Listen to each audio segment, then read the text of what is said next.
hello. We're live. We're in it to win it. We're so fucking gay. Ugh. This is our life. Pride Month. It's illegal to be straight.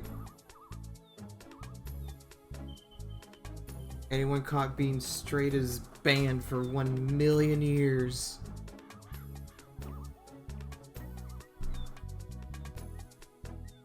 Hey, LTL. How's everyone doing today? How's it going? How is the beginning before the storm that is Summer Games Fest, which I completely forgot about until, like, this morning?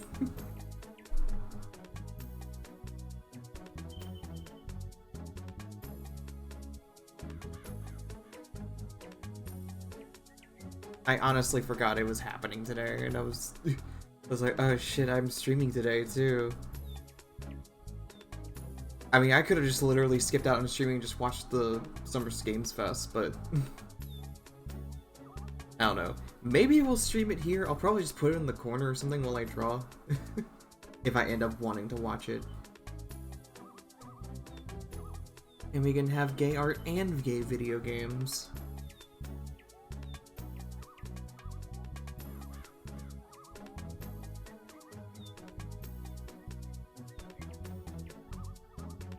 Also, I haven't had a chance to eat lunch yet. So I just have some pizza on the side.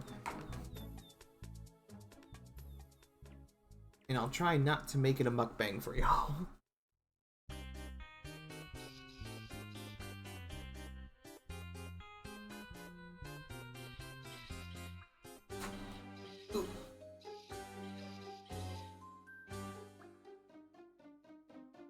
I will eat that food. Delicioso. But yeah. I woke up this morning, immediately started binging a show with Mendo. We ended up watching... Oh, what was it called?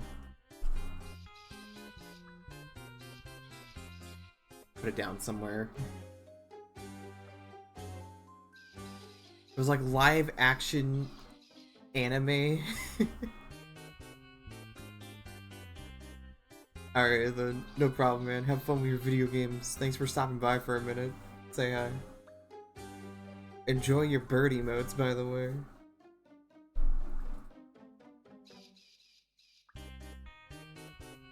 Now what the hell was I... What was that show I was watching?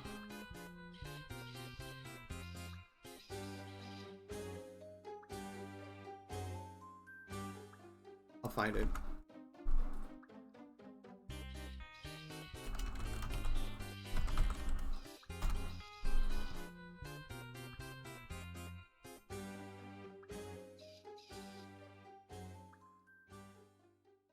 Kamen Rider Geats.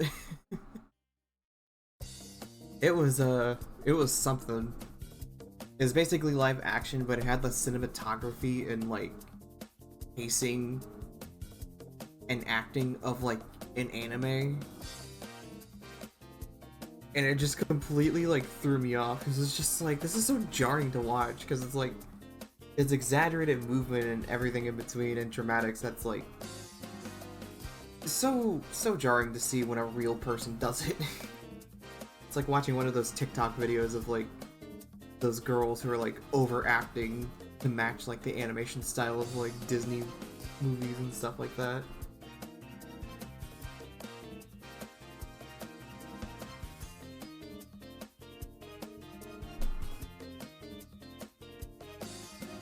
It's pretty fun though, it's engaging.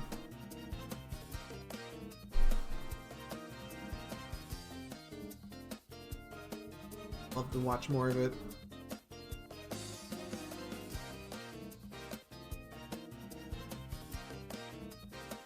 In terms of the agenda for today though, I did not have any games planned this week. After Cadence of Hyrule, I kind of like didn't think about it because I was just like working and everything else. So today we're just doing art. And I'm basically just gonna work on some personal pieces I wanted to make for Pride Month anyway.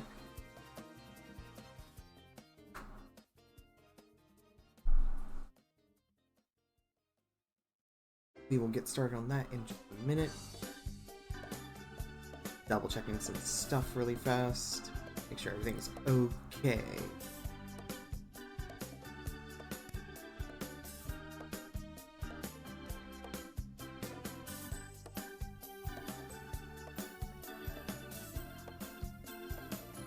Hope y'all are having a good one, by the way.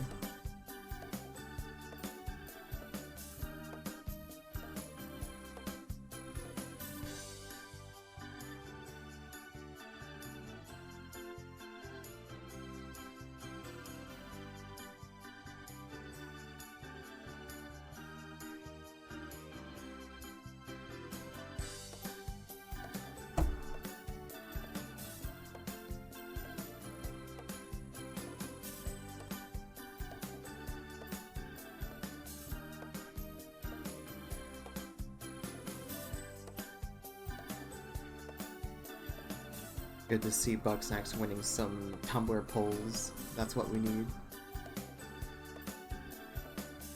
Unrelated to what we're about to do. Well, actually, no, it's related, but not like that. Okay, what we need to do is find something else that isn't croc music, because we've done we're played through the playlist 1.5 times.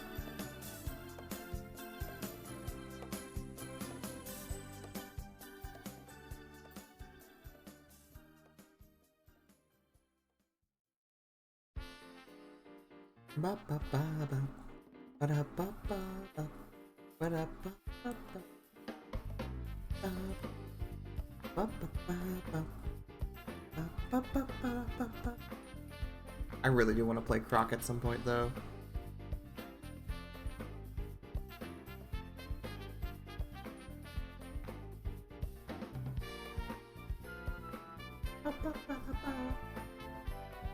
Alright, what music to put on for today? What's the vibe?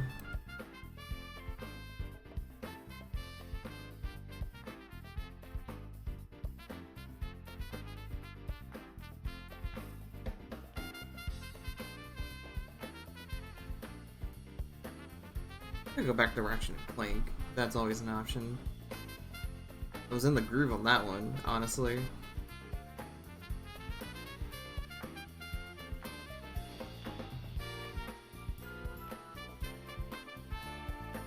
No, thank you, Supercuts. Thanks for the text message on deals.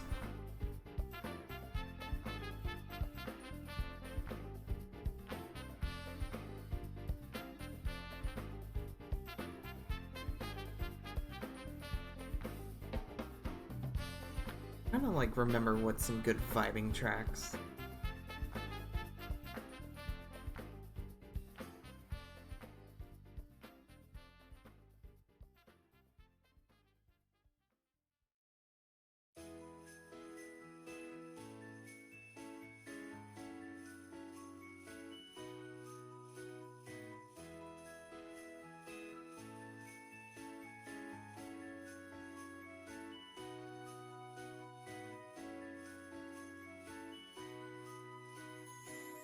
I got the good old Bugsnax route, just because it will be kind of on theme for today.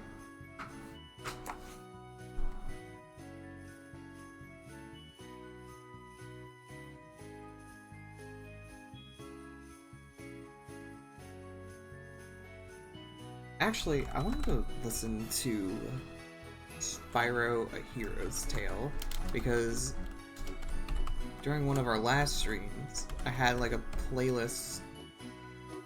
Well, actually, I had like a video of like chill, upbeat Spyro music to play in the background, and some of the songs were like from Hero's Tale. I'm just like, damn, this sounds really good, actually.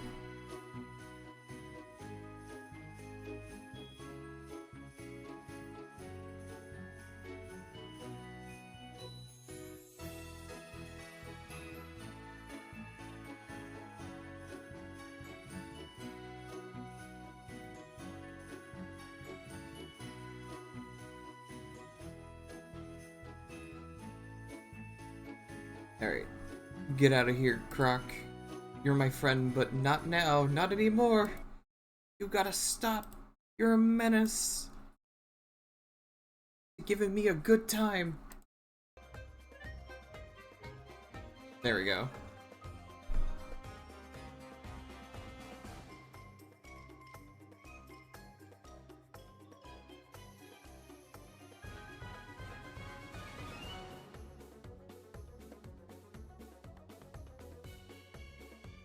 Now let me get Clip Studio set up really fast.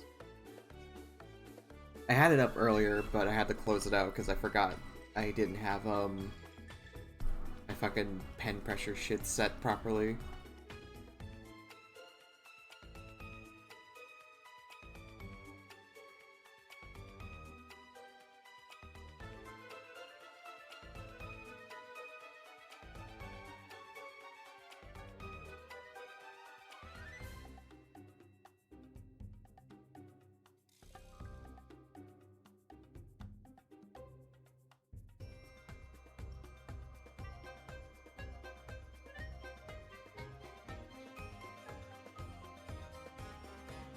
Where's some of my other canvases? I might pull some stuff from before and like line them out just as a warm-up.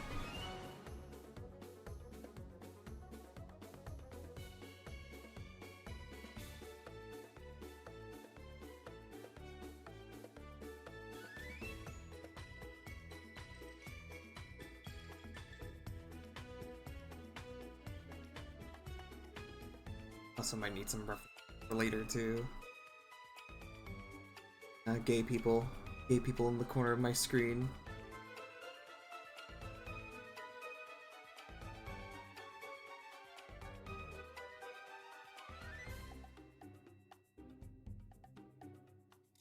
Barbatos, my friend Barbatos. Definitely drawing him today.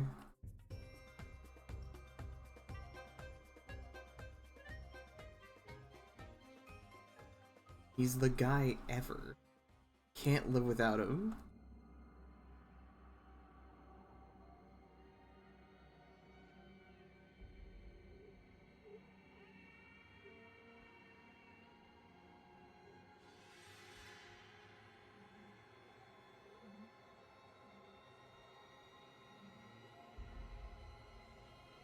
Spyro, what the hell's going on with you?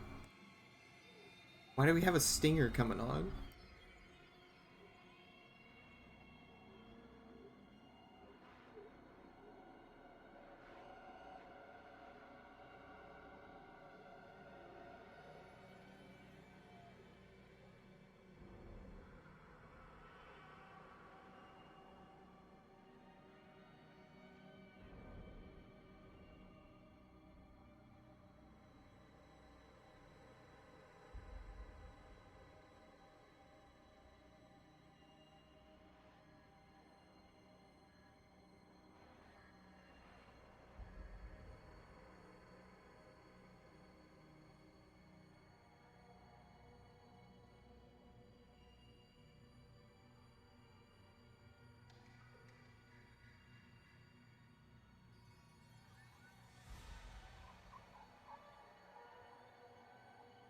That jazz.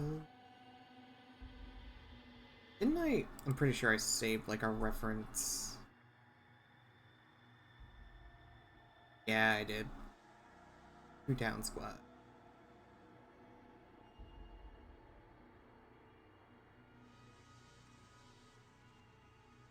I think they updated their looks since last time. There's actually a Pride event in Toontown this weekend.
I forgot to mute those, actually.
Alrighty then.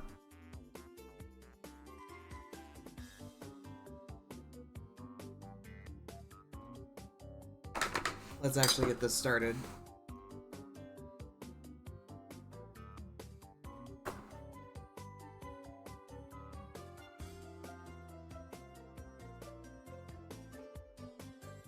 Get a couple of warm-ups going.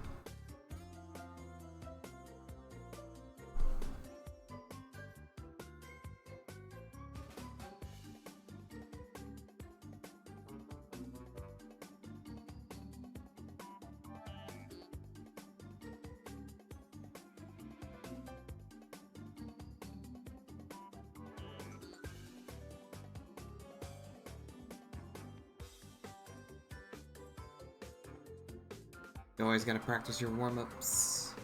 Make sure you're loosened up. On some circles or shapes, stuff like that.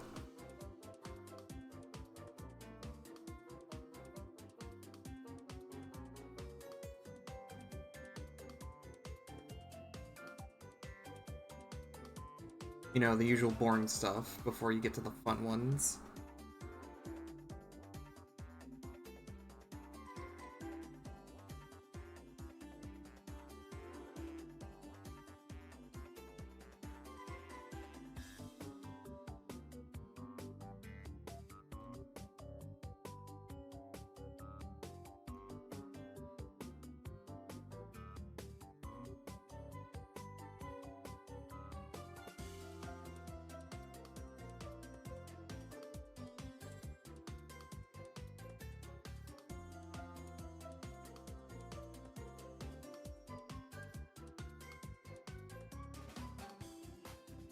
The music is helping me like concentrate a little.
gonna do the art thing where I'm just like, I did the one thing, and then it's all over.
God, these songs are awesome. A Hero's Tale was always one of those games I actually wanted to play, but never found it. Like, even as like a kid.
Man, his hair is just getting longer and longer every time I fucking draw it.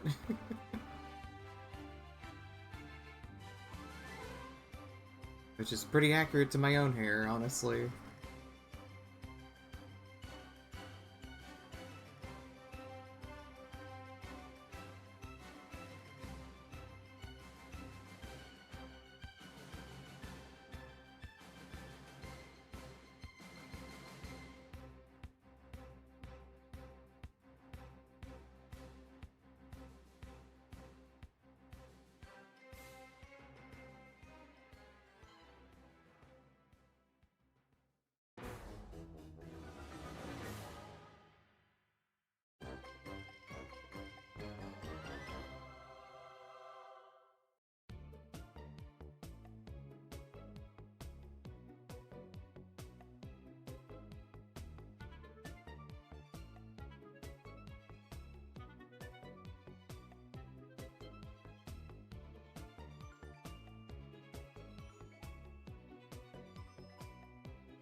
God, Spyro Hero's Tale goes hard, man.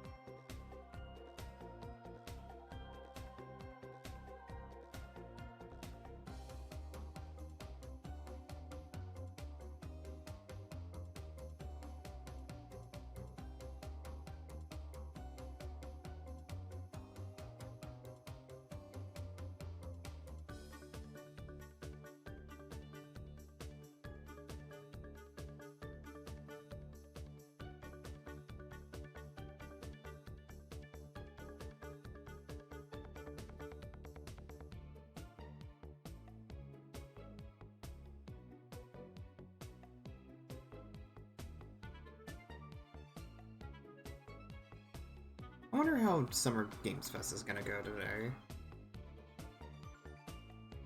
With E3 just completely out of the game this year, it's like...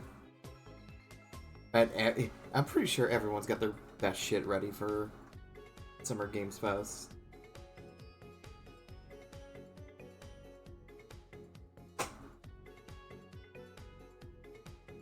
I feel like I've been so out of the loop in terms of what's new and what's coming out that I honestly don't even know what to expect from Summer Games Fest this year.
Hey, buddy. How's it going?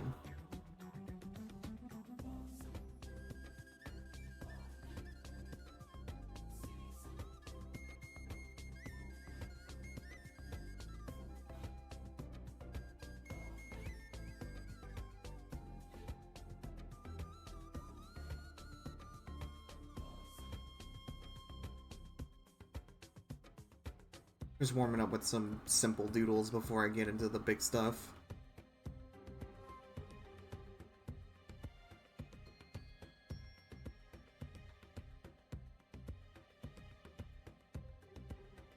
It's been going alright today.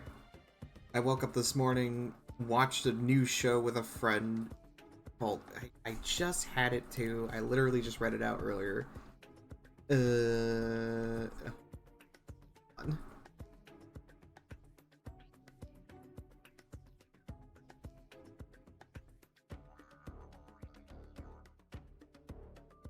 Called Kamen Rider Geats.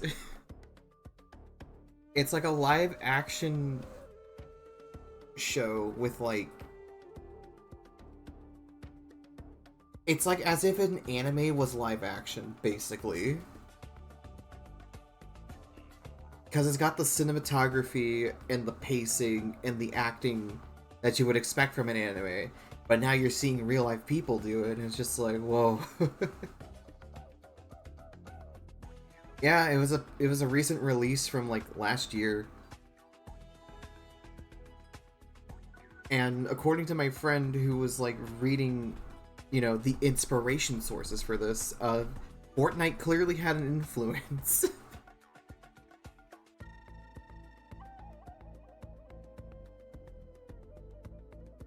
It's like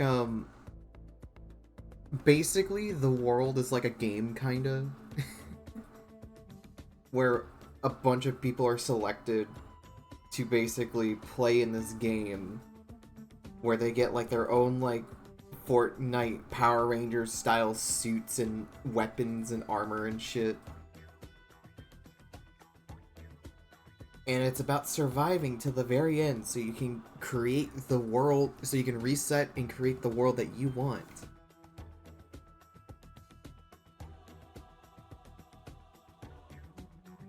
And it's ridiculous, but it's interesting.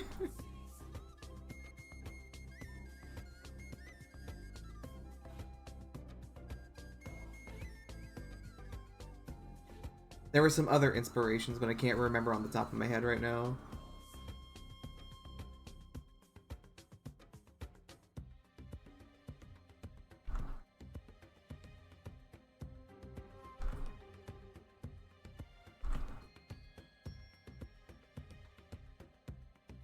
Let me just write it out for you, so...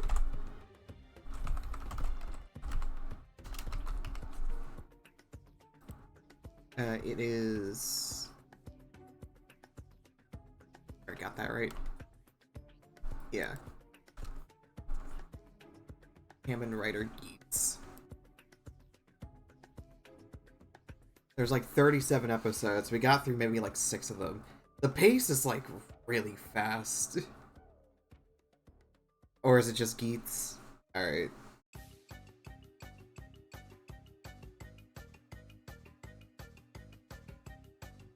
Literally like second episode and it's like, oh, here's a character that you kind of knew for like 5 seconds. He's telling you his very big sad backstory about his family, and then he dies like 5 minutes later. Like, thanks, I'm so glad I got to know you. The drama's so intense now.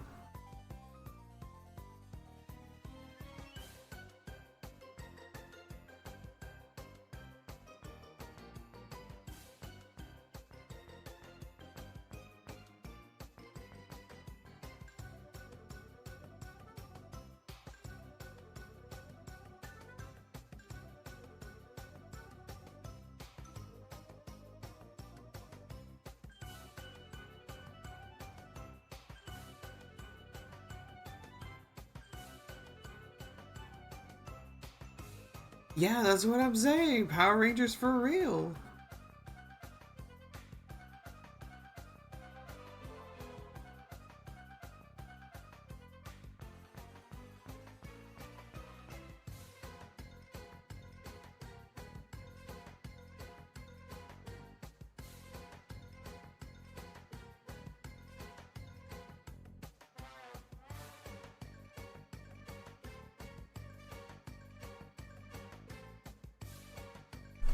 You know what? Let me just find like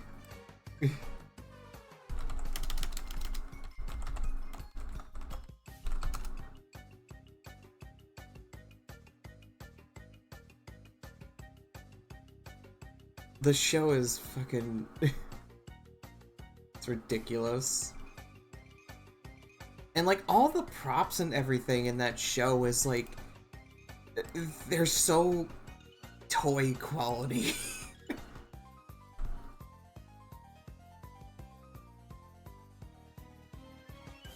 Fucking Power Stance crew.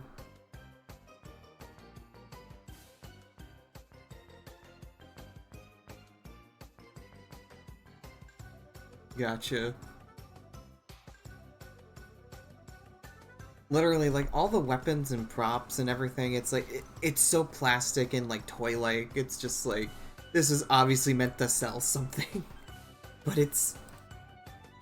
like, literally, some of this stuff looks like Nerf toys, and then you get the anime opening that ends with, like, a girl pointing a fucking Nerf gun thing to a dude's head. I'm just like, man, I'm supposed to feel something, but I don't think it's the thing that they want me to feel.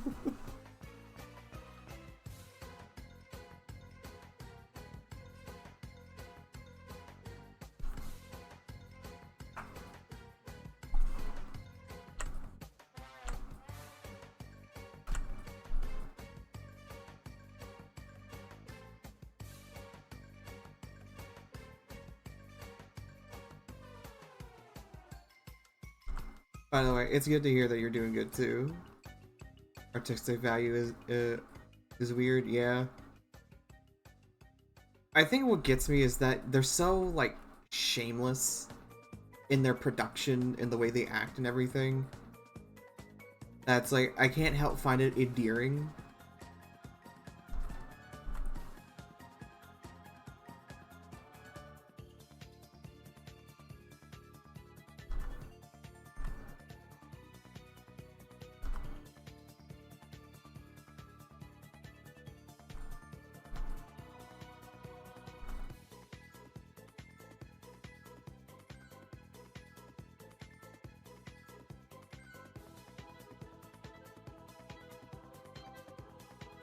Yeah. It's like a kid who has like who's making a YouTube video or something and they're just putting their whole being into it. It's like, yeah, it can be kind of cringe and a little weird, but at the same time, it's like you can't help but admire how endearing it is.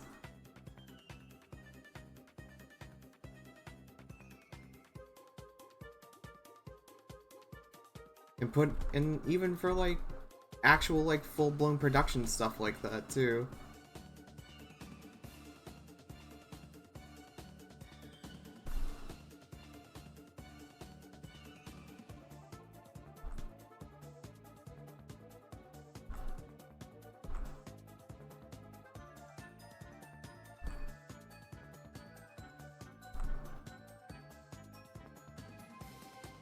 Yeah, I changed the points on it. Because I'd rather have something cheap than expensive for something so simple like that.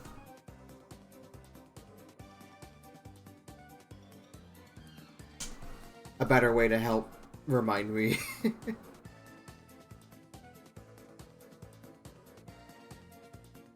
No!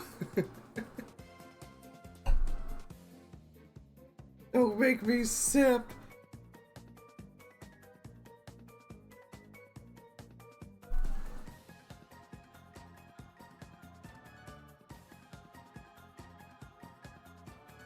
Thanks. Gotcha.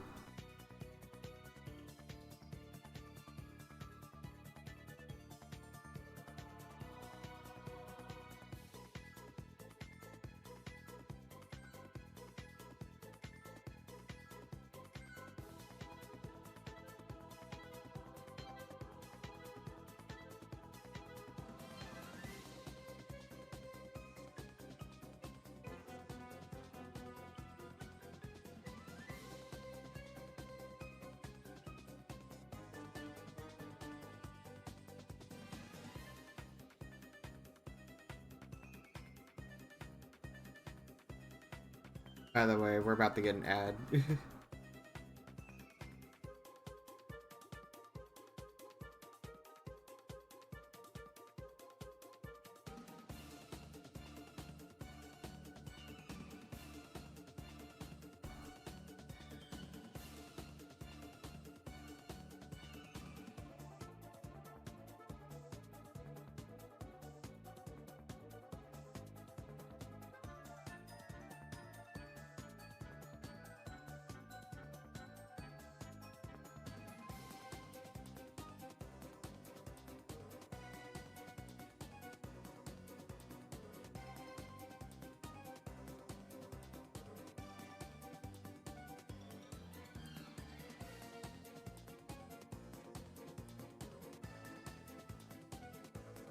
Yeah, probably.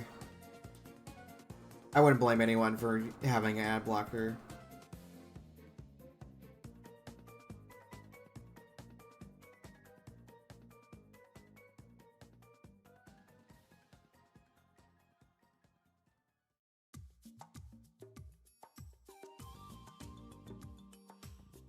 Honestly. Dude, the amount of fucking ads that I get on YouTube when I, like, use my fucking smart TV is ridiculous. Like, Roku or whatever. I boot up YouTube and I put on, like, a fucking 2-hour video and, like, fucking every, like, 10 minutes, it's like, ads, ads, ads. Like, what are you doing? I didn't ask for this. I'm fucking trying to, like, watch something, please. It's not that hard to just not do that.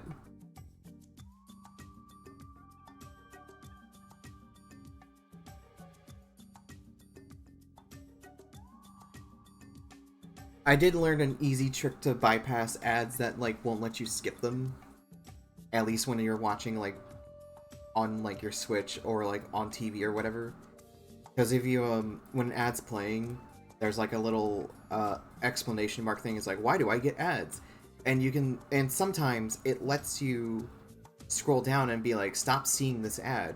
And you can just skip it entirely. It skips, like, the next couple of ads, too, that if you're lucky enough that I wasn't just, you know, a 5-second skip one.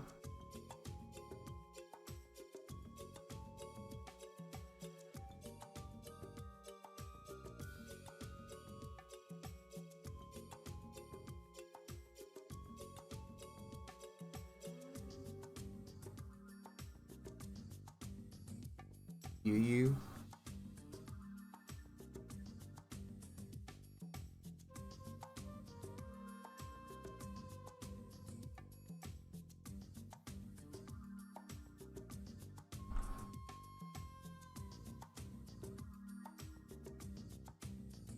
You see, these are apps I never knew existed. Or at least I never tried hard enough to find any.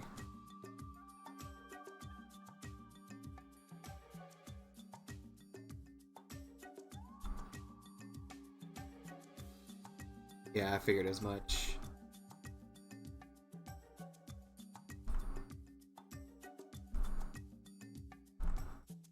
Because back in high school, I used to have a hotspot app or whatever that, like, bypasses, like, you know, block sites and shit from school. So I would use that to play, like, to listen to, like, SoundCloud and some other stuff.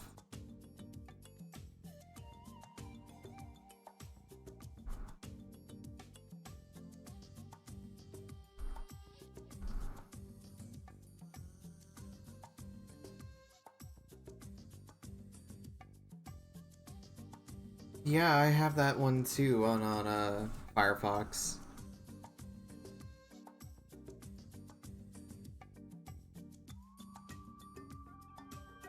Yeah, school is an experience. I mean, honestly, like, the Wi-Fi was absolute garbage over there too. And they blocked so many things that using my phone was almost entirely pointless without having download stuff, but that app really saved my ass.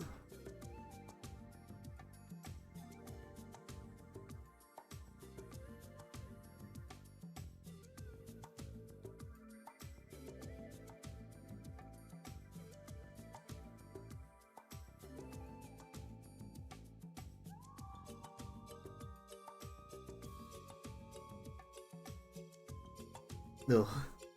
Why is it schools have, like, why is their Wi-Fi, like, so garbage in general?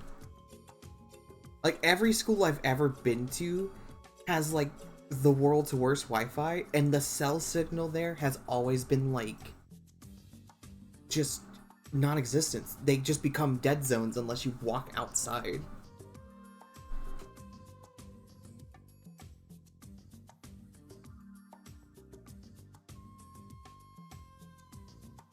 I mean, true.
Gay people alert. They have arrived.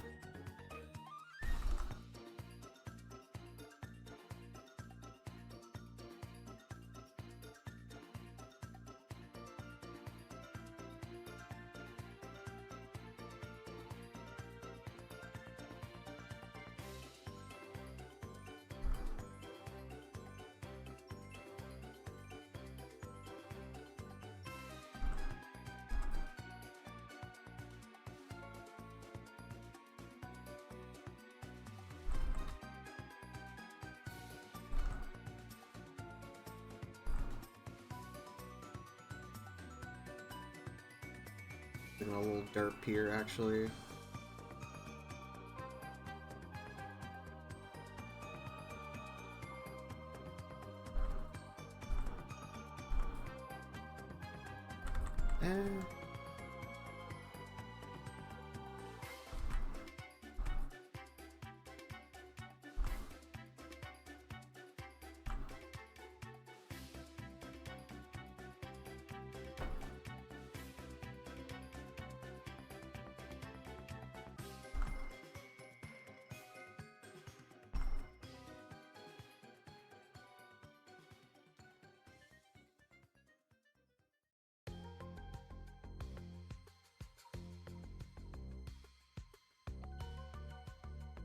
How much more gay can you get than that?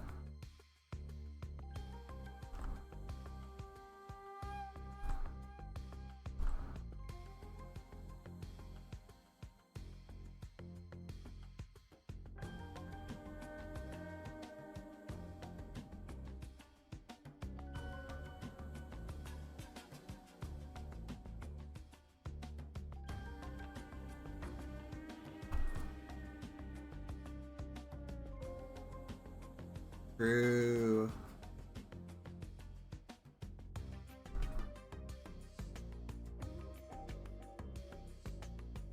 Actually, I might move him a little closer, because it just ain't looking right to me.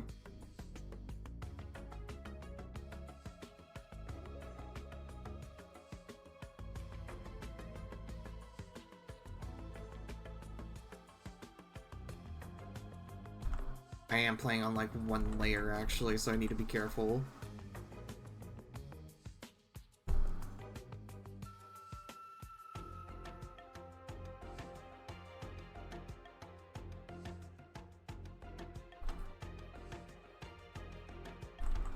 These were meant to be like quick doodle sketches, so I wasn't really paying attention to layering.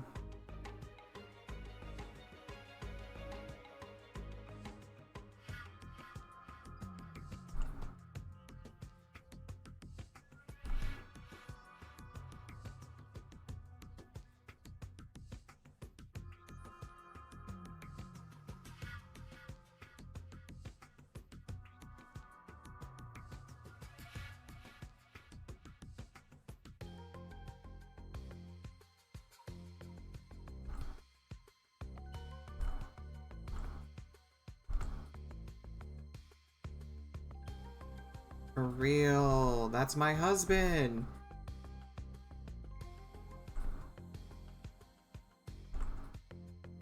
Literally the guy ever.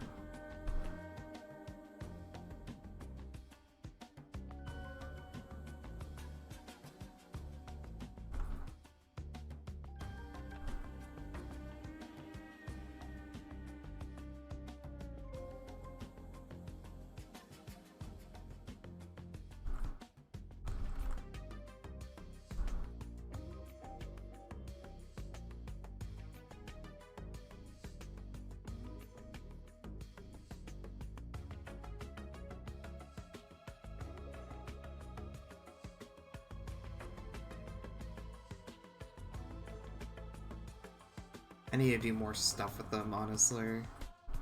I've been so, like, caught up in life and everything. I haven't had time for myself to develop stuff between these two.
Oh yeah, I actually saw that one too.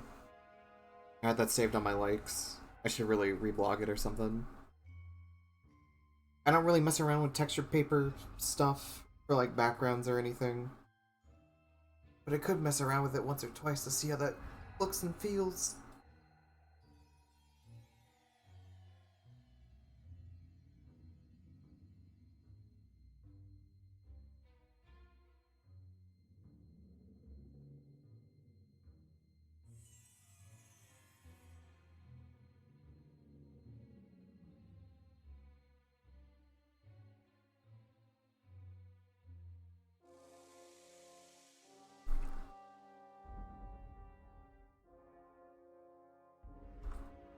Yeah.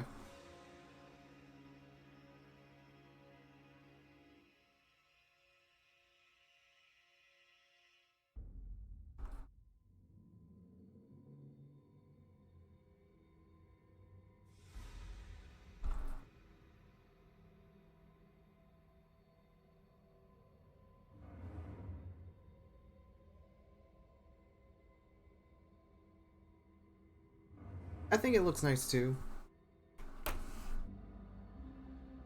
But it's also one of those things where it's like low key kind of have to like make it work with what you have.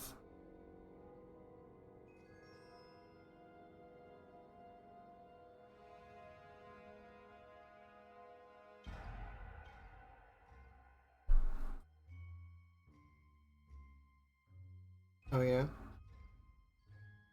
I do like using texture brushes, and I also have a lot of my stuff is more geared towards painted stuff generally,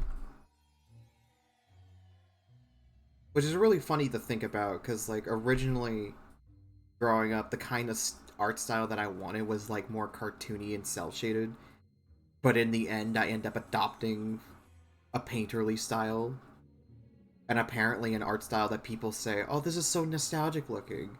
Reminds me of stuff like Don Bluth, and I'm just like, I don't ever pull from Don Bluth or any of the classics. I kind of just draw what I draw.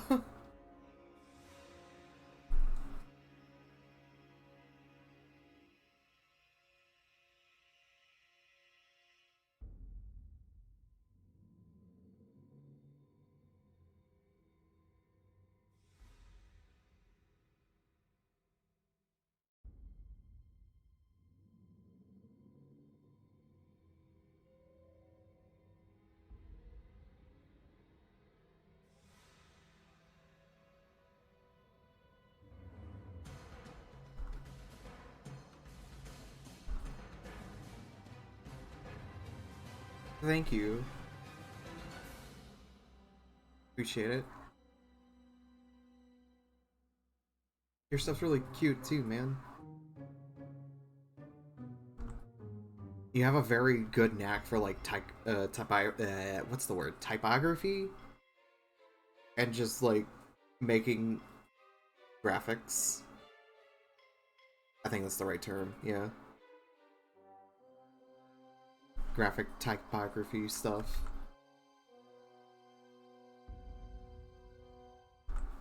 It's really good.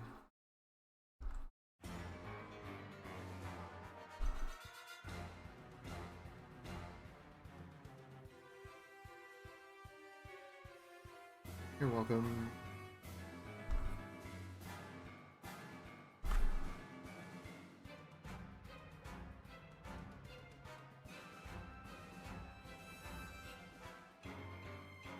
Barbados, right? I'm Barbados.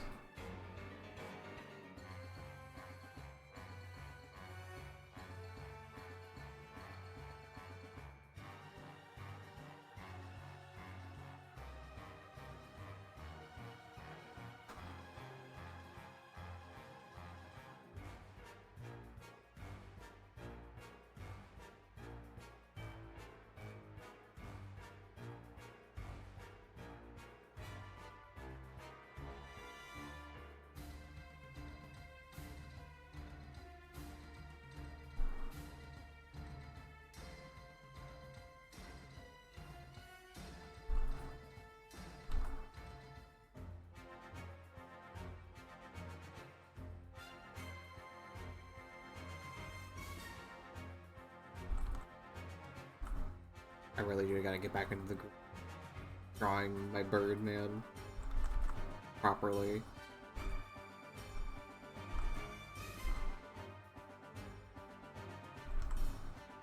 There's a really big piece that I want to do with him, too.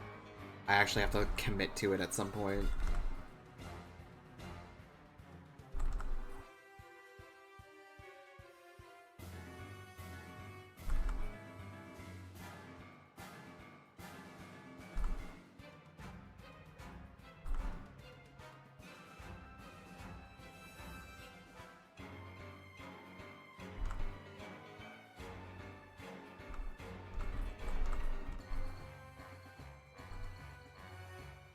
What got me into birds? Honestly, it's kind of just something that just naturally evolved over time. I know it was a lot more prominent in high school, but I just remember just some of my favorite, like, movies just happened to be, like, stuff that included birds, so, like, stuff like, Surf's Up, some other ones. Surf's Up. Rio, yeah.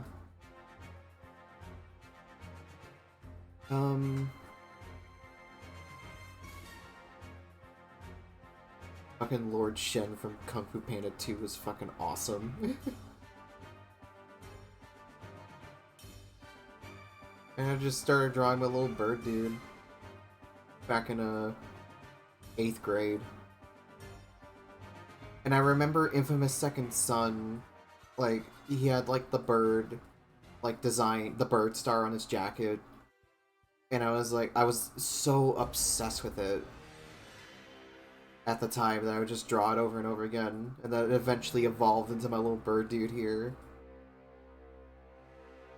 Yeah, I've had this dude for, like, since, like, 2014. So it's been 9 years.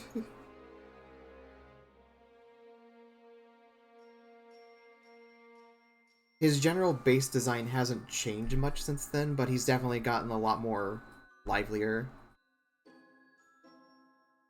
and more expressive.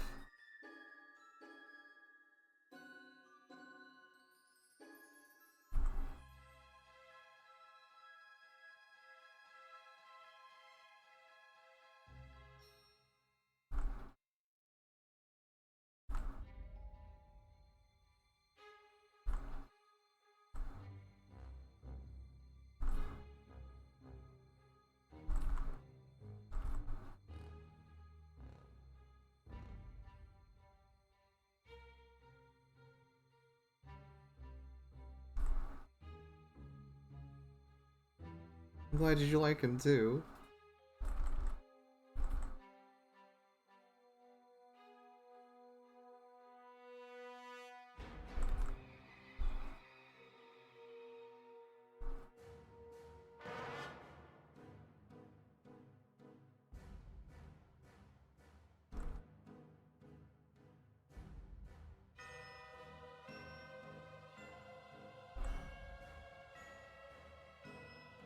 I've always ever drawn him, like, exactly like this. He is much more fitted to be a 2D thing because lol birds look better on the side anyway.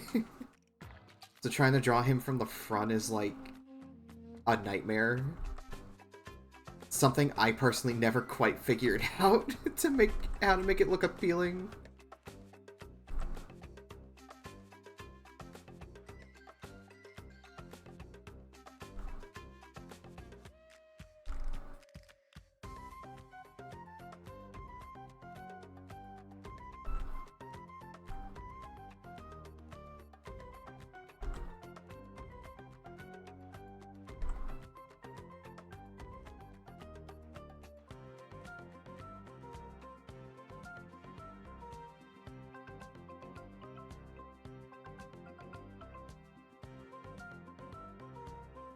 Like, I have design notes of, like, trying to, like, figure out how to draw him from the front, but it's just, like, he is just simply a creature with the way that I draw him is never gonna look good. Not unless I, like, build a 3D model and figure it out.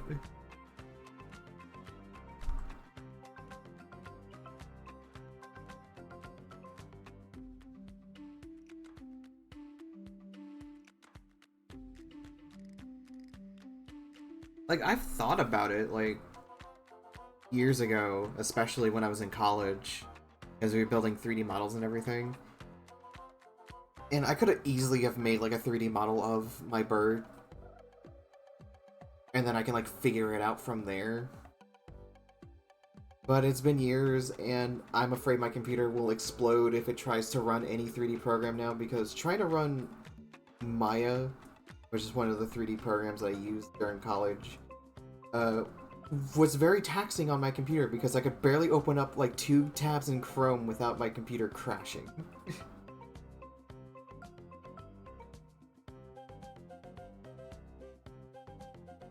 While Maya's running, specifically.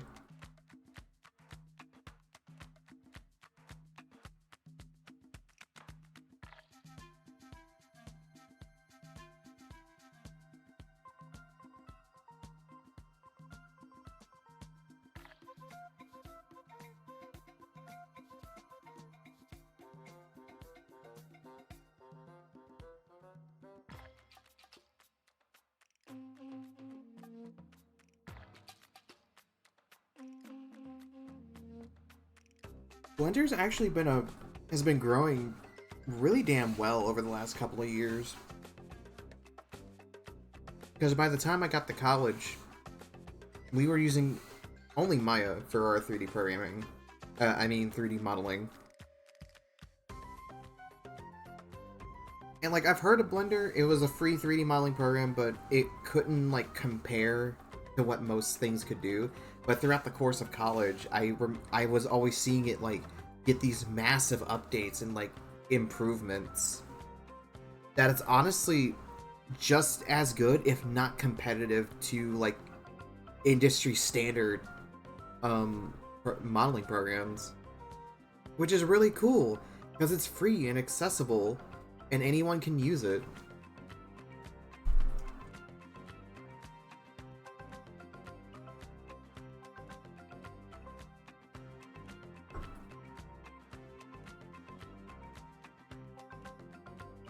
What, with Blender? That's cool as shit.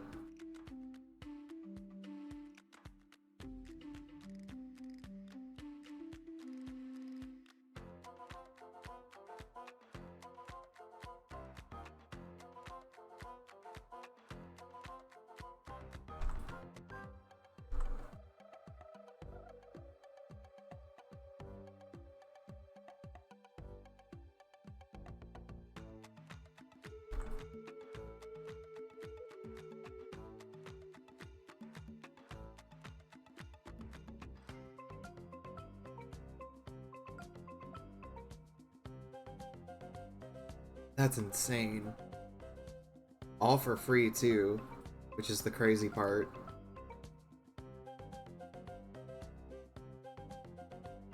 I'm glad we have stuff like that exists. It lets anyone get in on actually learning how to do stuff. Yeah, fucking... Dude, even trying to get an indie license is fucking expensive if you want to make stuff on your own. And the indie licenses don't even come with everything. It's so limited, too. Like, I'm looking over and fucking like, okay, how do I buy fucking Maya? It's like, well, you can buy an individual license for like $1,000 a month. And I'm like over here, just like, nah. No, actually.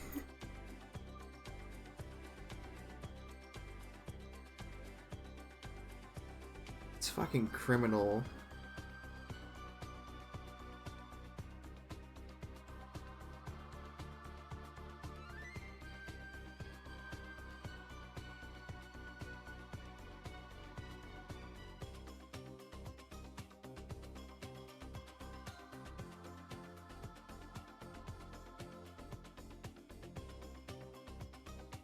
I don't even know how they get away with shit like that, with how expensive it is. Like, I understand if you're like a big, you know, company and all that, like, you can easily afford like 50 copies of Maya for the year or something. But for an average person who's trying to get their feet off the ground, how?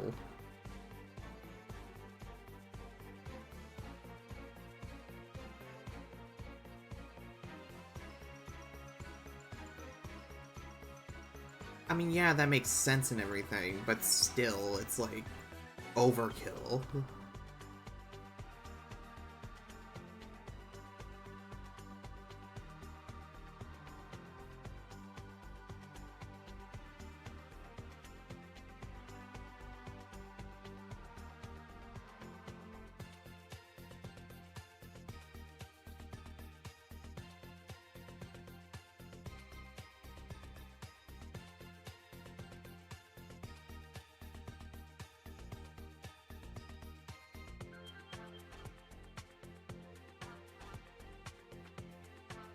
Yeah.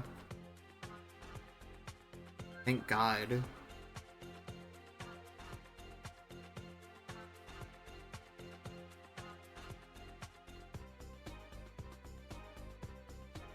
am I trying to do this, actually?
I think technically Mac OS is free because like you wouldn't just install it on a regular PC. You're sane and not me. God, it's kind of weird to think about because Microsoft is still holding on to making you pay for personal copies of Windows, even though they make all their money off of them in companies anyway. Yeah. I think the thing is just because PC is just so highly modifiable.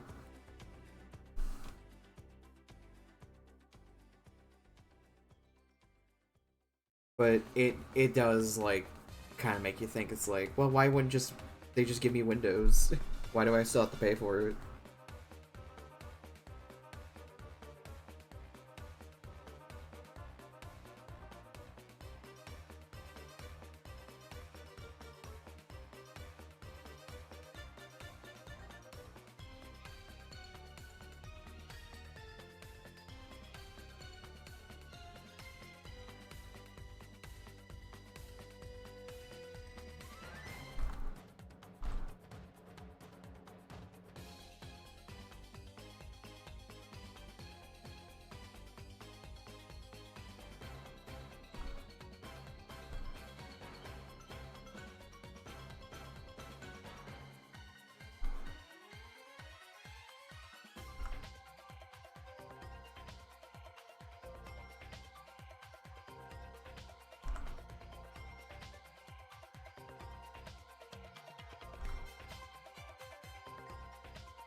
I was like, why does his eyes look weird? It's like, right, I forgot.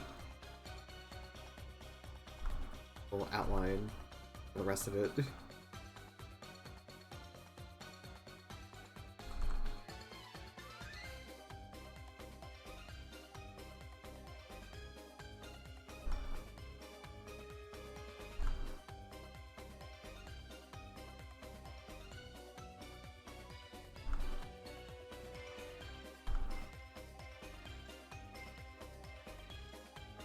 Fluffier.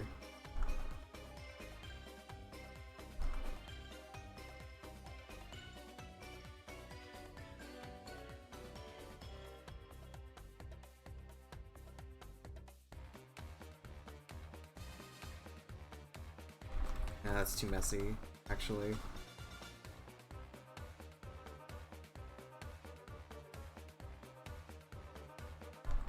He's surprised. He needs to be extra fluffy.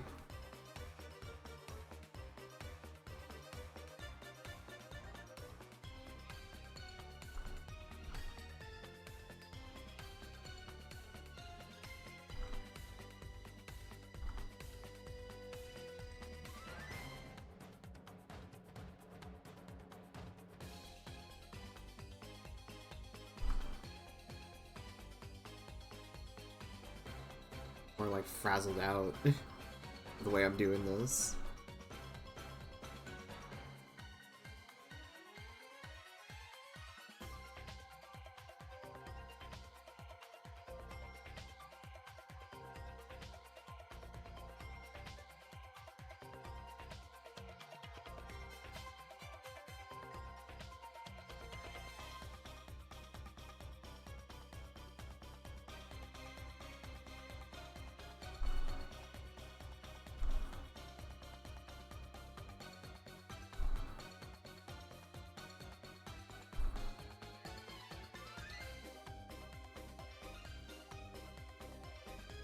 For real.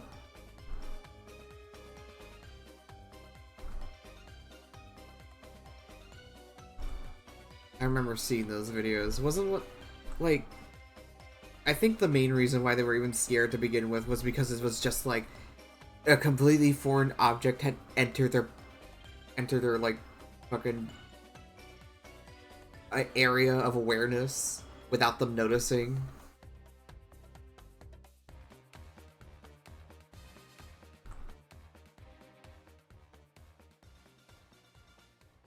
And it just became a meme.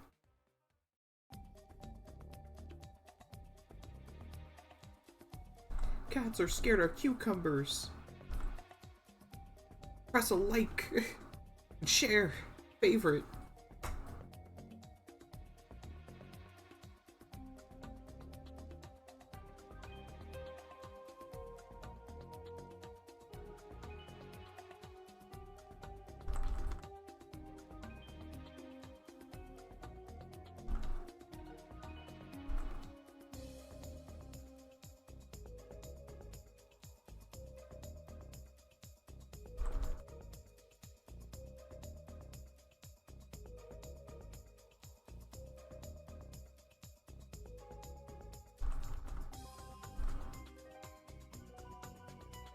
People like if you're scared of cucumbers.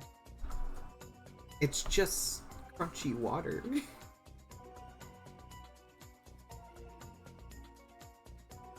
Afraid to give your water more crunch.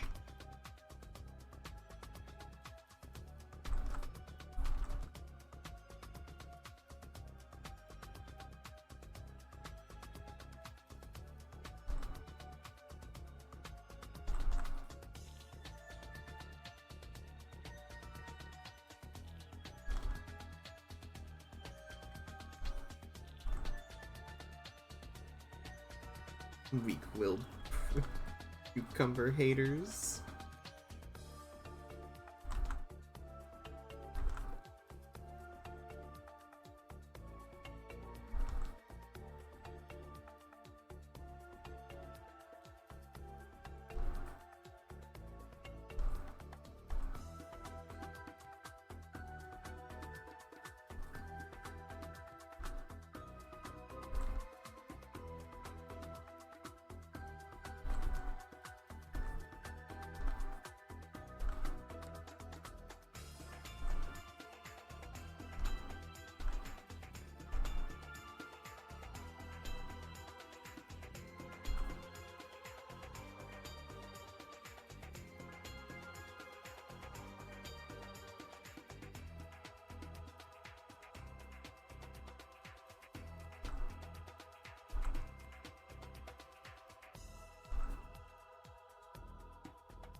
I don't even know what I'm doing with him anymore.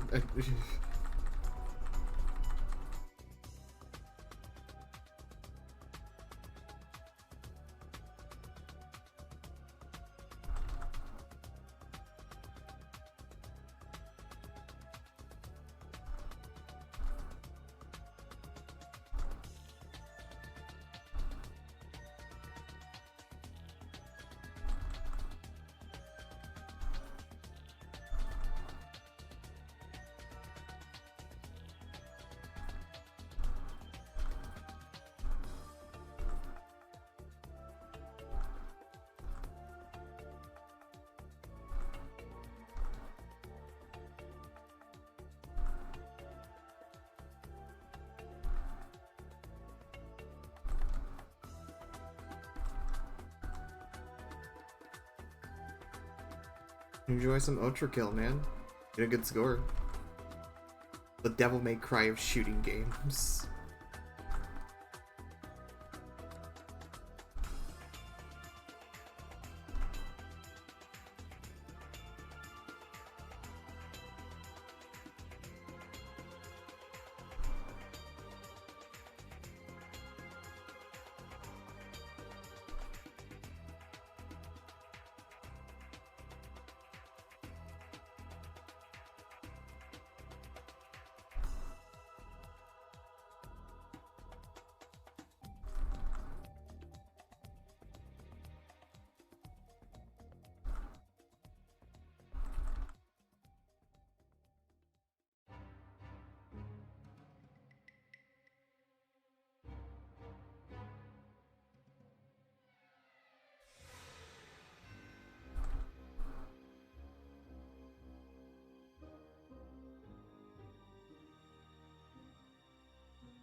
Song has a lot of motifs in it.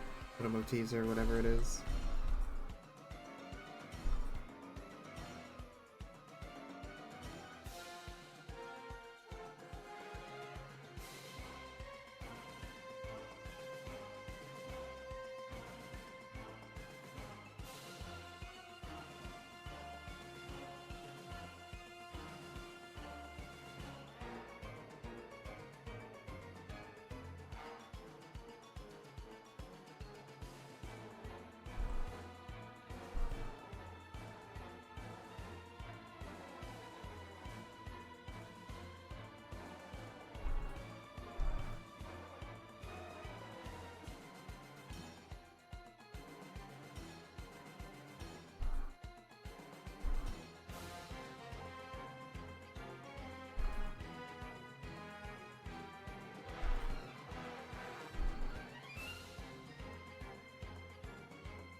There we go.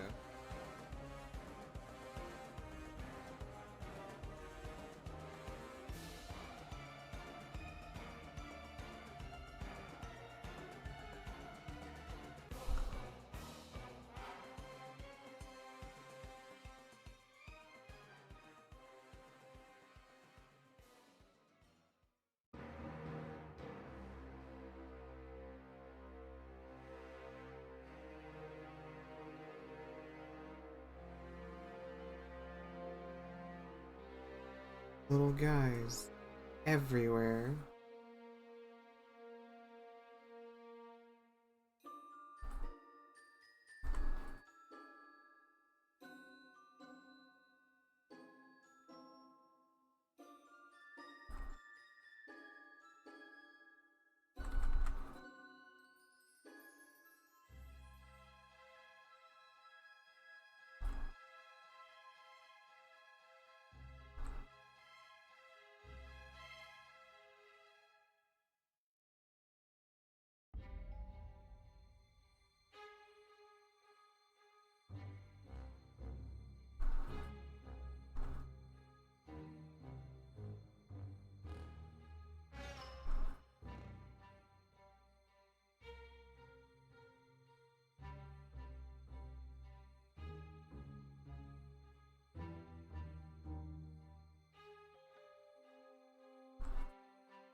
A kisser media.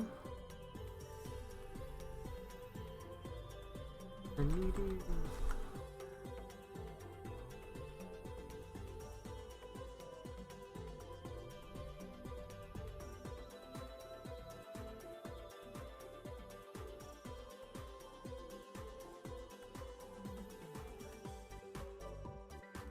Alright. You know what? Now might be a good time for a break. We have been going on for about 2 hours now, and I can feel my eyeballs wanting to rest a bit.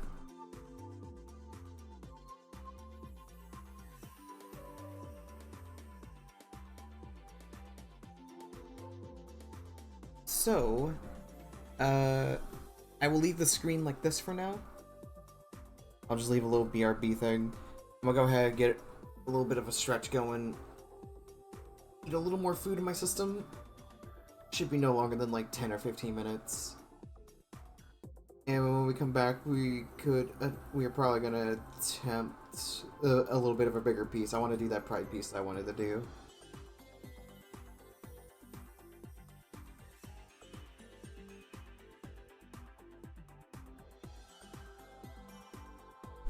So, I'll leave the music running for a little bit.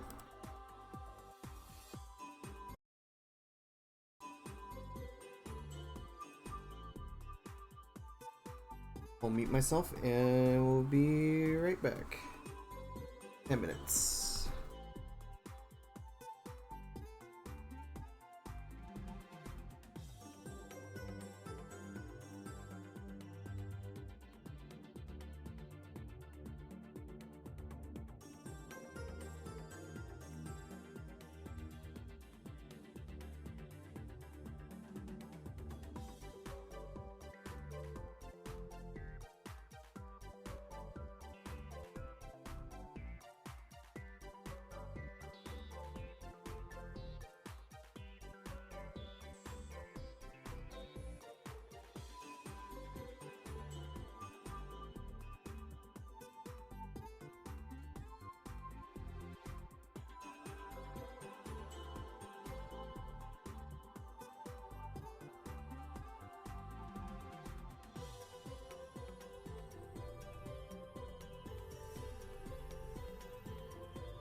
And we're back.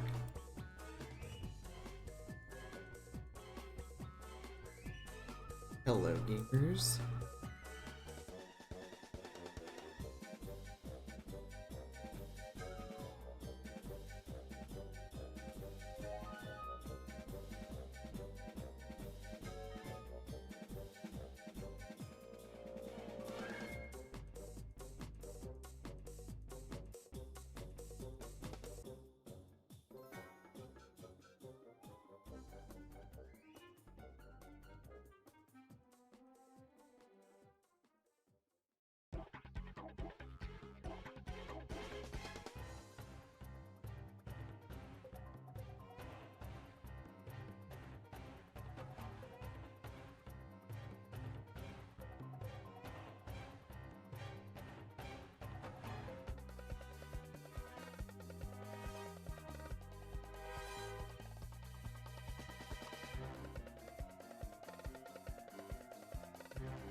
We'll get back to drawing in just a minute. I'm just like double checking some stuff really fast.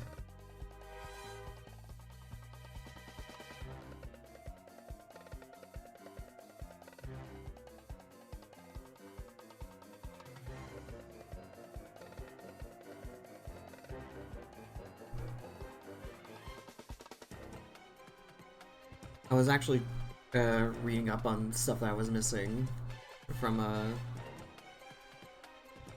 Summer Games Fest, and there's some pretty cool stuff coming out already. New Sonic game looks cool.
I'm honestly tempted to like put in like a small little window so you can watch it.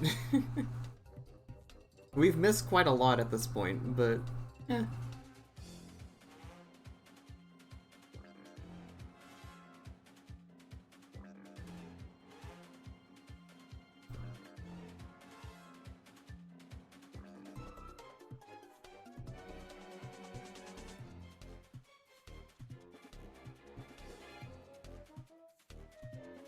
I mean, as long as I don't get hit with copyrighted music, I think I'll be fine.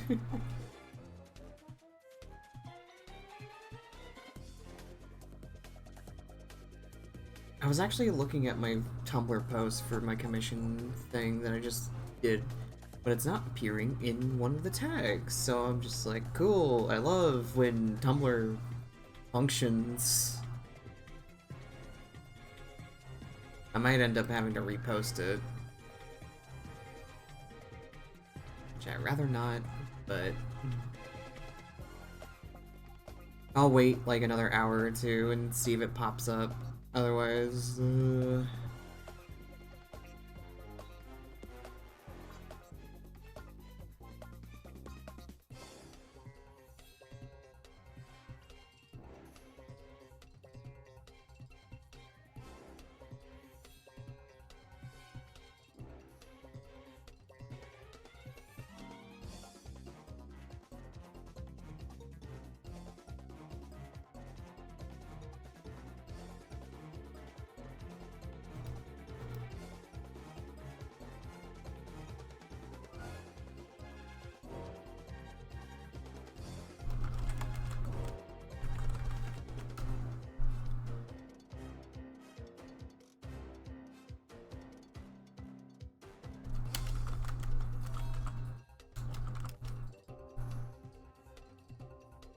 Summer Games Fest.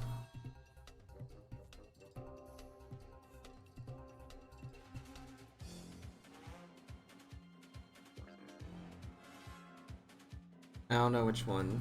Probably this one.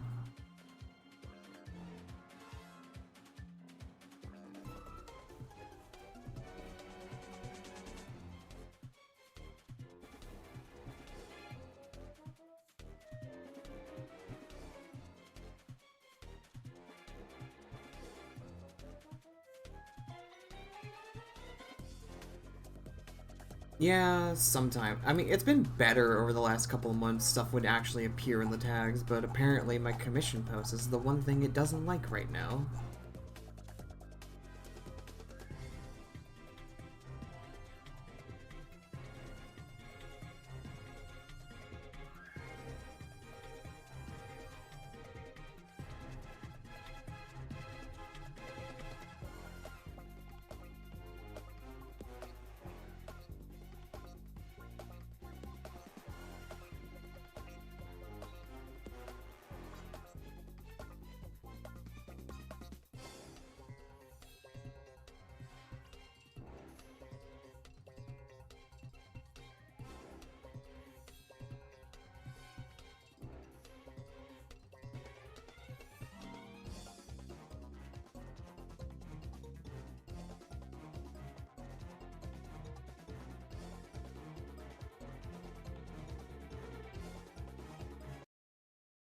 Alright, let me see here.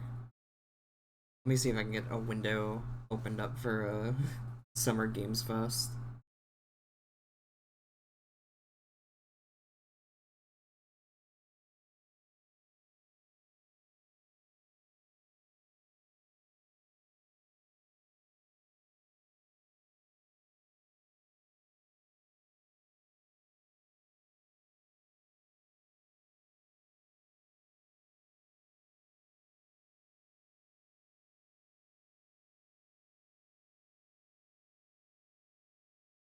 No, I don't want it to be my entire ass freaking computer. Actually, can I like...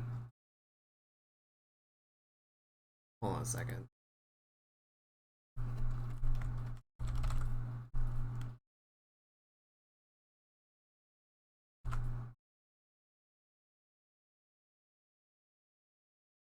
Hey, look at that. Why is it like that? Oh god, actually, wait. Uh-oh.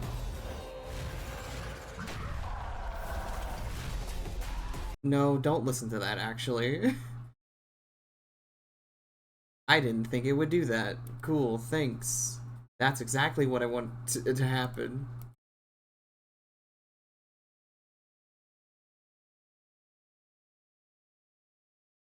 Alright, how about I just delete that? I'll just fucking capture the window itself.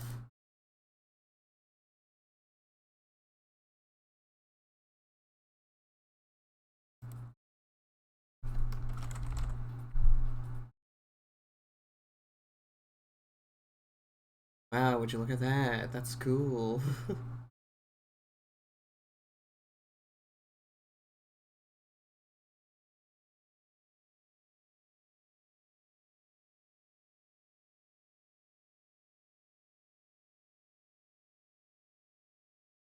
That one on the side. Don't have that for later.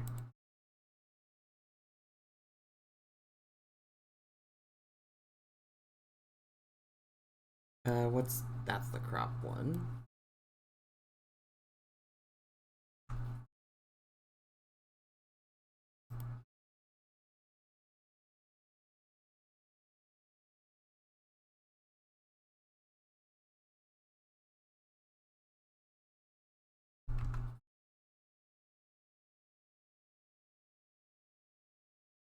There's a misunderstanding. We'll just put that in the bottom. It's forced habit, I guess. Sounds like you have trust issues. I accidentally shut off stuff that I wasn't even doing. Yeah, I'm using OBS.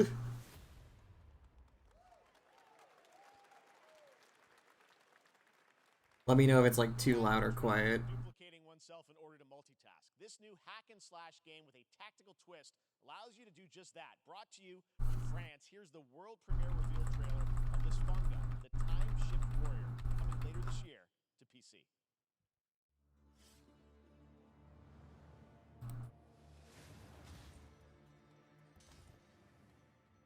Goddess of time. Receive my light, Lysfanga. Let this power flow through you, and fight again alongside your past selves. I'm here again.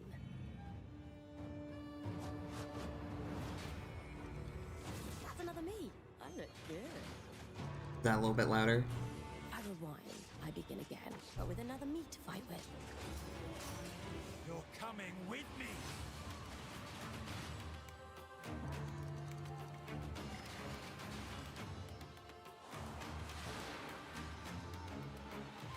Is that better, or You can be in multiple places. still needs to be louder? Okay.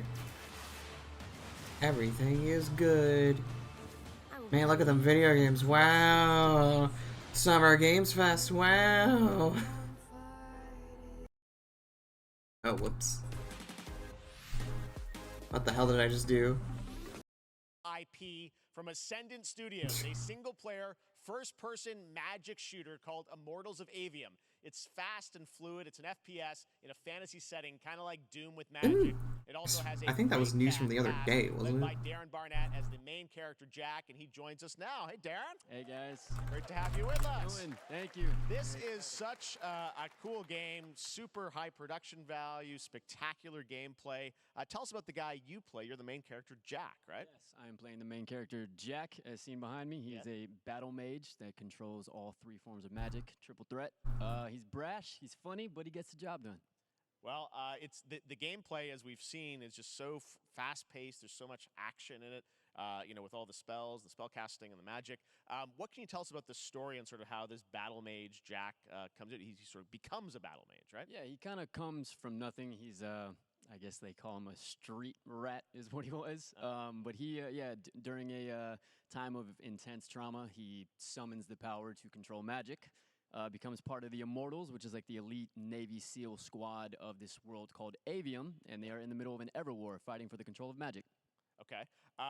You have a great cast. You, Gina Torres in it. Lots of amazing actors in this incredible, really high production value game that's coming out this summer. We don't have to wait long for it.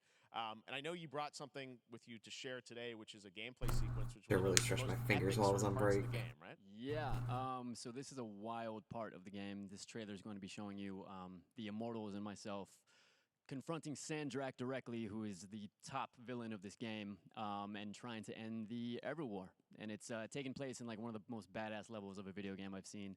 We're battling on top of a 400-foot mech in the middle of the ocean as it moves around. It's wild. So let's take a look. All right, let's take a look at Yeah. some brand new gameplay from A Immortals Stadium, which 400-foot comes out mech in the this middle summer of the for sea. PC, PS5, Man, that and sounds like Xbox. Xenoblade 1. Sandrax literally pushed us to the edge. Everyone that can fight already is. And we're still losing. Get that good food.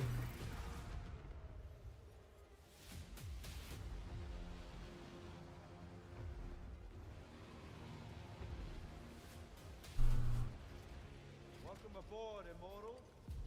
What's our bearing, sir? North by northeast, 5 knots. We'll catch him, sir.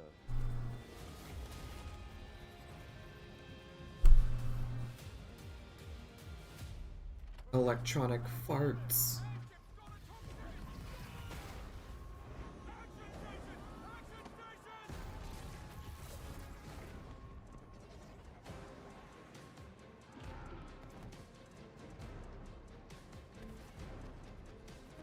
Get to the control room and protect Selko. Zendara and I will hold off the Rashanians down here. Got it. Gotta get to the control room.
I want to be an immortal.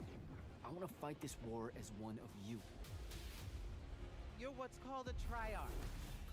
The Pentasod has gifted you with the ability to manifest all 3 colors of magic.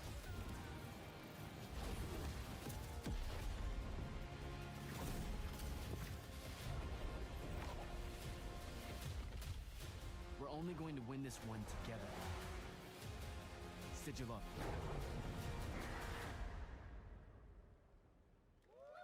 Cool, good for them.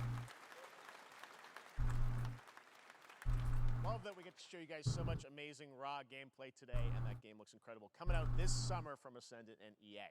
Now, one game that constantly reinvents itself is Fortnite, and tomorrow, Chapter 4 Season 3 Wilds launches. And It today, reinvents itself. Summer Game Fest is debuting the cinematic trailer to preview the season. The center of the island has collapsed, revealing a vast, hidden jungle with ancient secrets to discover. And of course, there's a whole new Battle Pass lineup where you can unleash the power, yes, of Cybertron. Here we go.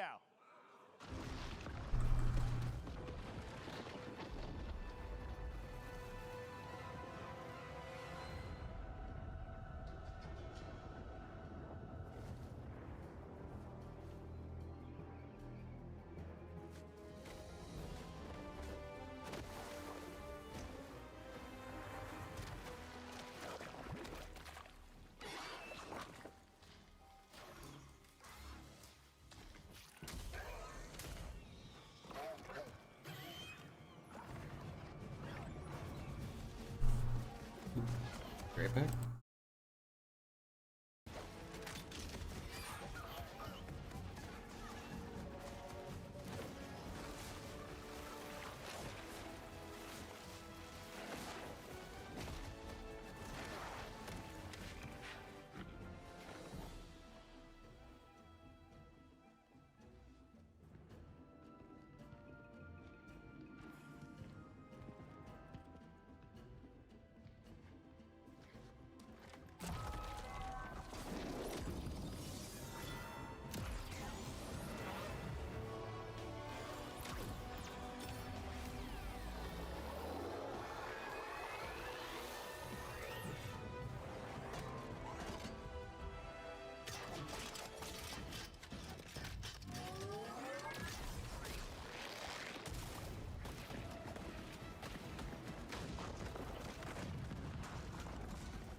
Fortnite Wilds launches tomorrow. Well, finally, guys, it's time to get to our grand finale. And it is a deep honor for me to present this game. What you're about to see is a world premiere trailer that gives us a new look at an expansive world we can't wait to explore again. This game comes from a studio that surprised the world and redefined the RPG genre with its iconic characters and rich storytelling.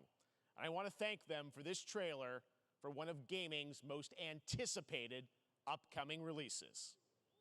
The rumors were true.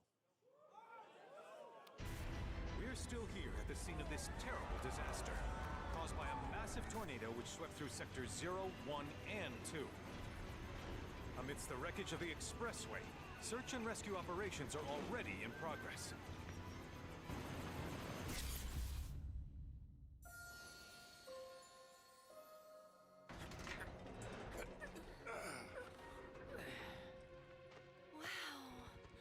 Just look at it all. It's so green. Even after everything we've done to it, it's still going strong. It may look that way, but in reality, it's barely hanging on. I was wondering, what's Cloud been doing these past 5 years? Where's he been?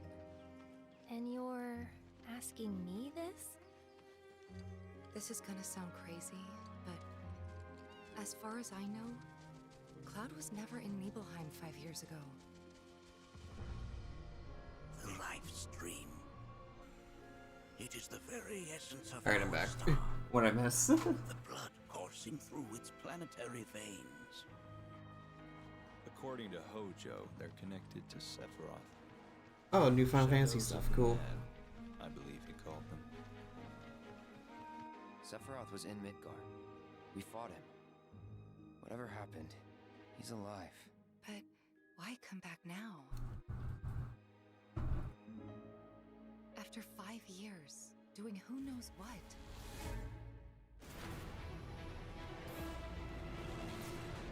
Well now, think we woke it up. Angered it, more like.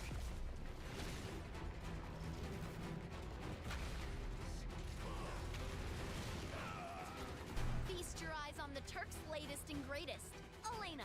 She may be new, but she's still a Turk.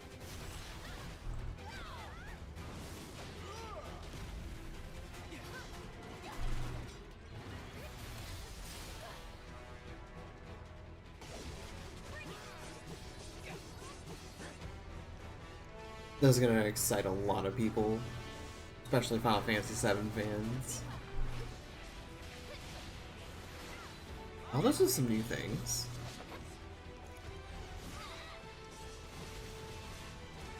Oh yeah, Tifa's badass. Keep her away from me! They say she's a monster, that she can peer inside you, into the very depths of your soul, that she can become those you hate, those you fear, those you love.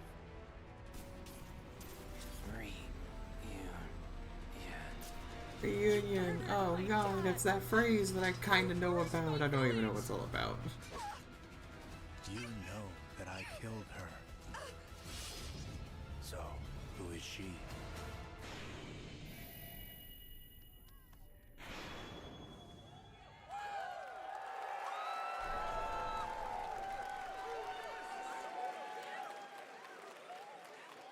There you have it. That was Final Fantasy VII Rebirth coming early 2024 to PlayStation 5. Nomura-san, thank you so much. All right. Oh, coming early to Do it for PS5? Summer Game Okay. Fest, our live showcase, but that is not the end of Summer Game Fest. Stay tuned this weekend for updates on many more games during SGF Play Days, a hands-on event for media here in Los Angeles, including Cyberpunk 2077, Phantom Liberty, as well as the Xbox and Bethesda Oh god, showcase on Cyberpunk. Sunday.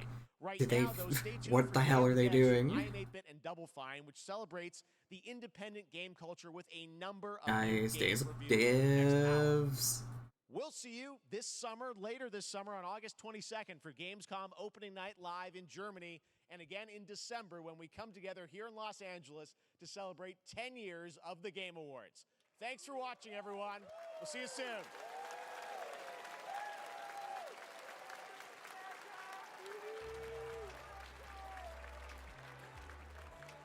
I mean, fair enough.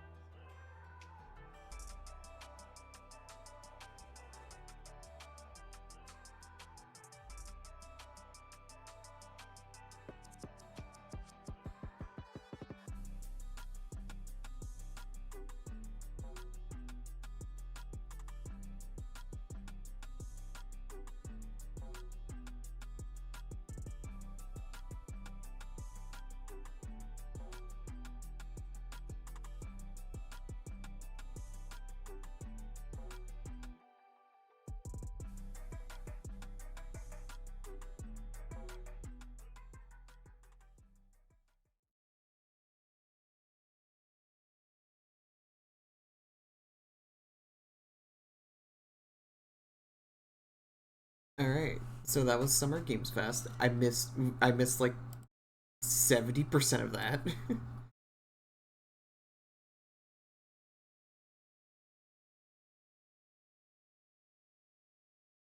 uh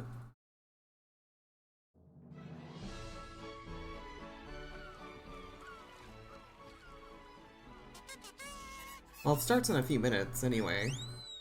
Yeah.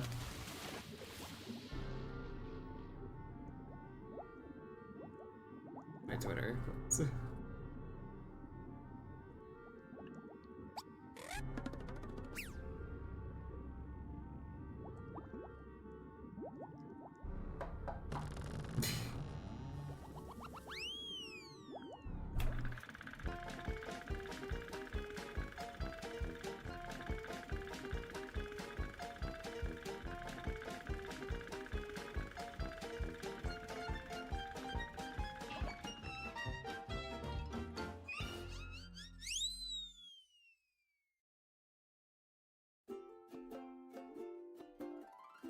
Hi, everybody, and welcome to the Day of the Dead Digital Showcase. Thanks to Jeff Keighley for having us be part of his Summer Games Fest, and thank you to all of you, the millions of people watching out. Millions of people? God, that can't be right.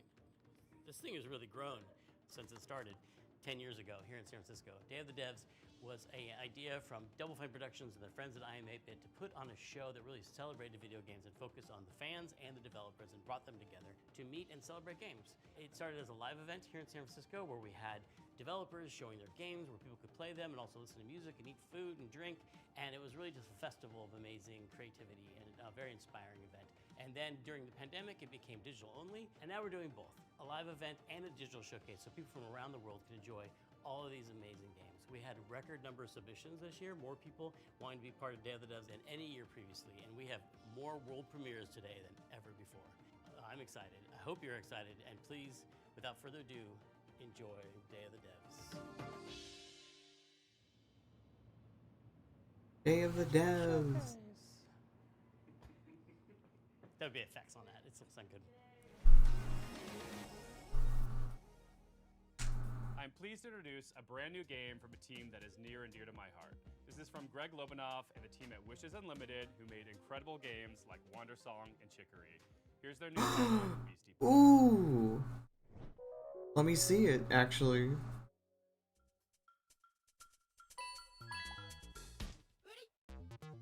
Hi, I'm Greg Lobanov, and I am bouncing off the walls excited to finally tell you what my friends and I have been working on together ever since Chicory came out a couple years ago.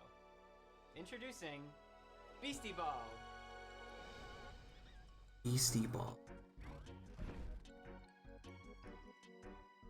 Oh, that's cute.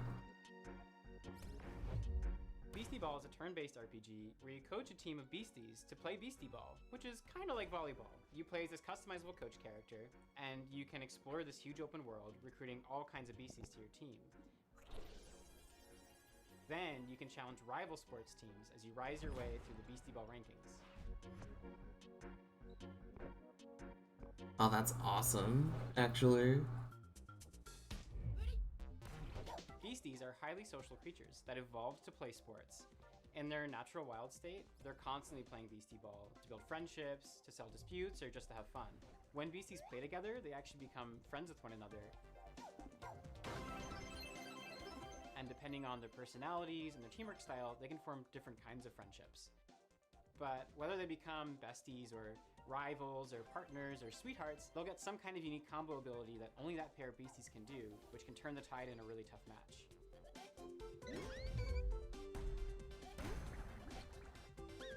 All these guys are super cute looking. The beasties' agency as living creatures. They're doing their own thing, making their own decisions. They'll only join your team after being convinced by you fulfilling a certain set of conditions while you're playing against them. The goal isn't to collect as many beasties as you can, but to spend time with the ones that you care about and be surprised by the ways that they grow and change, and the bonds that they form with each other.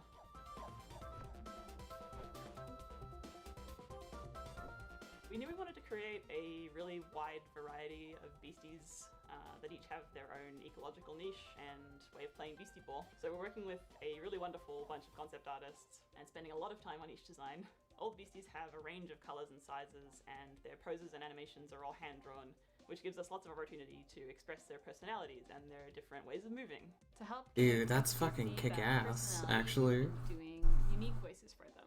Each one can express a range of emotions, and we've had a lot of fun performing that.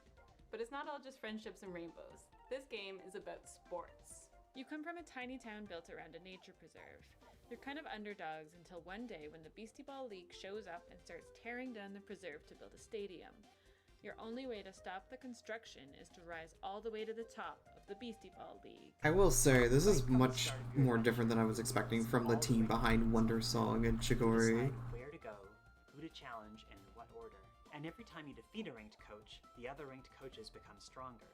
So no matter which way you go, you'll have a tough and exciting rise to the top.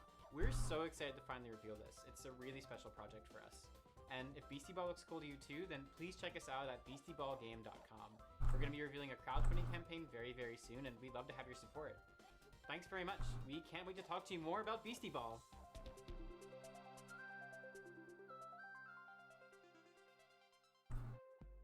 In Hyper Light Breaker, Heart Machine's follow-up title, Hello? Hyper Light Universe, you'll assume the role of a mercenary with some serious skills. You'll be entering the Overgrowth, an amazing open world with everything from lush rolling hills to deep labyrinths. They'll be comprised of both handcrafted and procedural elements, just how I like my levels. Like its predecessor, it'll be chock full of secrets and lore, sure to satisfy even the most curious explorer. You'll face off against enigmatic enemies, armed with an arsenal of weapons that you've crafted with the spoils of your previous battles. And for those die-hard fans that have been eagerly awaiting its release, we have some never-before-seen sneak peeks. This is Hyper Light Breaker. Dude. I'm Alex, creative director at Heart Machine, and we're making Hyper Light Breaker.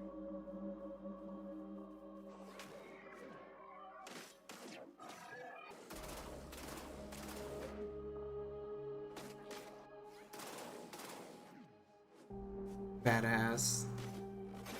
I still need to play Hyper Life Drifter. Hyper Light Breaker is a huge, stylish, bloody game. As is our MO, it's a game that's vivid but bleak, with a crumbling world that can be brutal and beautiful all at once. It's a major landmark for us, and the first of its kind, an open world game where you never return to the same world twice. You could say it's a mix of incredible open world games like Breath of the Wild distilled into the format of a roguelike such as Dead Cells or Hades. You can play alone or with friends cooperatively online. Breaker's narrative will be presented fully through visual storytelling, where you'll discover and decipher the mystery of this world and lost land from long ago. Every world will be different, loaded with dangerous creatures, razor-sharp combat, vast overgrown wilderness, long-dead civilizations, and new discoveries in a mysterious, vibrant, yet horribly ominous atmosphere. Each biome in the world is different, with unique dangers, set pieces, and stories of their own. There will be massive bosses to take down in an open structure, with dangerous, unique, and challenging sub-bosses scattered throughout runs. You'll pick up new gear, make new builds, unlock new characters, upgrade your equipment as you bring back more and more materials from runs. We've learned so much from our previous games, building up amazing tech and a deep well of knowledge and experience as a team. Breaker's the culmination of all that incredible work, and we're excited to have you experience it for yourself.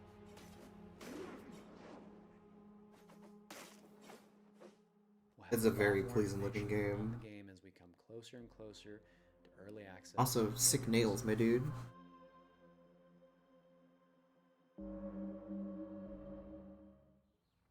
And now, in true Day of the Devs fashion, we're traveling halfway around the globe to Transylvania to bring you a game that is not what you expect. From developers Stone Skip and publisher iam8bit Presents, I'm thrilled to bring you a world premiere title that is not only relaxing and enjoyable, it's chill and vibey. Let that anxiety go while you play Simpler Times.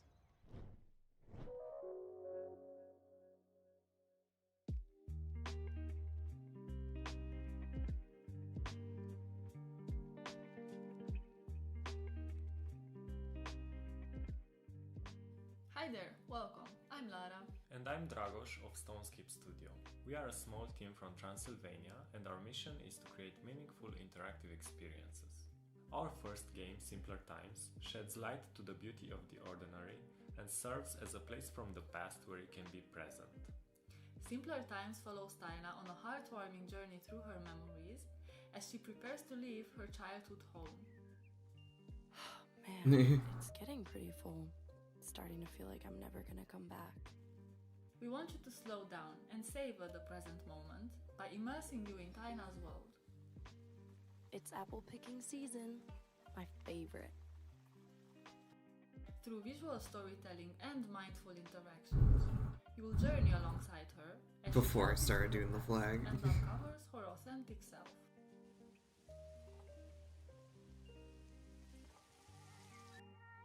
With each puzzle, Taina grows closer to adulthood and you'll be there to guide her.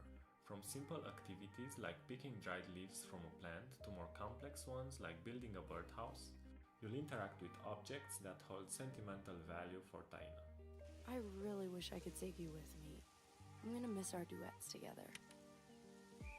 We know the world is getting faster every day. We live in it too. We wanted to create a space where players can take a break, slow down, and enjoy something meaningful.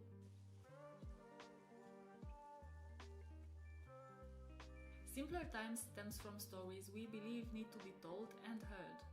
Inspired by this very place we're now sitting in, the game is a reflection of the physical spaces we spend time in and the memories we hold dear.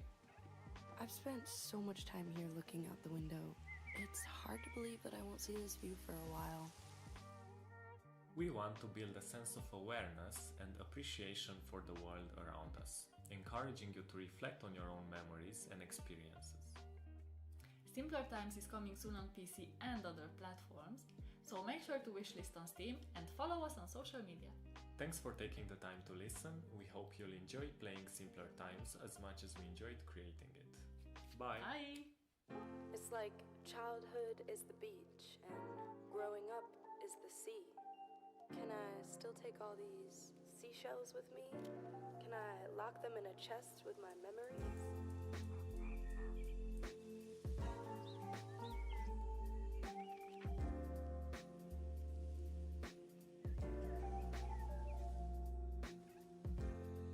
It looks very chill.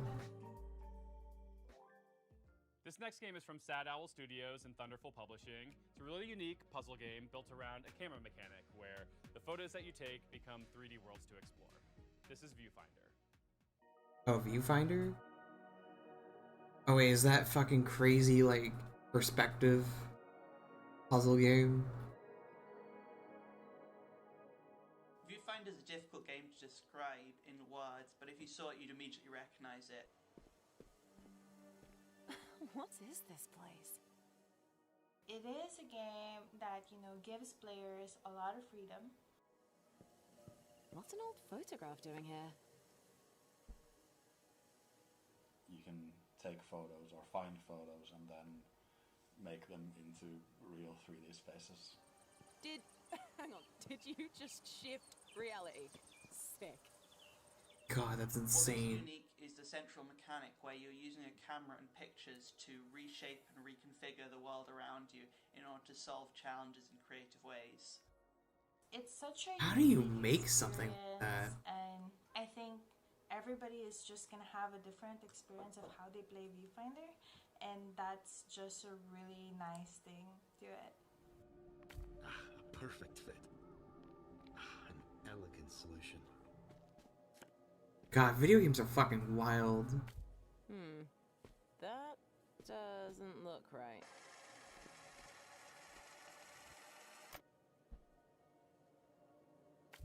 You can rotate reality too! If I was to compare Viewfinder to other games, I'd say it's like the gameplay of Portal combined with the visual illusions of Superliminal or Antechamber. People have also compared it to The Witness and Manifold Garden and various other first-person puzzle games.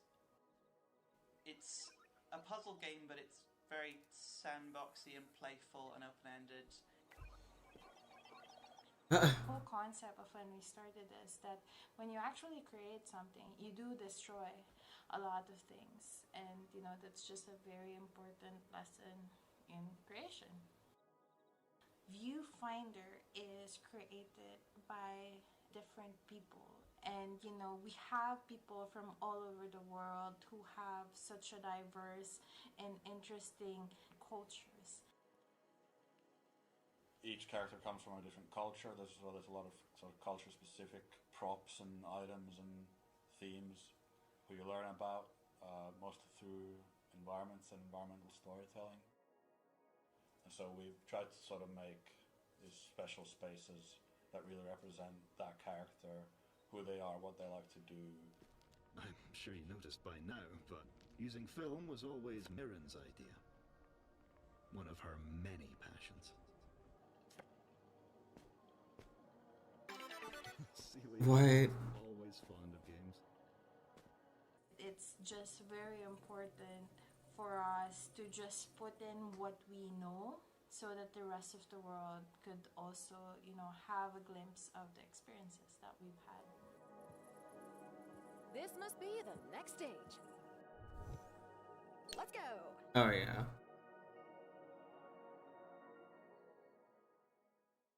We received a record number of submissions for this Summer Game Fest edition of Day of the Devs, but this next game didn't actually come through that process. We have eyes everywhere, and the curation team is always looking for games. This next one actually came from Twitter because the creator was posting all these amazing GIFs, and we reached out via DM and asked if we could feature the game. So here it is, this beautiful, gorgeous, hand-drawn ghost story called Haunty.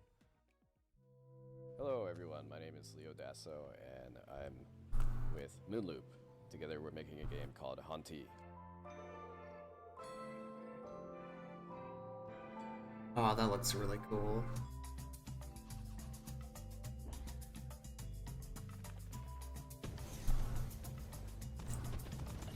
The main mechanic in Haunty is that as a ghost you can haunt things and get access to their abilities. There's a big variety of things that you can haunt in this game.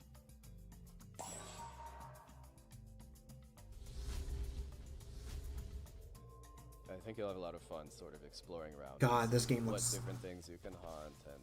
Man, it looks like something out of a freaking sketchbook. Core mechanics resemble very much a twin-stick shooter. However, unlike twin-stick shooters, it focuses less on the high-intensity moments and more on finding creative ways to use the twin-stick paradigm to create fun solutions to the challenges in the game. Hanti follows the story of a ghost in the afterlife, and beyond that it really expands into a lot of ghosts in the afterlife and sort of the stories that they have.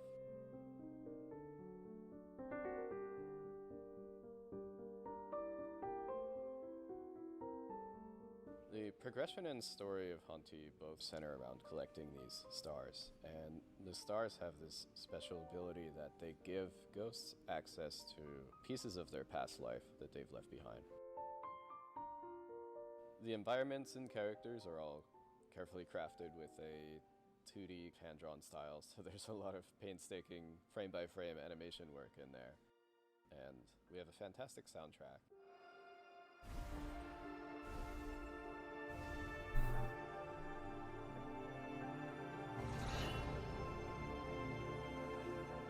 So it all sort of comes together to give you this sort of tour through the afterlife, chilled out experience.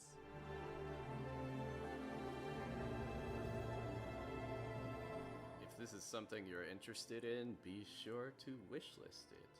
It helps us out a lot. Our next game is a bit of a blast from the past. It arrived on the scene around 12 years ago, quickly became the talk of the town, and won a handful of awards, including the Seamus McNally Grand Prize at GDC's Independent Games Festival. But then, shortly afterwards, both the game and its creator vanished.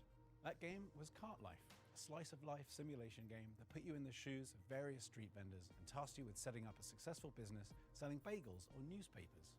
As the story unfolds, you'd soon find yourself making tough choices and trying to balance keeping your business afloat with the needs of your character and their families. It was a truly unique, powerful, and special game, and it's super sad that it's been unplayable now for the better part of a decade. But it gives me great pleasure to tell you that, lovingly restored and better than ever, Cart Life is back.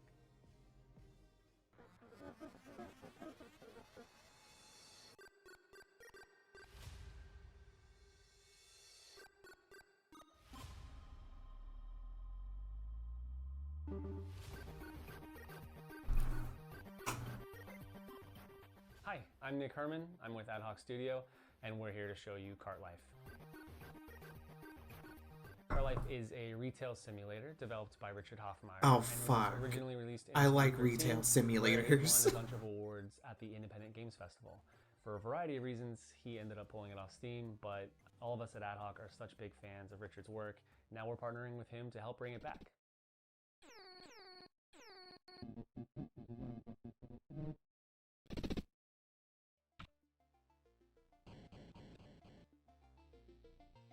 Literally, friggin' retail games are like, it's a very specific niche for me, but I In Cart love Life, them you to can play as death. 3 different characters in any order. Each have their own unique background and circumstances. I played, What they all have in common is that they're trying to I make forgot what the street game. cred. It's like a weird, like little Melanie Japanese is a game. recent Fucking. divorced mother and has moved back into her family home with her daughter. I think I all have the it on while trying Steam. to establish her new coffee cart.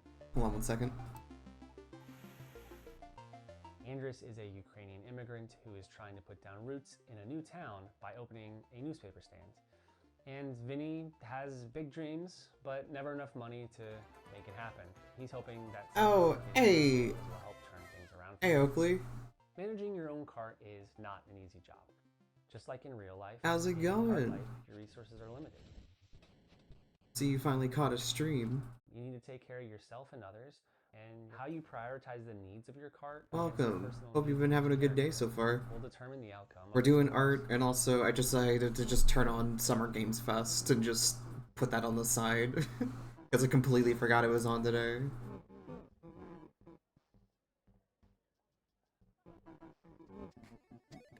The world of Cart Life is alive and filled with characters who are potential customers that you'll get to know as you try to build your business. There's no right or wrong way to play this game. What players choose to do with the time that they have with each character is entirely up to them. Everyone's experience will be different based on the choices they make, what they What was that one prioritize, game that I and was even the order in which they saying use the that I different liked? characters. This release is going to have a bunch of new story content, new art, updated controls and mechanics, and we really look forward to sharing it all with you on PC and console later this year.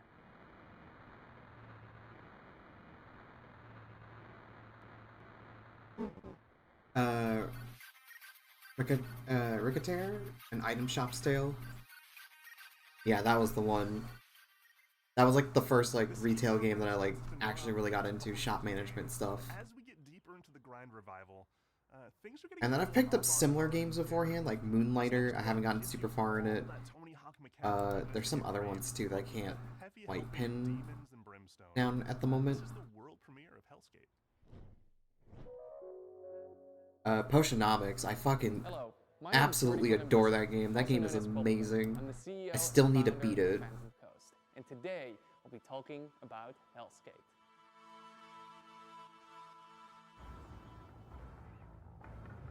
All right, Anton. First try. Here we go. Hellscape. No! That was a good combo. All right, that's it. Oh, that looks cool. Too slow. Again. Hellscape takes place in Wertheim. Here you play as Anton. But yeah, I definitely need to pick up Potionomics again and actually continue my playthrough. I was like roughly halfway through. Even if that means he has to go through I got done with like the third tournament. Anything to stop him and his skater friends from doing what they love most.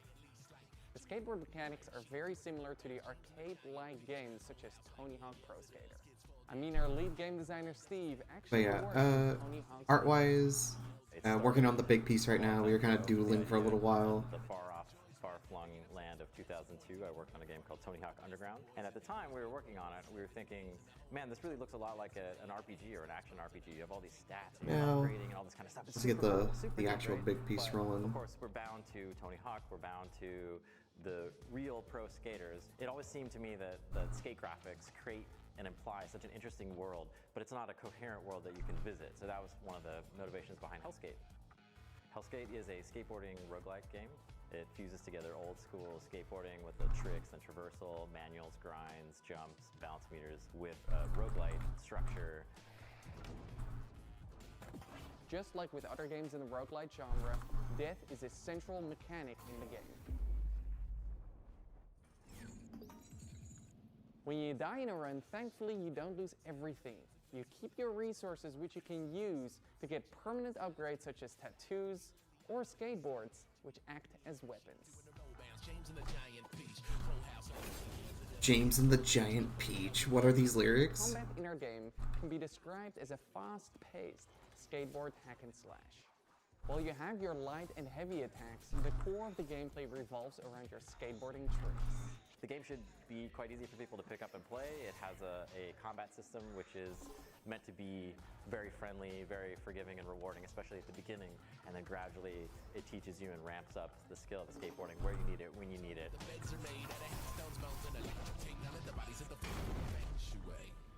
Why did you stop me from skating? Look at yourself. Your wing, your arm. What do you think happens when that gets to your head? Thank you for watching this reveal of Hellscape. Wishlisting the game would mean the world to us. Thank you.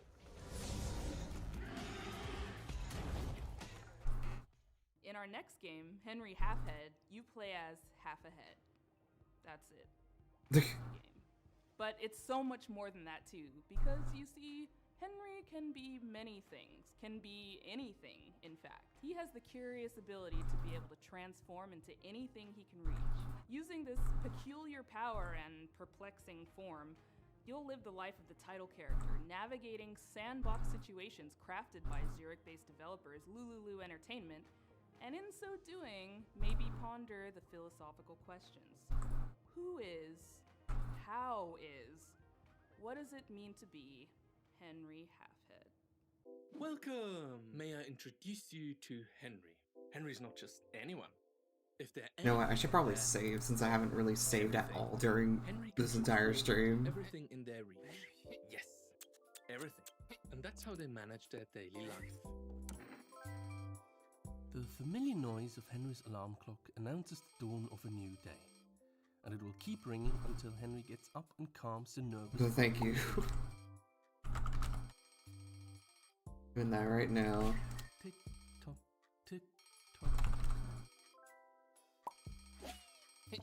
least half awake, Henry is ready for their morning routine, which they usually start by making their bed. Staying in bed is tempting, but only leads to regret later. Henry knows that if you want to change the world, you have to start off by making your own bed. Completing this simple task in the morning gives Henry a little bit of pride and the feeling of control over their life. With part of the morning routine done, Henry was ready to freshen up.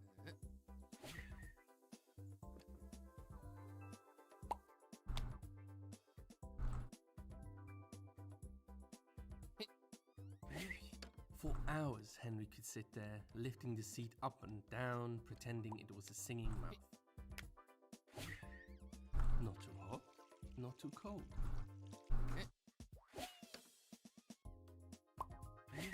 Henry bought a turmeric soap. They didn't know, they just liked the color. It's actually great for their skin.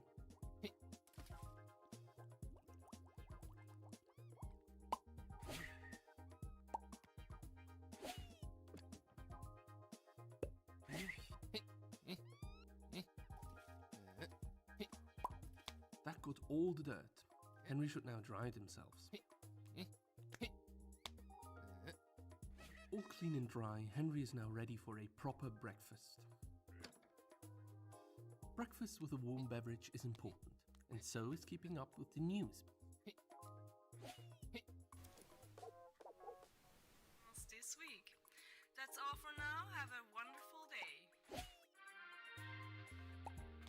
Not the fixed screen.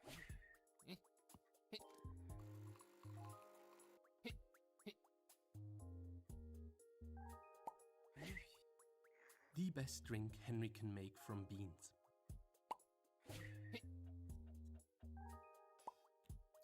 The candy of nature, delicious.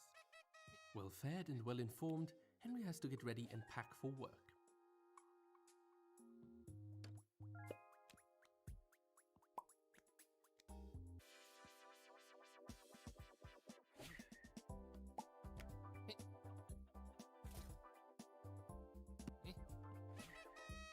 If Henry takes their lunchbox and leaves now, they can catch the 8 o'clock bus. Double the Henry, double the fun. Play Henry's not-so-ordinary everyday life in co-op mode. Henry Everyday Life with a twist.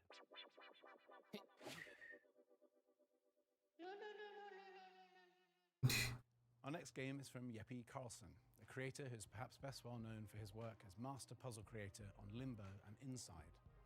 We had the honor of working with him to publish two of his solo projects as part of Double Fine Presents: rhythm action platformer 140 and co-op arcade shooter Thoth, two of the most fiendishly well-designed and fun puzzle games I've ever played that truly give you a sense for and appreciation of Jeppe's contributions to those Playdead titles.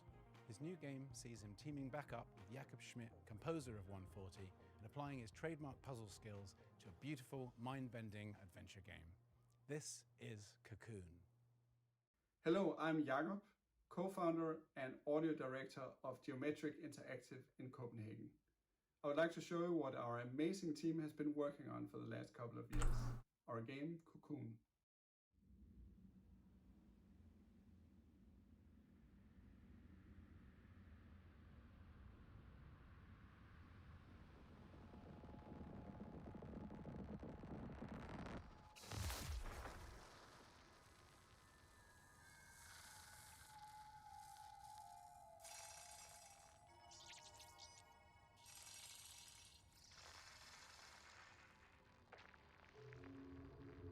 Yeah.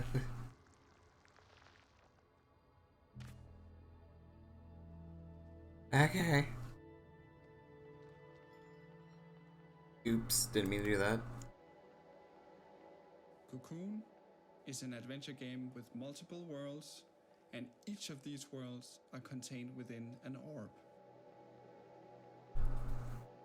Let me demonstrate by jumping out of the world which we are currently exploring. Just like that, we are now in a world outside.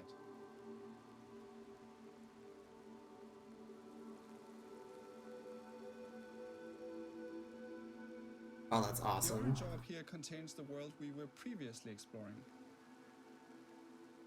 Let's jump out one more time.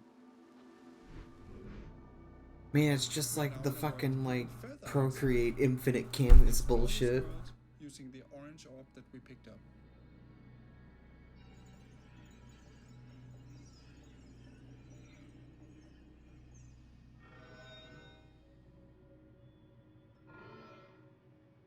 Orbs can be placed on switches to power devices and solve puzzles.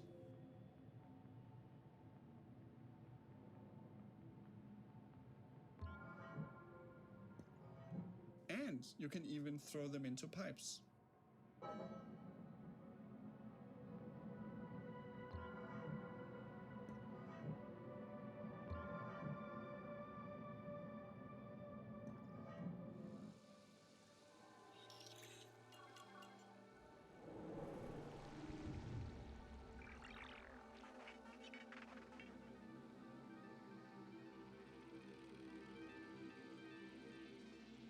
You can use the hierarchy of worlds within worlds to solve interesting puzzles.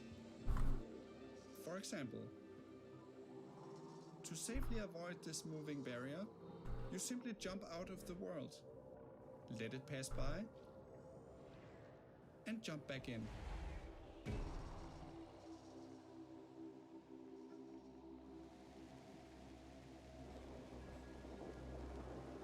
Now, Cocoon is not only about exploration and puzzles. Within each world, you have to face a mighty guardian. Here is a first glimpse of one of these encounters.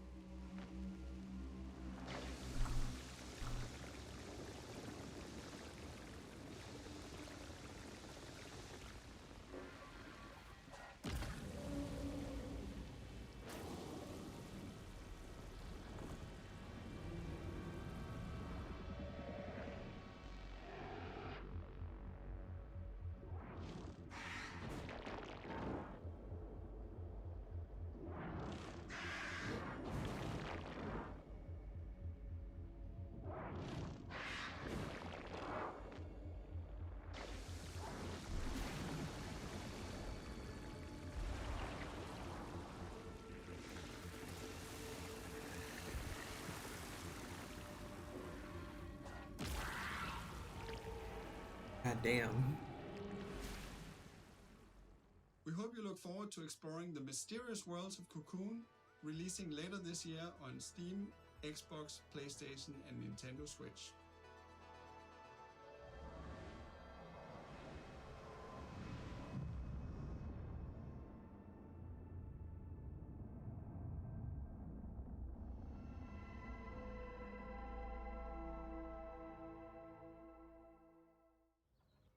And now, I'm pleased to bring you a By the title way, how from are y'all been French doing Canadian today? developer How's it Impossible. going? In this relaxing artistic exploration game, you play a painter with a watercolor brush and a whole city to explore. This game is more than appropriate for Day of the Devs Summer Game Fest edition because its title, Été, in French, translates to the word summer. Hi, my name is Laszlo, and I'm the creative director at Impossible. We are a small Montreal-based indie studio working on our first title, Été.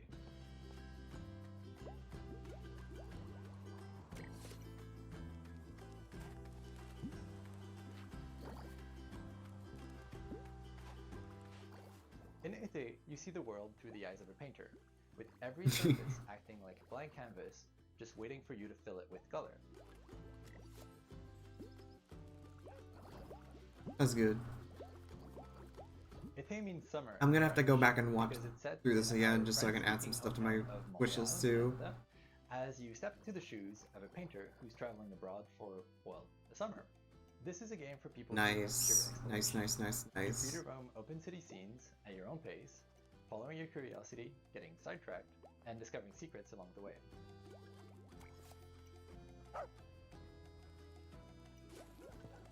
When you fill something with paint, you'll extract its color as droplets of experience, and as you level up, you'll become able to unleash larger splashes of paint that reveal a bigger part of the world at once.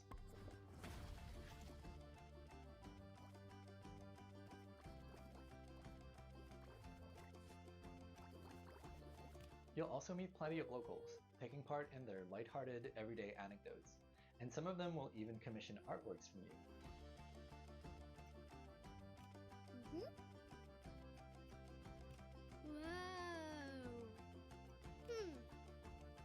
Using your bike, you can travel quickly back to your apartment and paint those commissions on canvas.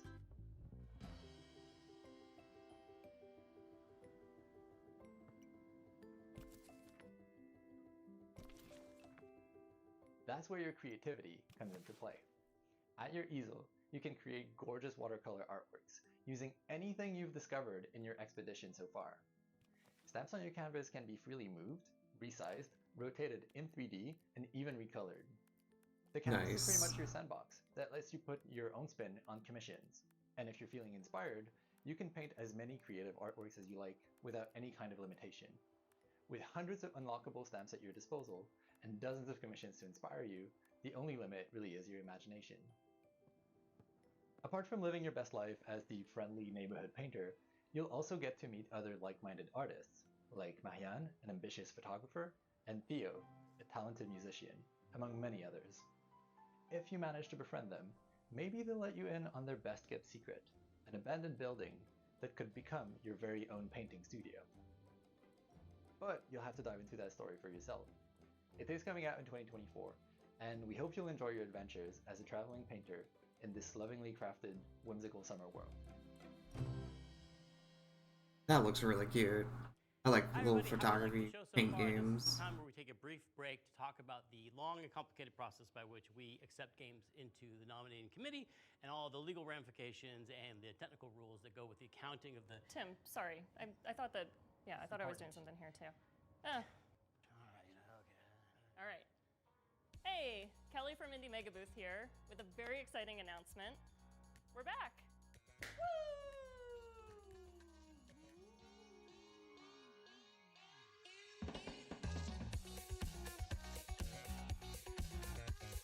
If you're a fan of indie games, you may have seen the Indie Mega Booth at shows like PAX West and PAX East over the last decade, bringing together a curated selection of the best up-and-coming indie titles. Games like Crypto the Necrodancer, Crypto the Necrodancer! I was literally playing that. Spiritfarer, Celeste, Mini Metro, Astroneer, The Stanley Parable, and Papers, Please have all been part of the Indie Mega Booth community. If you're a dev, you'll likely know us from our industry work, such as our GDC showcases, our presence at Bit Summit, our global outreach and events, including a robust scholarship and grant program. And if you've never heard of any of this, well, that's fine. Just think of us as like a stepping stone into the games industry, where folks who love indie games can connect with each other, discover new games, and be part of a welcoming, diverse, broad, creative community.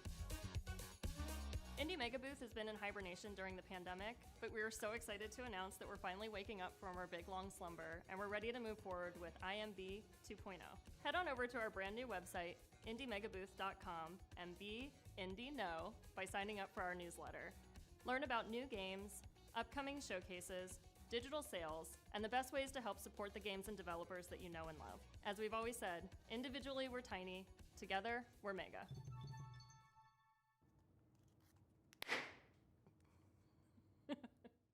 We have another world premiere for y'all, and it's also really thematically appropriate for this showcase. You'll see why in a second.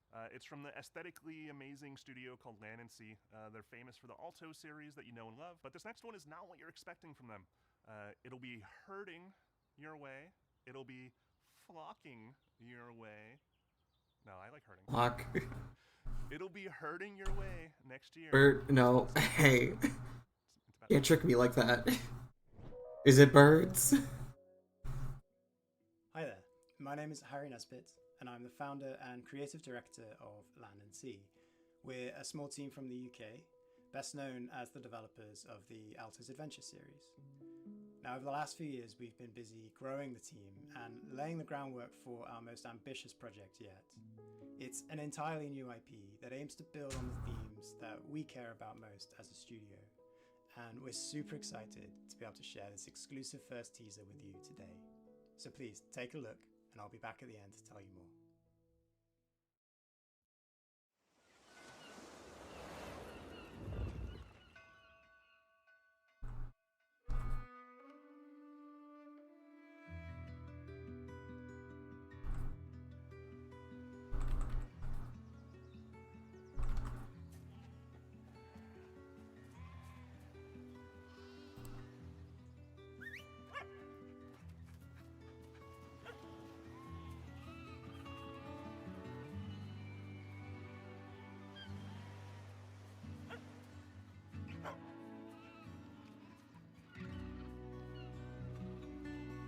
Oh, this game looks gorgeous.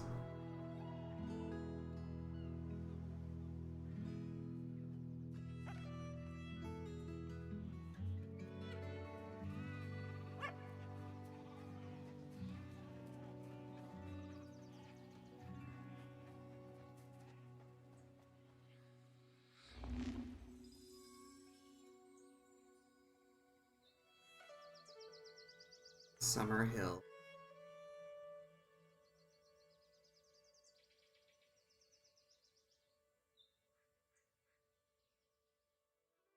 We hope you enjoyed this first look at our brand new game, Summerhill. To give you a little bit more detail, Summerhill is a story-driven puzzle game in which you play as a young shepherd and their dog. Together you'll be setting out to rescue your lost flock that have been scattered across the mysterious land that lies at the border of your home. Summerhill brings together gentle problem solving, fluid herding-based gameplay, and striking pastoral landscapes to tell a timeless coming-of-age folktale. As a team, we've been massively inspired by the rich history and cultural impact of sheep herding across the world. There are few people or places that haven't been impacted in some small way by the practice of shepherding. Even the name, Summerhill, is a name often given to highland pastures where sheep are taken to graze during the warmest months of the year. In many ways, sheep herding is in our DNA, and we really want to do justice to this timeless tradition and tell a story that could only be told in this way. We're also super excited to be working again with our longtime collaborator, Todd Baker. Todd is a composer and audio designer best known for his work on games such as Monument Valley 2, Dreams, and our very own Alto's Odyssey. We can't wait to share more with you, so if you'd like to be the first to hear about what we're up to, please head over to our Steam page to wishlist the game, or go to summerhill.game to join our mailing list. Thanks again, and we look forward to sharing more with you again soon.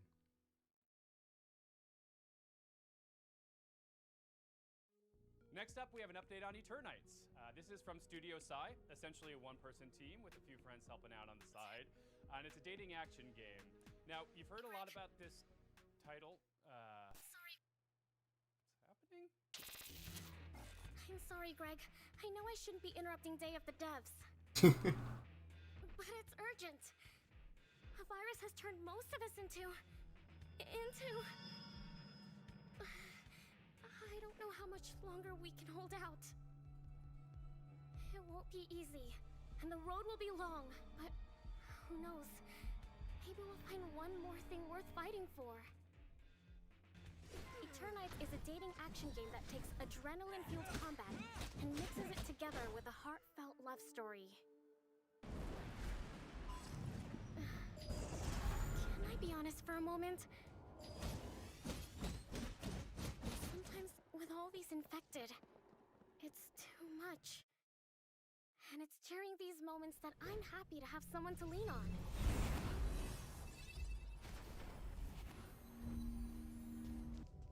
Fighting for our lives, solving puzzles, exploring dungeons. It all seems easier when you have someone special by your side to make things less scary. So... what now? Did you just shush me? Because the teacher might hear us. Hey. Philip. Have you ever passed a note to your crush? I mean...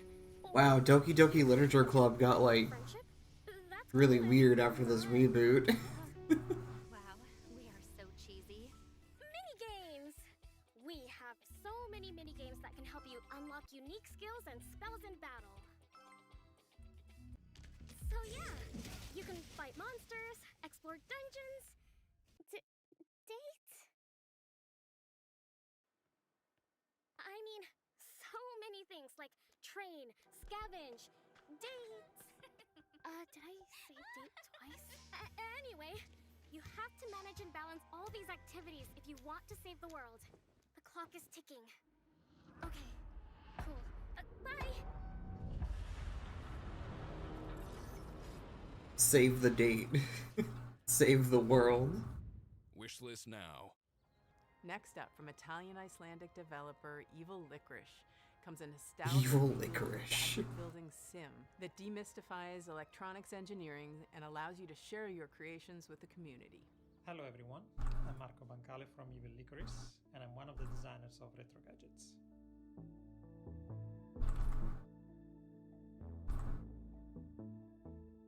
Although it takes me forever to build something like this, I love the feeling of seeing something happening on a screen like this one when I rotate the knob or I press the buttons. And this is where the idea for Retro Gadgets comes from, is to being able to build digital gadgets with little effort.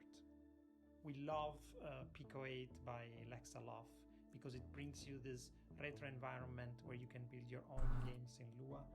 And we also love Shenzhen.io by Zachtronics because it managed to teach you low-level programming effortlessly. And Retro Gadgets tries to take the best of both worlds and adds a layer of hardware. Let's go game where you make games. All this is packaged in a cozy and retro-inspired environment. Fake boy. We have a fantastic community and people have been creating insane gadgets that go well beyond our initial expectations. So please join our Discord server and check them out. Retro Gadgets is in early access on Steam and we have big plans in store. Bye. That's pretty cool though. If you've ever Is it like Mars Curiosity rover on one of its missions, I wasn't quite hearing the first bit, but was it like a way to like teach you like some low-level game design? Soil samples and hunt for traces of water. Our next game poses a very important question. Or like how to build a little game machine? Tell us the weather on a planet millions of miles away. But can it deliver a pizza? In Mars First Logistics from Shape Shop. Wait, I know that dude. What? His voice sounds familiar. Point B by assembling and piloting your very own Mars rovers. And in doing so, perhaps you will solve the pepperoni-based problems that truly matter. Hello, I'm Ian McClarty from Shape Shop. We're a small team based in Melbourne, Australia, and we're making this game, Mars First Logistics. That's pretty cool. In Mars First Logistics, you'll be helping to establish a colony on the surface of Mars. You'll do this by transporting often awkwardly shaped objects between A and B, using vehicles. Dude, that looks like the shit that I made back in high school during frickin' engineering class.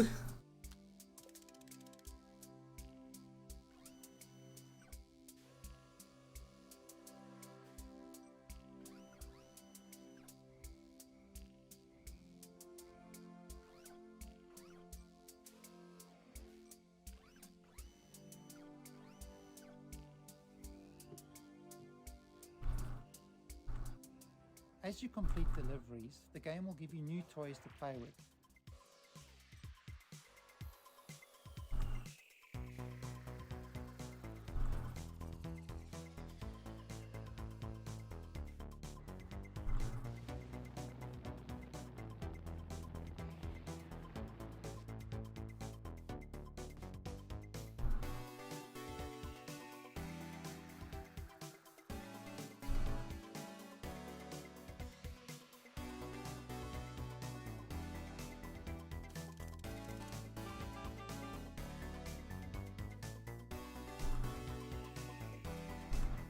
The game is set in a vast open world, and you're free to pick and choose which jobs you'd like to take on.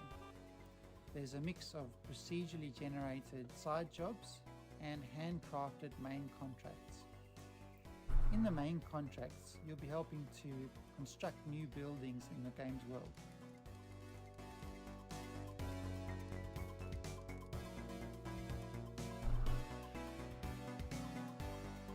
One of the main challenges in the game is figuring out how to pick up each item and deliver it safely to its destination using the parts that you have available.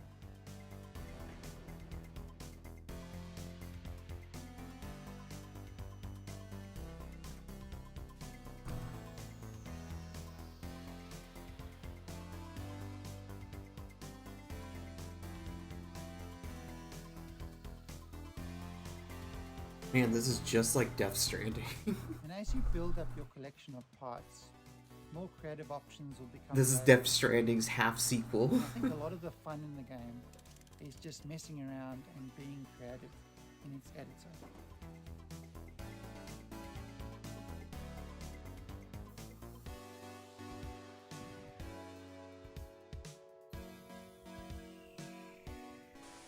And finally, I'm really excited to announce that Masterverse Logistics will be launching into Steam Early Access on the 22nd of June.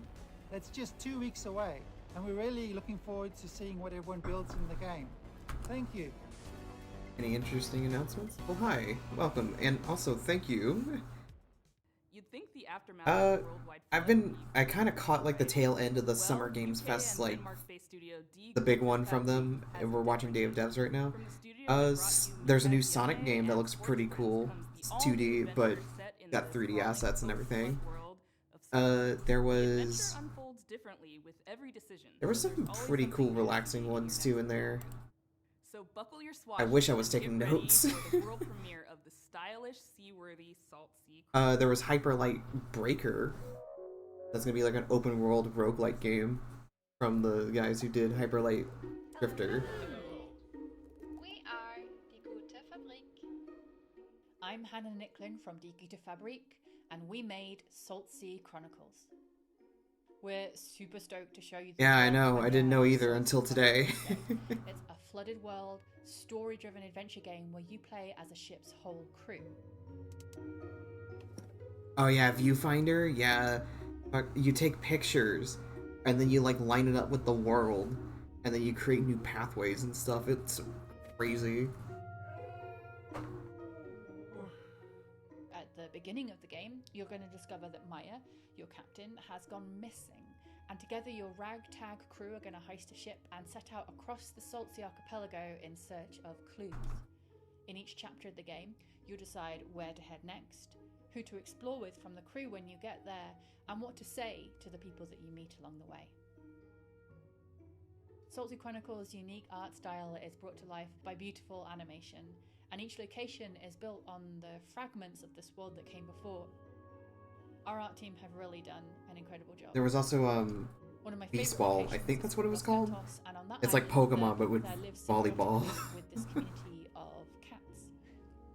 That one looks cool. I As like you explore, the idea of you'll that find a one. brand new trick-taking card game designed especially for the world of Salt Sea. It's a really good way to sort of take a break from the story. It's called Spoils, and you can play it all over the archipelago, and you might discover how each community has slightly different house rules. Another thing we're super Yeah. proud of is our exploration system.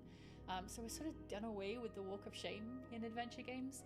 So if you miss a clue, instead of sort of slowly traipsing to the other end of the island, you just Oh, want to let me tap see if the I shoulder can button on your find it on controller or Twitter sort really of sweep fast. an arrow to move almost instantaneously across a space. It allows us to lay the story down away from a linear path much more organically. Salt Sea Chronicles doesn't tell a story about a hero.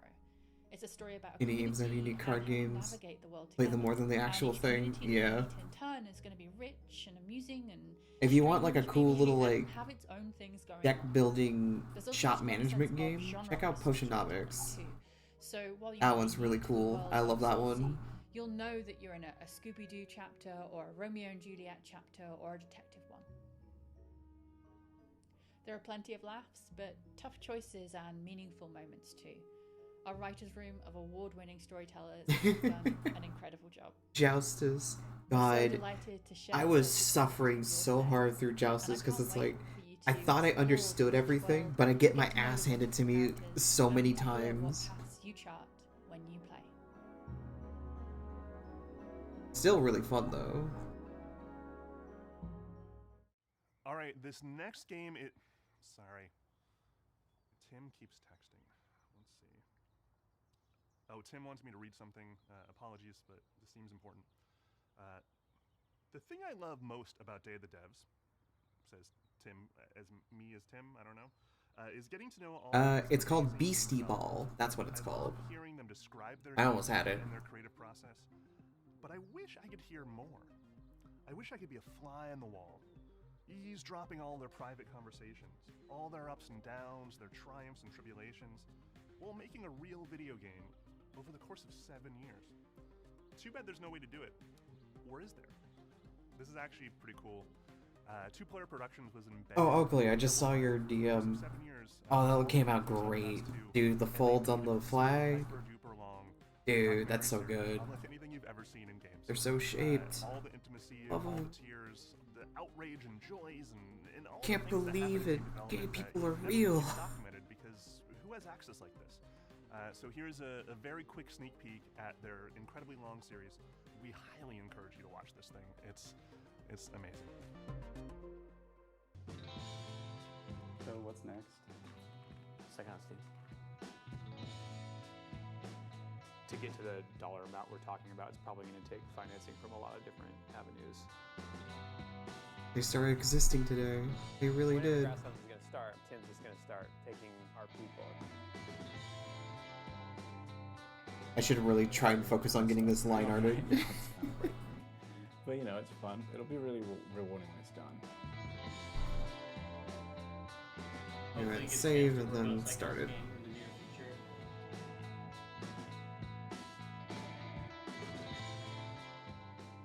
Thank you for helping us bring back Psychonauts. Thank you. 3, 2, 1.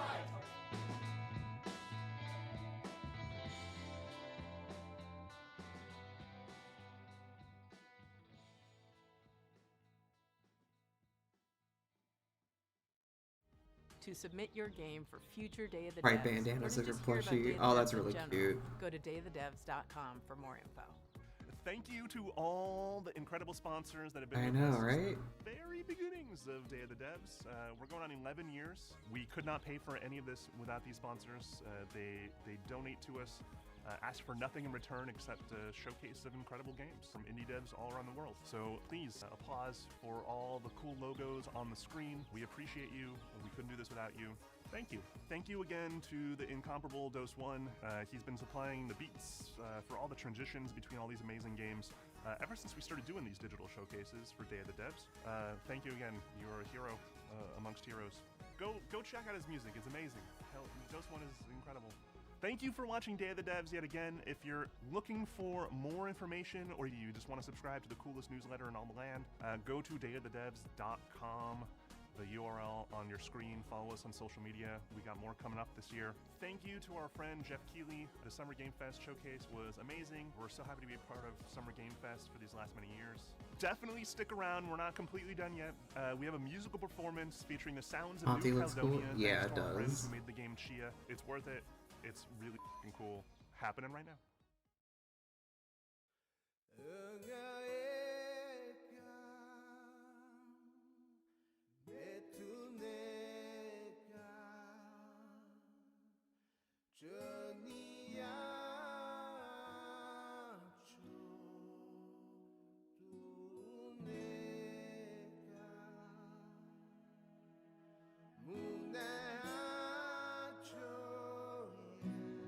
Oh, that's really beautiful.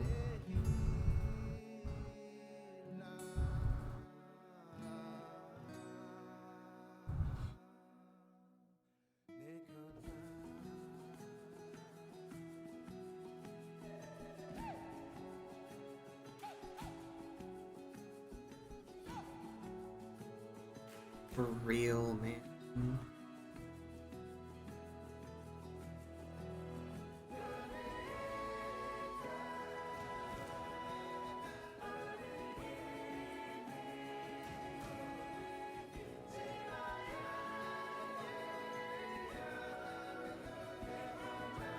Straight up, man.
Fuck it up, flute dude.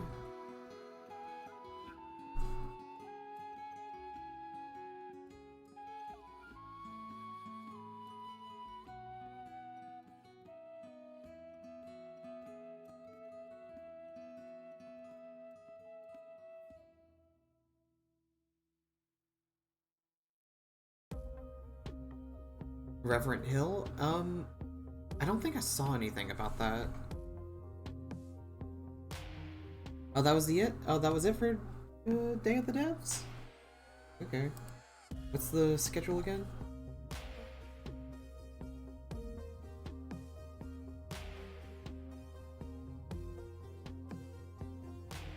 Devolver Digital is coming up next.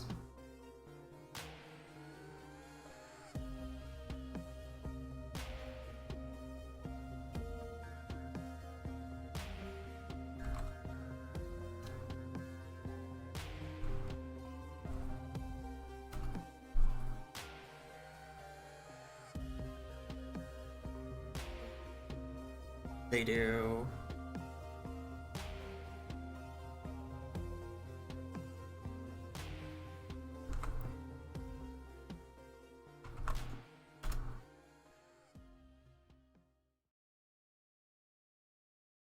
Oh yeah, Reverend Hill was the cat, that one cat thing from the PlayStation Showcase, right?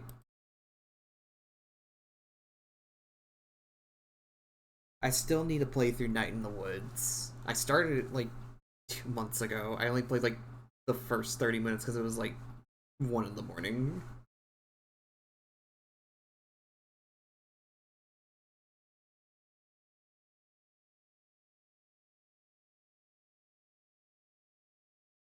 I'm always excited for Devolver Digital games. They have like some of my favorite indie games I like picking up.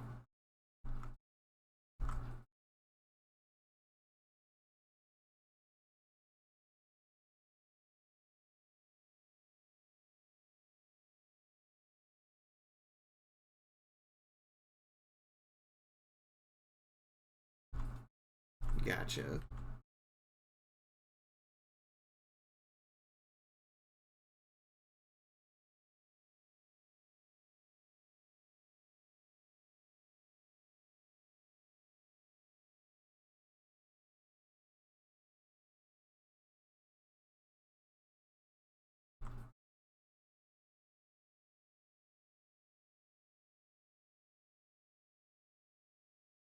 You have 4 copies of Downwell? Dude. For what systems?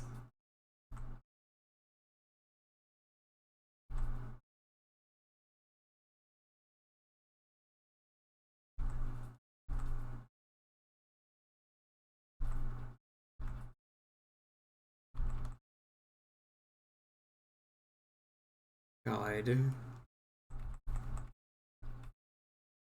Maybe I'll put the hand on the shoulder down here.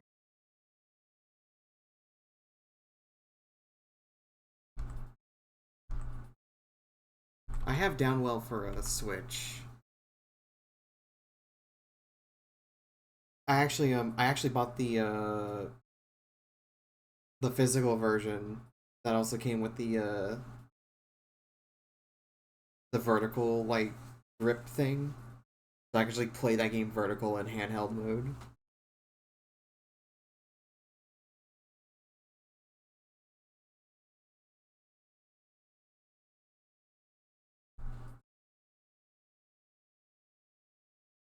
Yeah. I used to follow a bunch of limited run style websites that sell like, you know, limited copies of physical games for a little while. It's always usually indie games. But Downwell was actually one that I think got published to retail, so you can easily find it in the wild. I don't know about the Switch grip. But yeah, I have it. I have like the box and everything. And I was addicted to Downwell for a little while, and then I beat it, and I was like, cool, I did it. And now to move on with my life.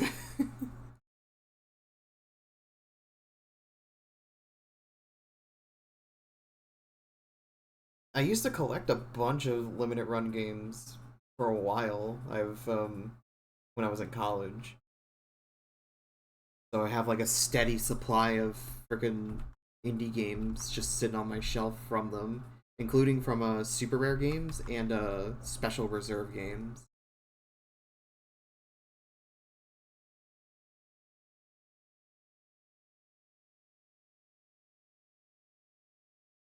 Took y'all a while.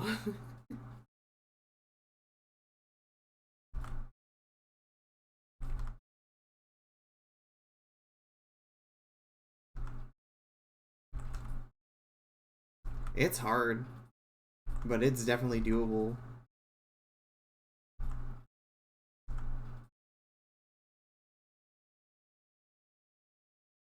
I don't know how much more difficult it would be on mobile.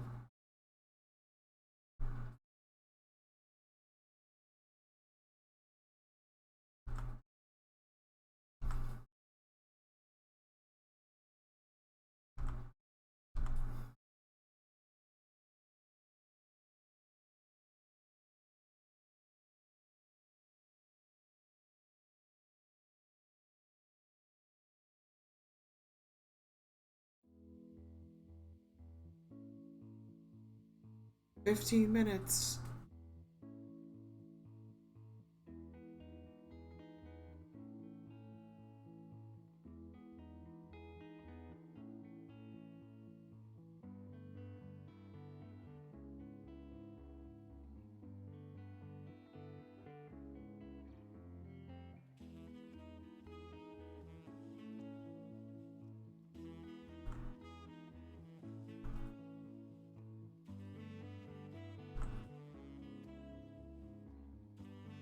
By the way, Buffcat, have you did you catch the stream earlier, or were you just hanging around, or did you just get here a little while ago?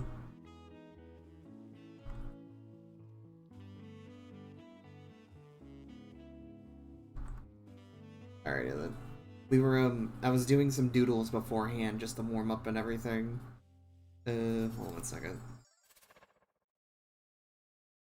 Oh, we're fucking watching stuff now?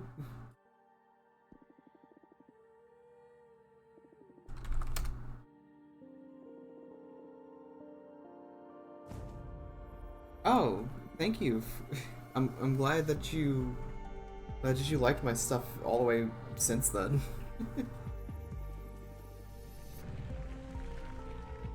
I only started streaming again about 3 weeks ago now. I wanted to get back into it since I was wanted to do something more productive with my time. And, you know, stay motivated drawing too.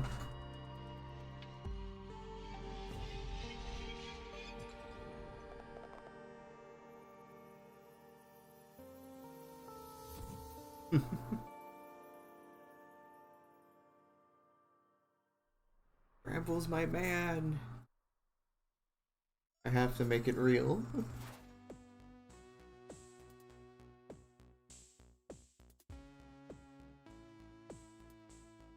Oh, I guess they were doing announcements before the actual show.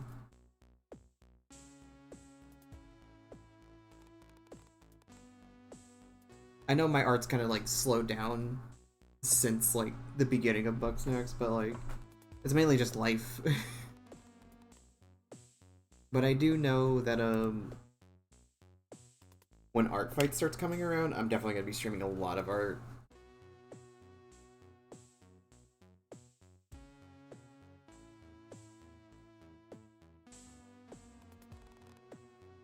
I kind of have an idea what the mouse pad and body pillow came from.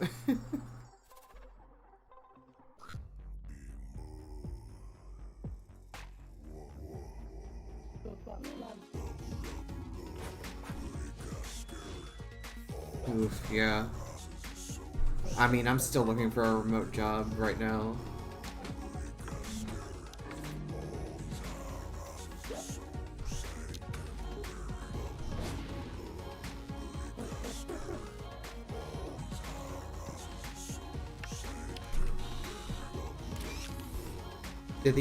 Is the mouse pad like the The Wambus booth one.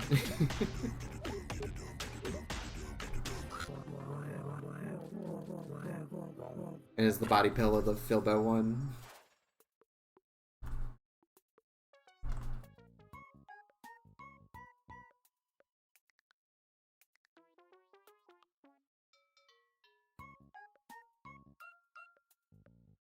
Ugh, yeah.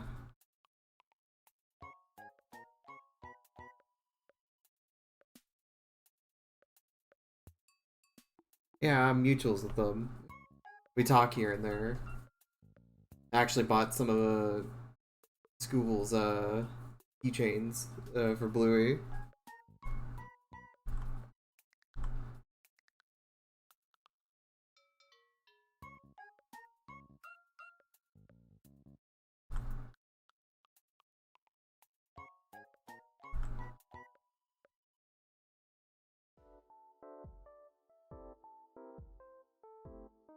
Yeah. I need to talk to them more.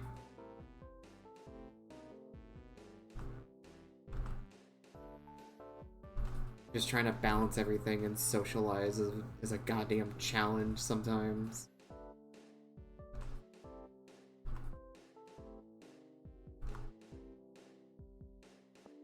Trying to make sure I stay connected to people, stay on top of relationships, make sure I stay, you know, spend time with my partner too, everything in between.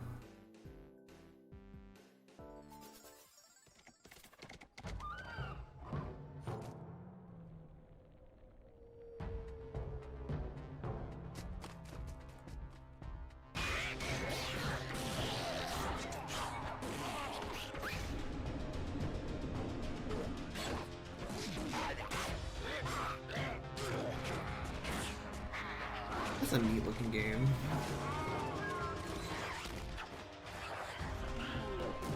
Awesome. That's cool. Yeah. I know if I like really tried, I can definitely reconnect with a couple of my high school classmates. But I know we're all kind of like in our own like business right now, dealing with life.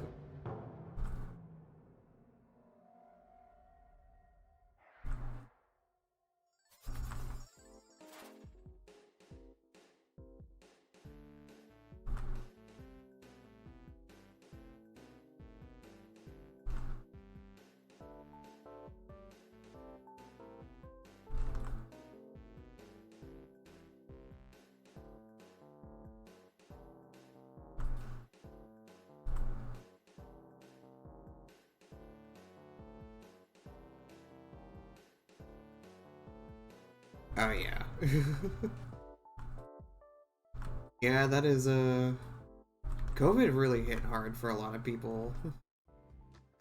That's completely understandable.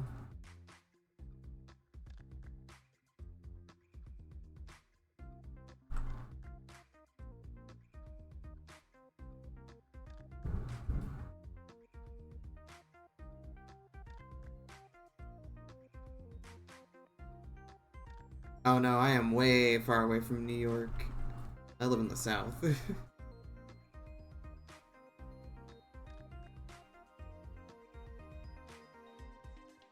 I got a couple of friends in New York, so I do worry about them too.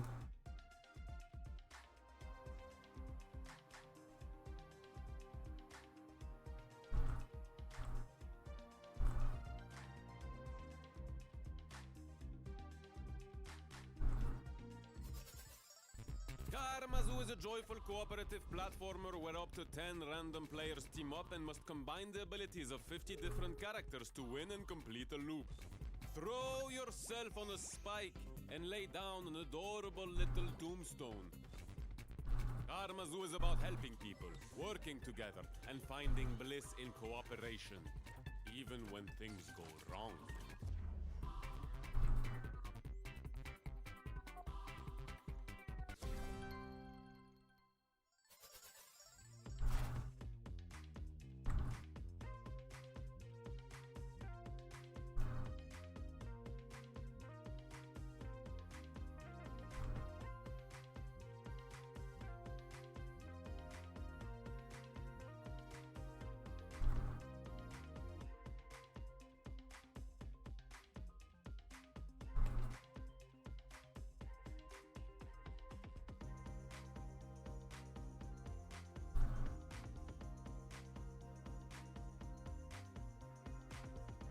I definitely am sort of like dragging my feet at the moment with with drawing right now because of Summer Games Fest now.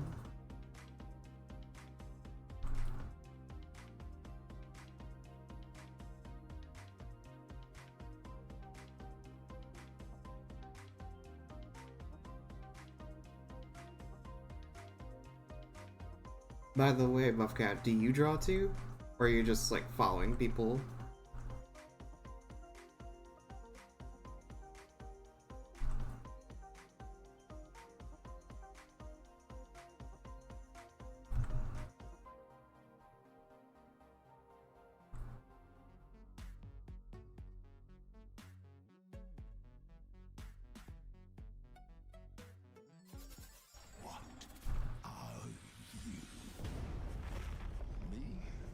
I'm mad.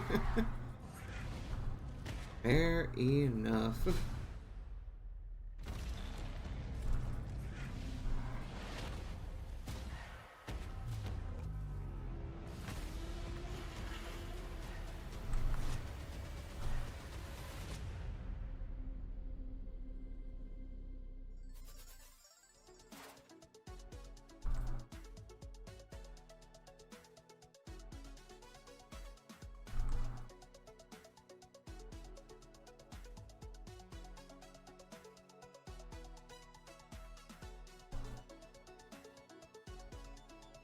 I've probably seen some of your art. I might not be familiar with your username if it's different on Twitch than it is on Tumblr.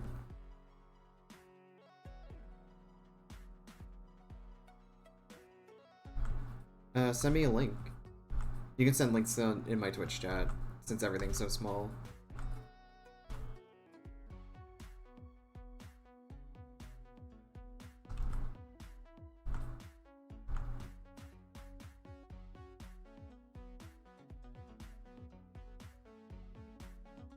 Oh, okay. Well,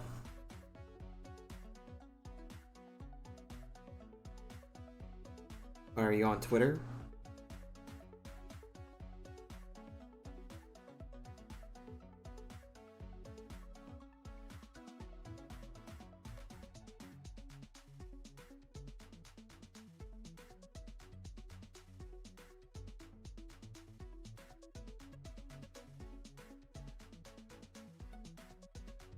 Ah, gotcha.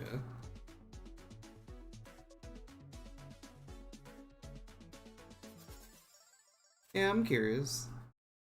I mean, like, when it comes to the Young Horse server, I peek in there every now and then, so I don't really keep up with it. So when do I get to light up some demons? Wait, what the shit? I know that dude! Bullet train is here. Hell monkey. And maybe I will blow your head off nicely. Are they bringing him back? Hey, every demon has the right to pick the music for his own funeral. I do love a party. Demon Hunter, your bullets have no Remastered? Aw, shit.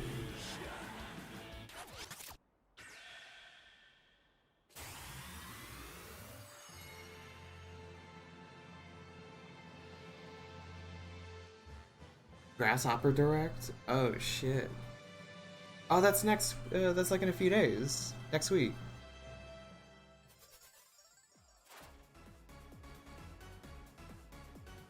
Dude, Shadows of the Dam is so cool.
Shadows of the Damned remaster just happening.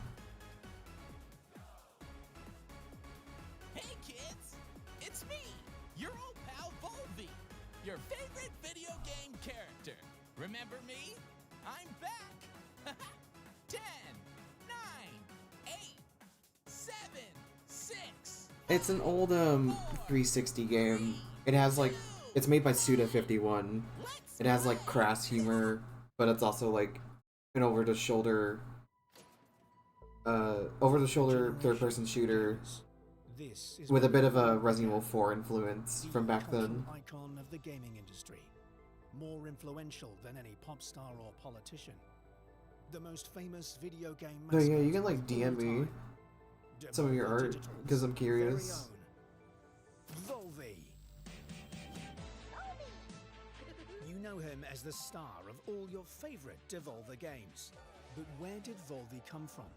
Many years ago, Devolver Digital hired little-known designer Ronathan Trotfield and tasked him with creating a character that could rival the big names of the day. You have to remember, we were trying to compete with the heavy hitters. Bonk, Gex. Where should you DM? You can DM me on Discord. And this was no small task. Yeah, we spent a few years on it, but... to be honest, I don't really remember drawing it. I remember Ronathan showing us that final design. It was a beautiful moment. That face, those smart brown shoes, and of course, the masterstroke, his one big hand. For gaming. I'd just never seen a character with a hand that big.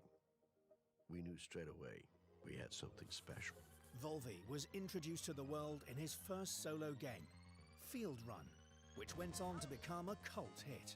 We were seeing the sales numbers going up and up. We couldn't believe it. The demand for the character was insane. I think it's supposed to be a rat. And so Volvi went on to star I sent you a whisper. hit Devolver titles. Hotline Miami, Cult of the Lamb, Grease from Nomada, Ape Out, My Friend Pedro, Piku Niku, Enter the Gungeon. The list goes on and on. Volvi's popularity had skyrocketed. He was an icon, not just for video games, but pop culture in general.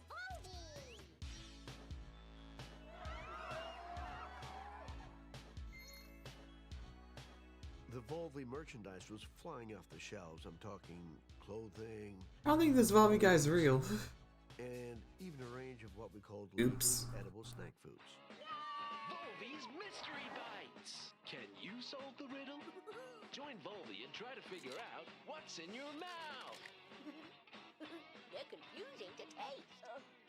But tastes and trends are fickle. And as the years went by, kids began to want different things from their video game mascots. We saw the way the market was changing, and we made the difficult decision to part ways with Ronathan. We had no choice. We needed to keep Volvi relevant. It's Volvi 2.0 in the new game from Devolver Digital, Cigarette Heist. We lost the big cheeky smile. I don't need your permission to eat a meat burger. Even the big hand for gaming, in favor of something with more attitude. Guess what? I have an earache, and I don't care. It's graffiti time. Looking back on it, maybe we went too far. Volvi 2.0 performed poorly, and the character began a slow but steady decline. So, we made the decision to quietly discontinue the Volvi franchise. It felt like I was losing a family member. Well, a distant family member, but it was still quite horrible. And, nobody's seen him since. Until now. Good evening, Oh, that's you. Oh. Now I know who you are, Buff Cat. It's Jake, and you heard it right, folks. I am so proud to present the launch event for the reboot, rebirth, and return of the world's Yeah, I see you liking and like reblogging my stuff on Tumblr. Oh yeah, oh yeah. Okay, settle down, please, because it gets even better. I recognize your icon. Please welcome back Valdi's original creator, Ronathan Trotfield! I recognize like a couple of regulars who end up like, you know, liking and reblogging my stuff. What a moment, you are looking fantastic. Oh, I see yours too. But yeah, I'm down for seeing some of just the safer word Bugsnax stuff first.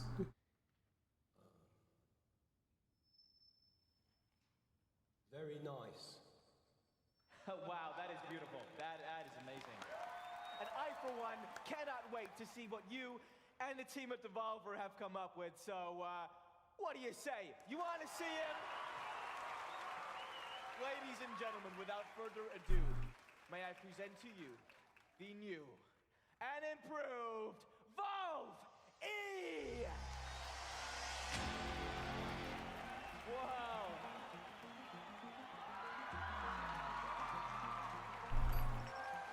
Oh my god, he is back! Incredible! But how does he work? I'm glad you asked, Chris. Well, we've taken the heart and soul of what made Ronathan's character so lovable, but we've given him a very important new update. With the latest advances in both biotech and machine learning, Valve E fuses the DNA of a real Vole with today's most powerful AI technology. That's impressive. The Queeble. In short, Valve E can instantly generate brand new, fully playable These are really cute. games based on simple prompts by the player. Simple prompts, you say? That's right. The consumer no longer has to wait for a bunch of slow programmers and stinky developers to be inspired. No, they can use Valve E to play what they want, when they want. Here, let me Valve E. Hey there, Valve E. Generate a game for me. How about one that, oh, I don't know, is a cooperative survival sandbox, but with wizards?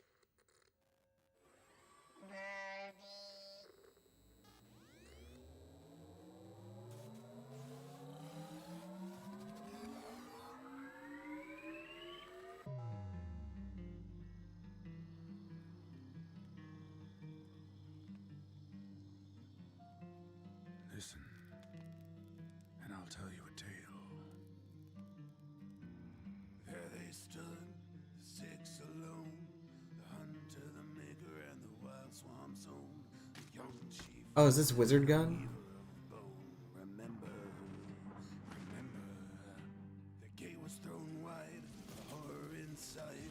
The riders drew iron, there was nowhere to hide. Before it was done, our heroes, yes, everyone, they fell and died.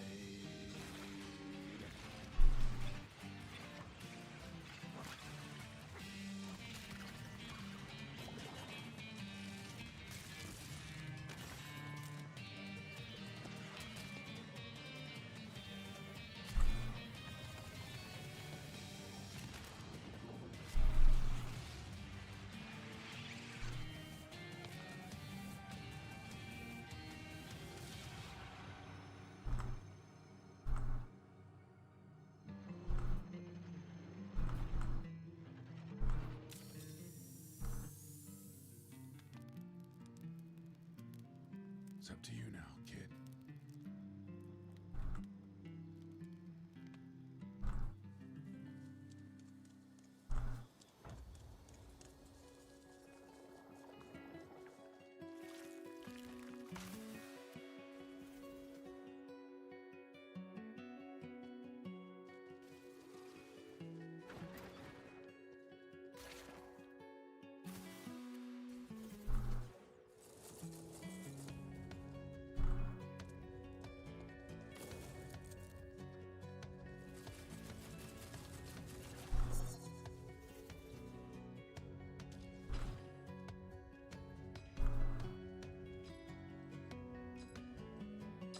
This game looks cool. I want to pick it up at some point.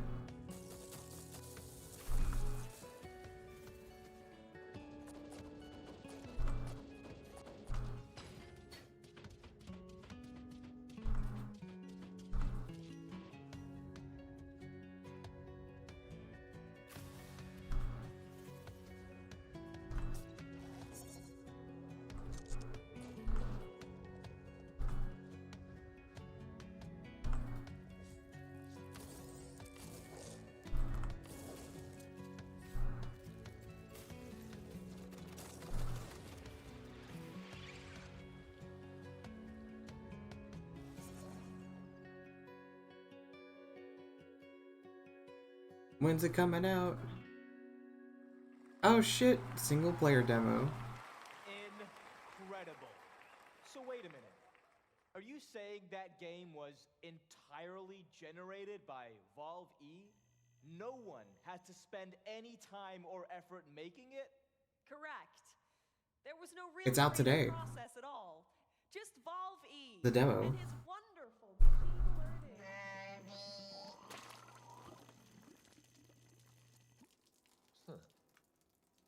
Oh, no. Well, that's a good question, actually.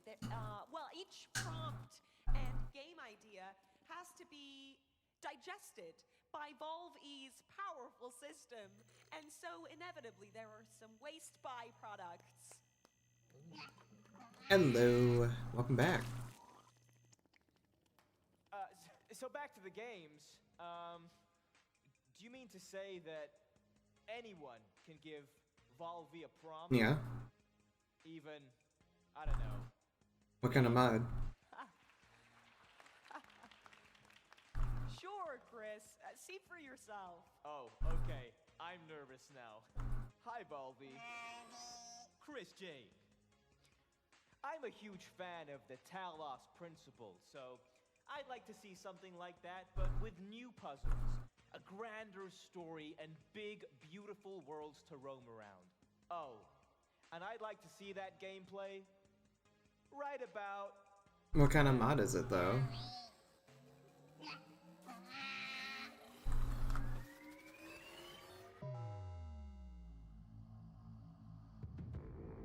I can't help but notice that many of these structures are not strictly functional. There's a sense of aesthetics, of beauty here.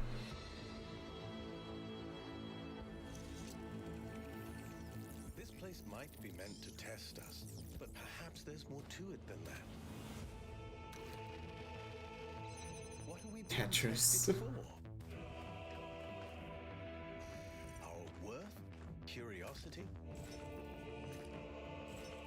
Our persistence? And I keep thinking, why puzzles? This weird. Is it just their symbolic value? Because the thing about puzzles is that they can be solved.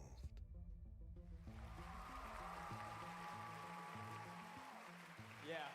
Oh, yeah. Wow. Now that looks like the kind of game I could really spend my disposable income on. Thanks, Balvi. And what happened to his big hand? And the best part is that to create a game with Valve E, you don't need any. Yeah, I'll keep this on the back burner for a little bit and check it out when I have a moment. Creating their own game. I have. Right? I have. You there? Thanks for the recommendation. Yes. You have a game idea? Yeah, come on up here. Come on. All right. Okay. All right. Well, ow. And okay. Oh, no, be careful. Be careful. No, please be careful.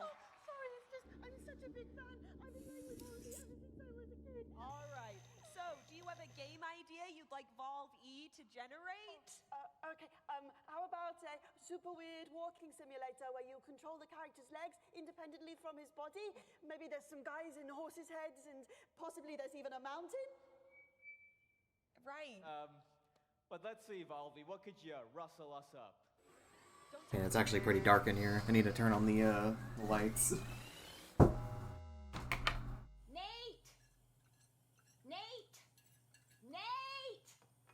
everybody. Family meeting. Let's go. Are you bringing him food again? Not right now. Talked about this. Not right now. You are okay? literally killing him with these pizzas. You just want to throw him out on the street. No, Is that what you I, want? no, he's You 35. want him to live on the I street? want him to have some kind of discipline. Well, discipline. Nate, if you can hear my voice, I want you to come up here. We're having a family. Goodbye.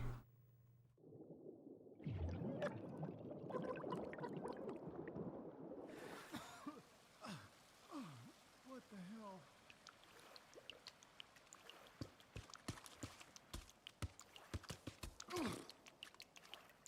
Oh god, getting over it?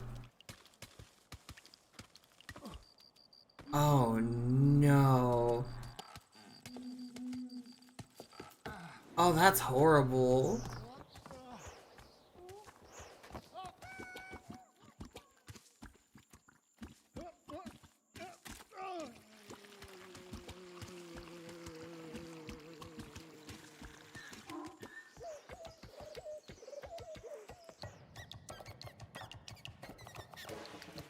God, what if you took Quap and turned it into a fucking open world puzzle game?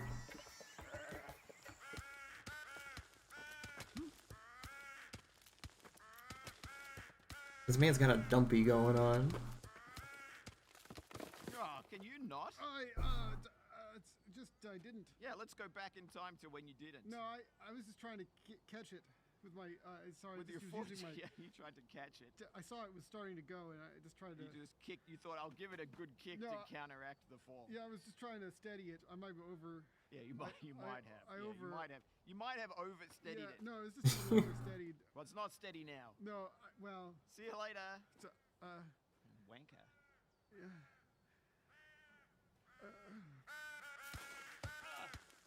Baby steps.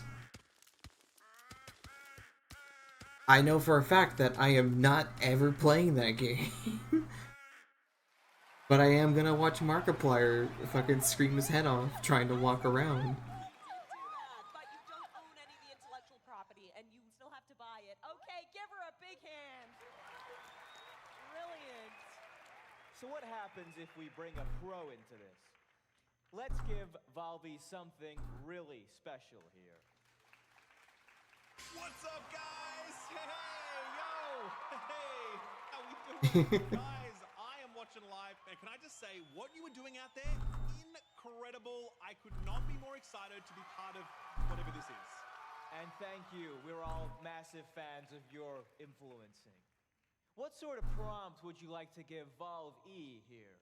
Okay, try this, Volvi. A much-anticipated sequel to a hilarious online co-op game. Just more gameplay, more levels, just better all around. Okay, Valvi. Show 'em what you got.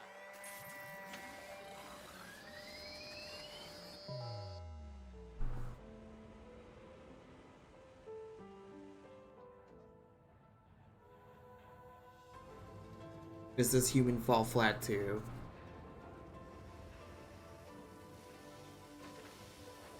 Yep. Human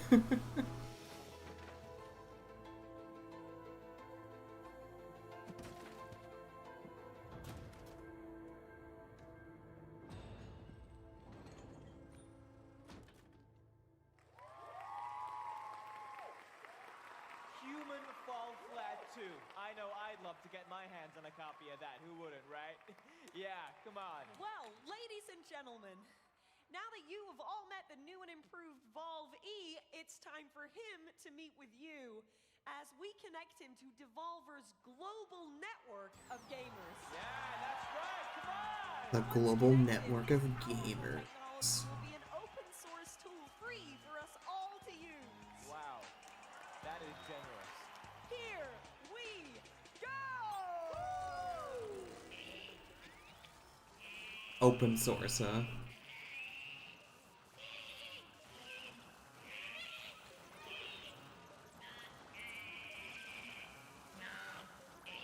Slight technical hit. Inscription. Oh, Death's Door? I know that one.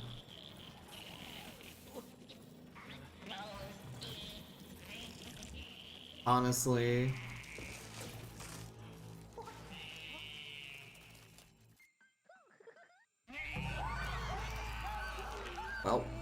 Bye.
Damn. Of all your favorite Volvi merchandise right now.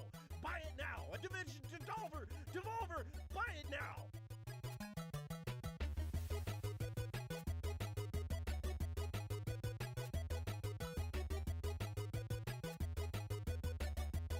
Fucking having me gripped at the very end there.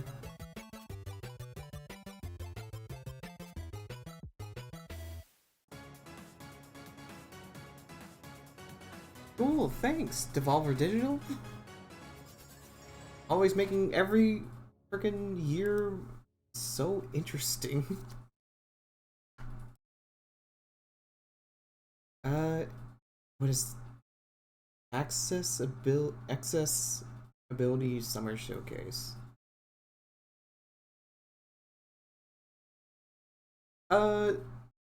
Neat Devolver Digital games and Volvi having a moment.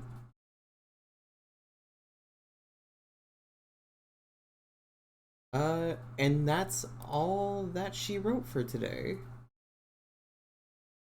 I don't know if there's any other events going on. I know the next major one is tomorrow.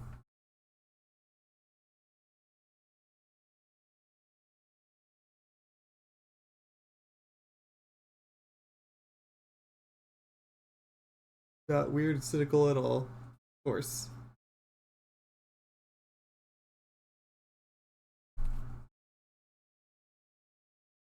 You never know. There could be some stuff.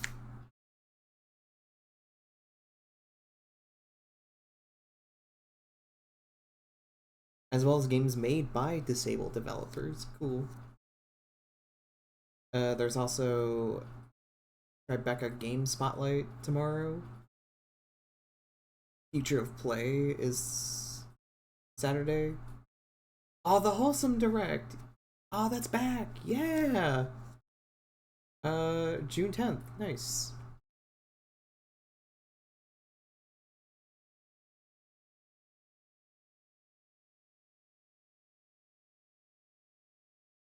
OTK Games Expo is on June 10th as well. There's a lot of stuff happening tomorrow. No, not tomorrow. Saturday. Oh, the PC Gaming Showcases this weekend too? Cool. Xbox Games Showcase, Starfield Direct. Don't know if I'll check that out. Ubisoft Forward, of course Ubisoft, yeah. Oh, the Capcom Showcase is Monday. Oh, that's neat. It'll actually be later in the afternoon, so I'll actually be able to catch it. Xbox Games Extended Tuesday.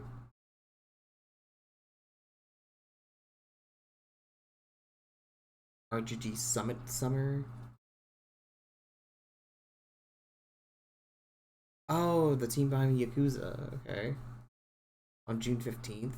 Man, this is going on for like a straight week. I didn't realize. I thought it was going on for like 2 or 3 days. Cool. Awesome. Good for them.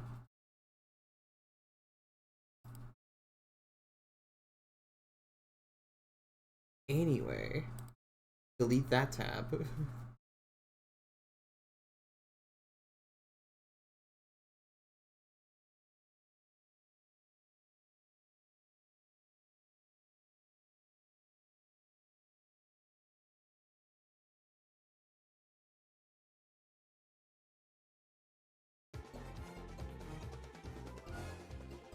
Get the Spyro music rolling again.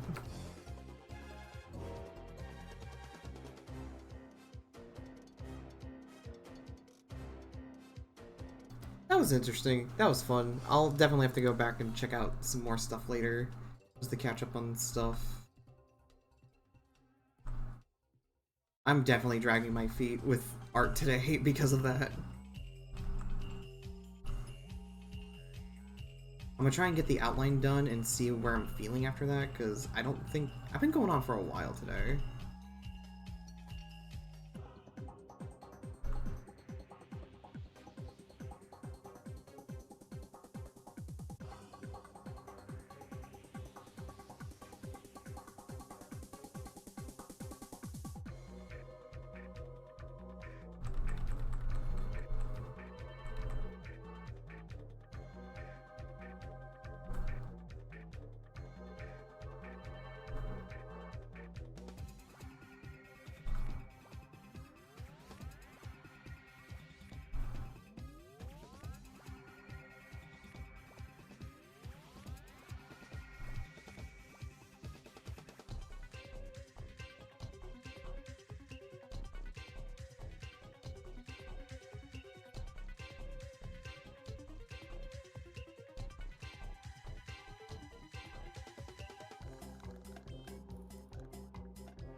Yeah.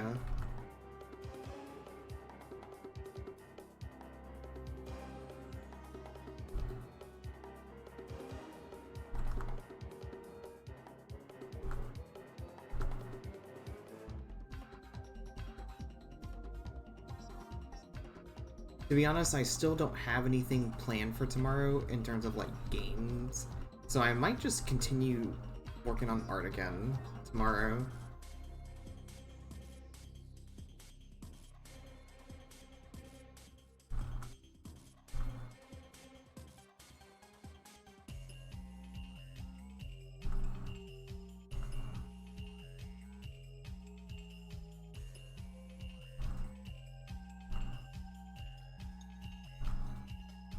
I don't mind doing 2 full days of arting. At the very least, I want to get this colored and all that jazz. I probably won't do warm-up doodles tomorrow,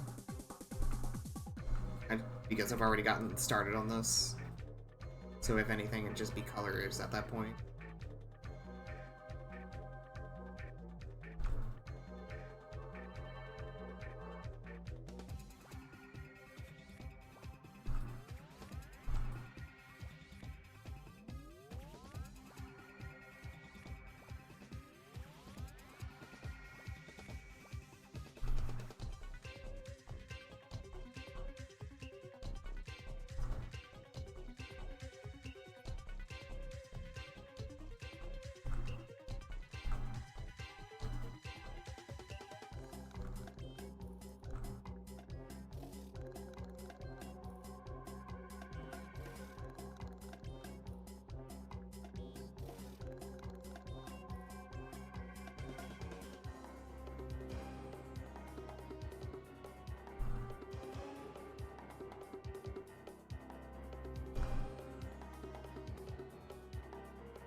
me like shake out my hands really quick.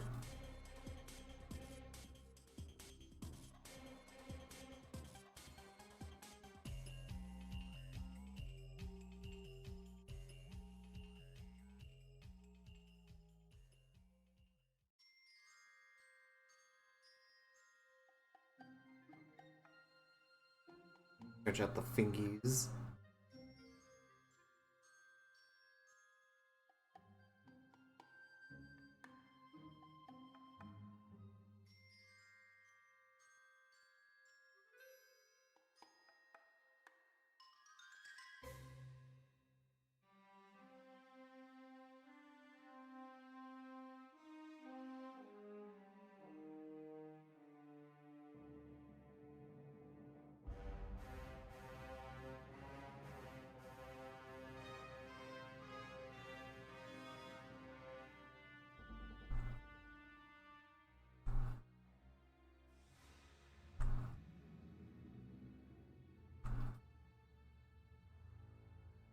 My favorite part about shapes, they're bullshit.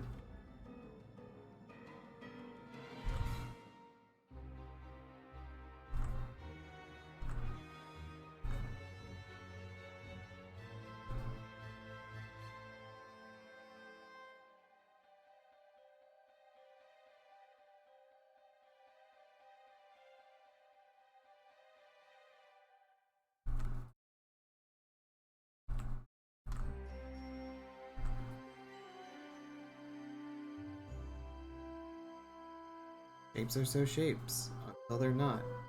Exactly, you understand me.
Yeah.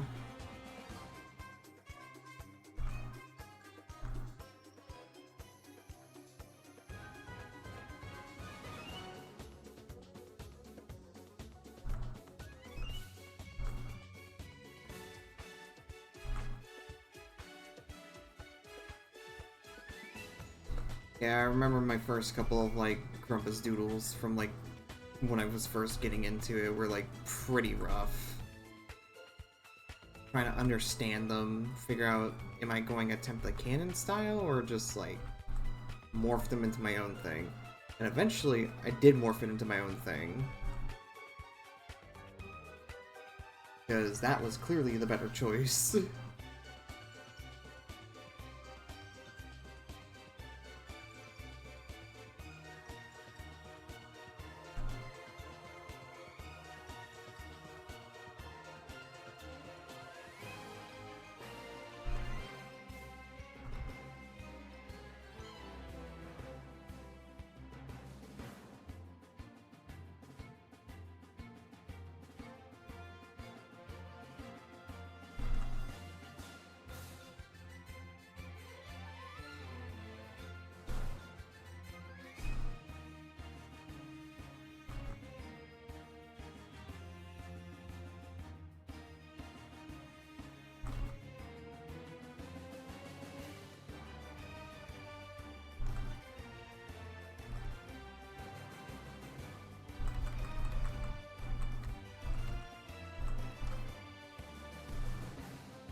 couple of things.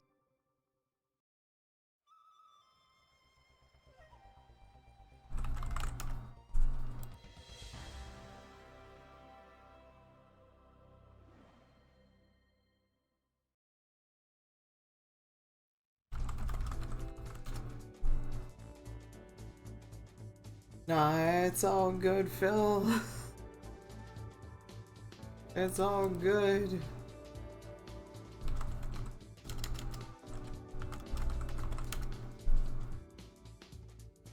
I know you were working today. How's that going for you? I mean, I was watching it too, so don't worry.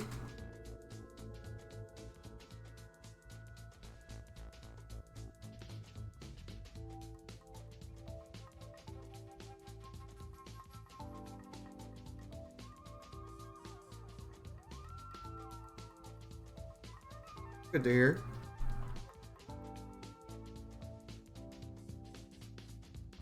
Anything interesting happen? Oh yeah. I mean, I basically missed like 70% of the first showcase earlier today. Day of the Devs was really cool. And Devolver Digital is funny as always.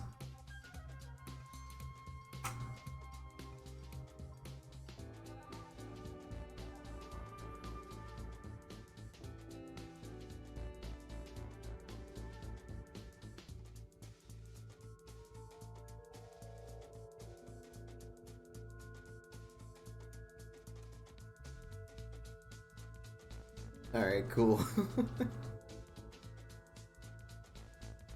I honestly forgot that Summer Games Fest was happening today. So, there's that.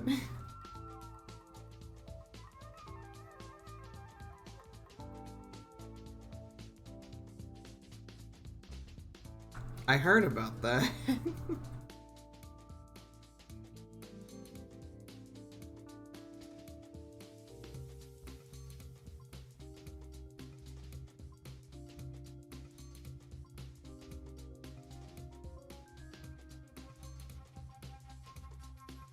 Oh yeah, same here.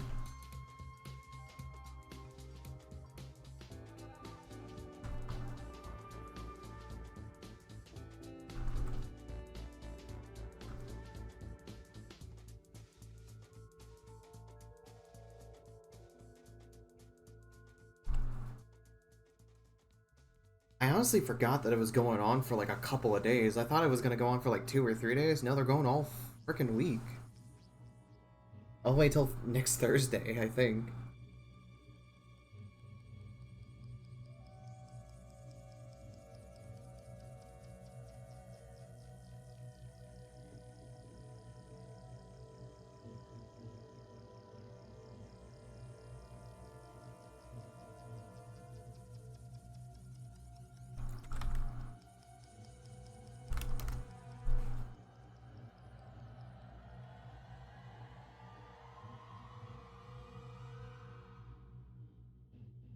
Boys are back in town, boys.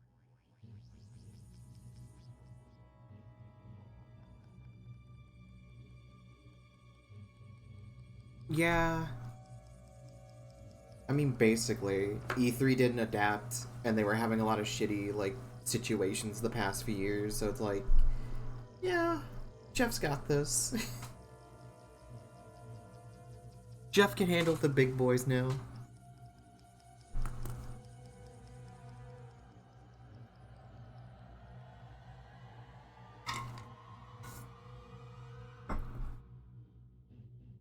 Jeff Keighley, he did it for us. He brought Nicolas Cage to stage. Game's done quick. Are they still going?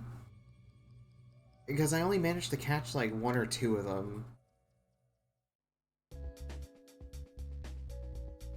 Ah, damn. I'll have to catch up on it then. I wouldn't mind having like some background noise. I saw the Bugsnax one. Oh, that's awesome.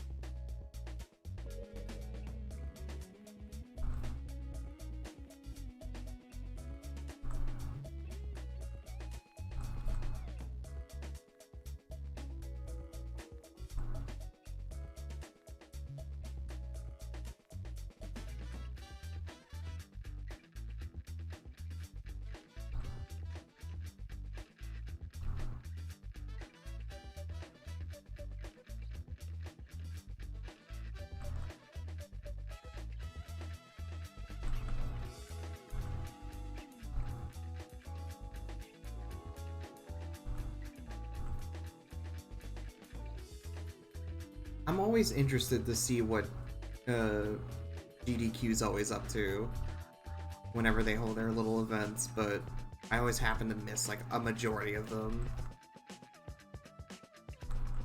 I remember hearing that they had like a Clone Hero showcase.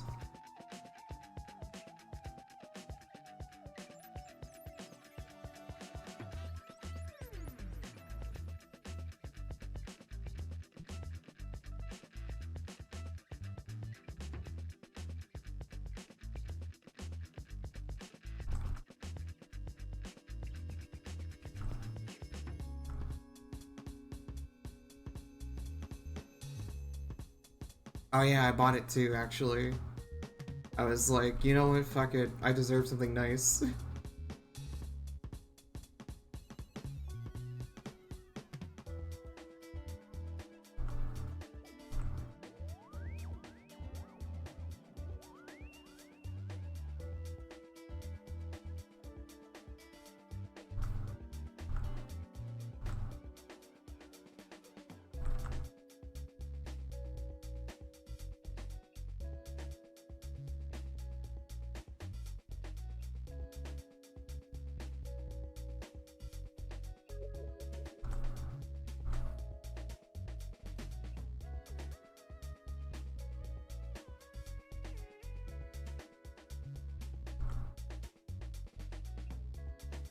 I still need to buy the Bugsnax vinyl so badly.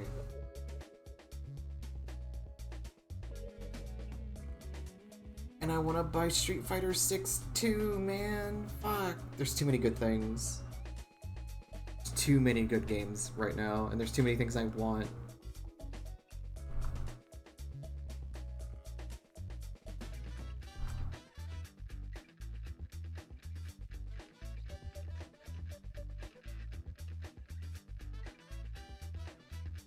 Like, if I decide to bust my ass next week, like, really big, then maybe.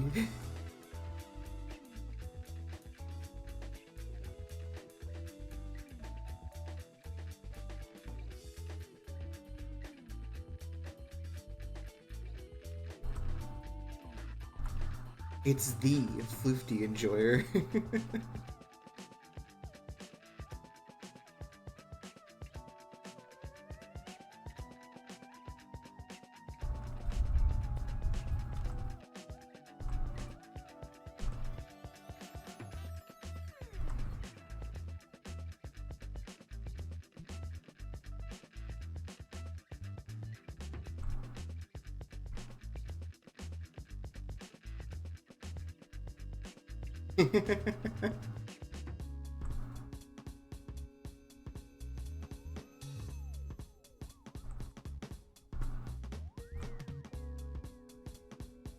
Someone has to corner the market.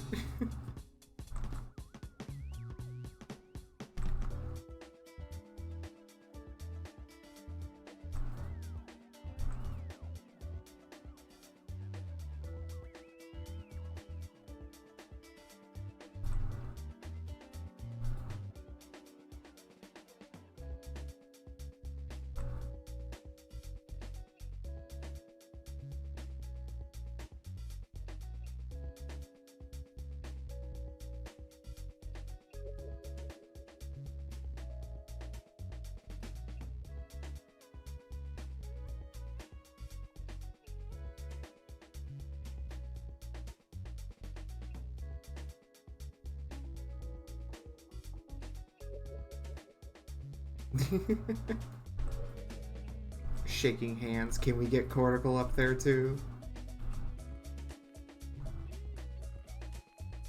I think they should just put us in the game. Just straight up.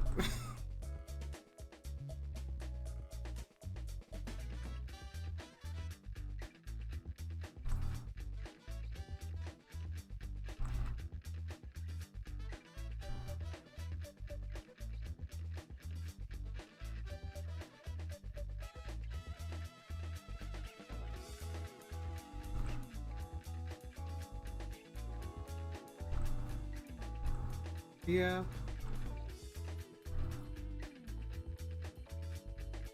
Man, I'm so happy to actually finally see them actually put up the frickin' prints of everyone's art on their wall now. It's so cool. I still kind of low-key wish that they, like, reached out to me so I can give them the goddamn, like, 80 grump print, man.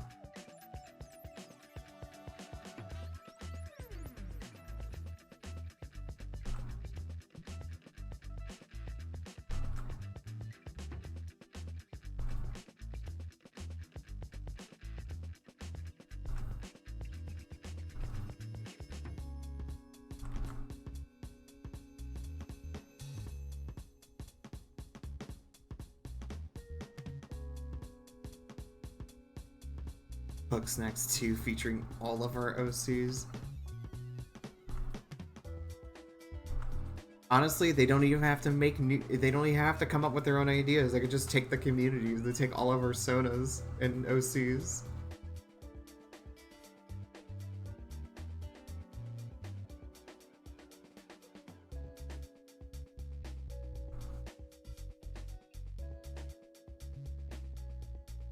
It needs to be a dating sim. They should. They should let me date Gramble.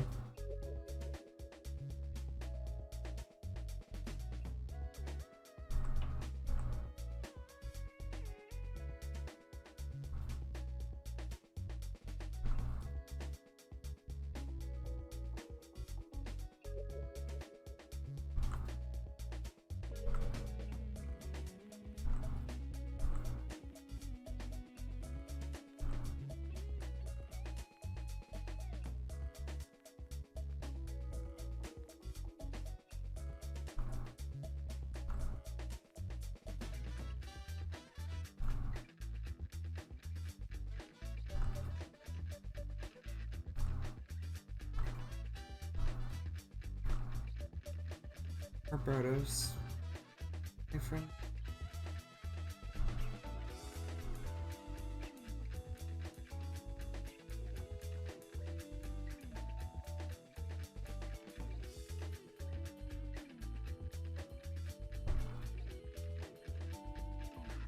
Let me kiss Philbo, please.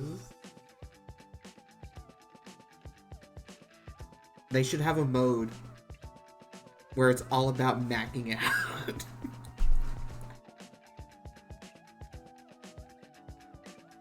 And it'll just be fucking like, it'll just be like crude drawings of just fucking like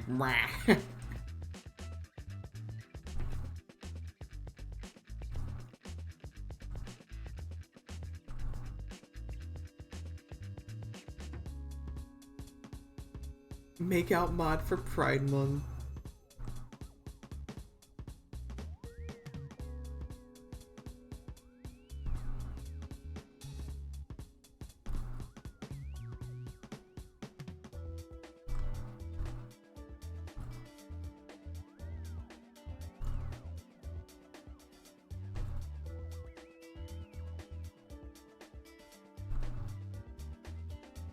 Probably save this. Oh yeah, Phil. I did do some doodling beforehand. Just the warm up and everything. Not much, but it's something.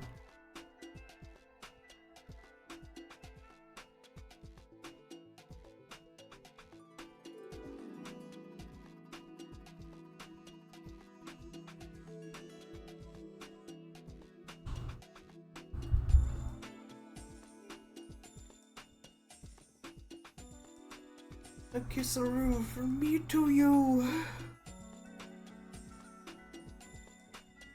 Is it? I felt like I was having trouble with the head. I felt like I made it too round.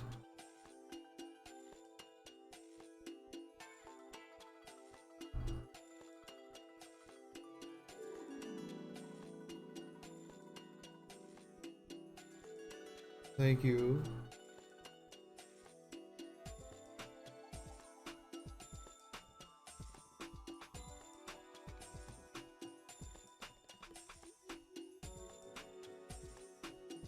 But back to Big Man.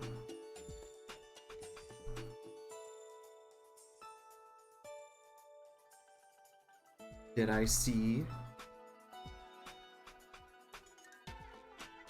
I did! It's so fucking cool! Kayla holding out on us and not fucking putting it in the server. We have to find out it's a surprise for later.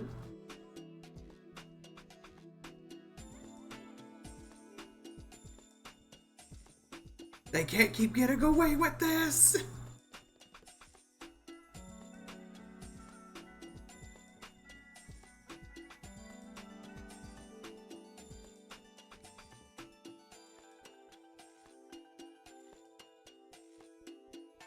I really want to do like some Toontown art, man.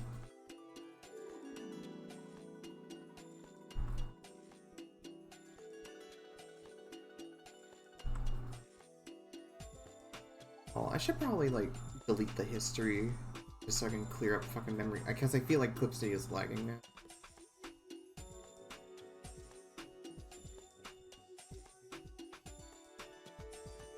Toontown Aggie Night? Oh, fuck.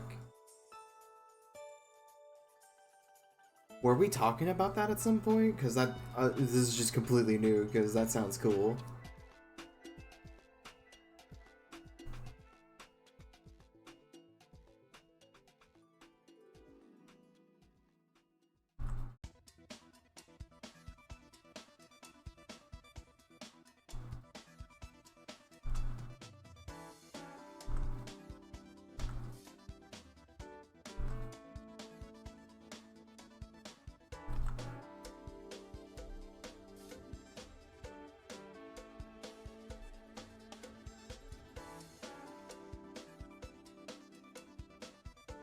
I don't really remember much if we were talking about it.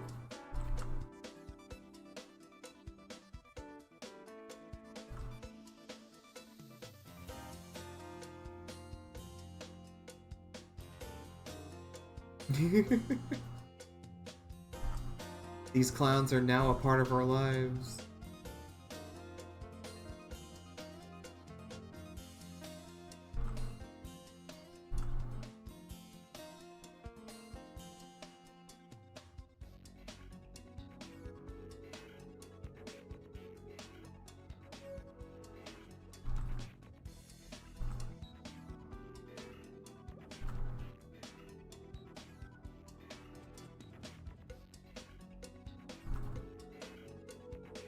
Fucking cowbell in the background.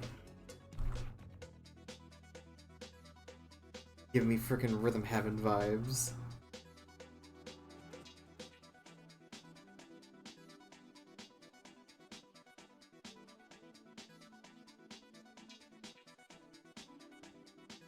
What I want to do is actually fucking render out this goddamn shit over here.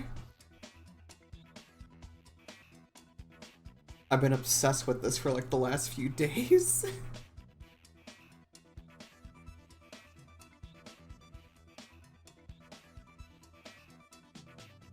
Honestly, I didn't even think so either.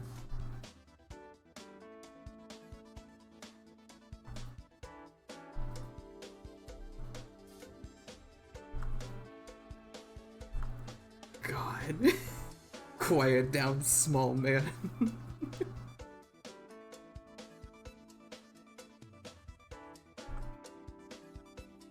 It makes me laugh really hard thinking about that, because it's just like, it's just so on point with how you drew it too.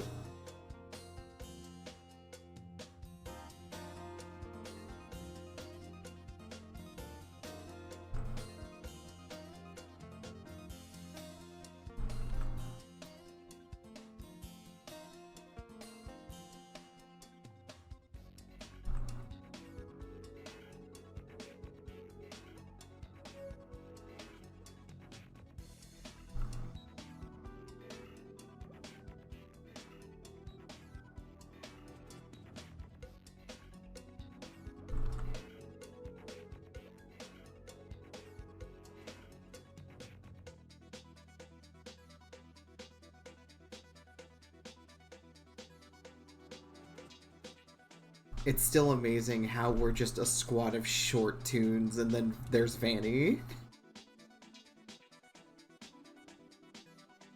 Fucking herding us around like goddamn little goblins.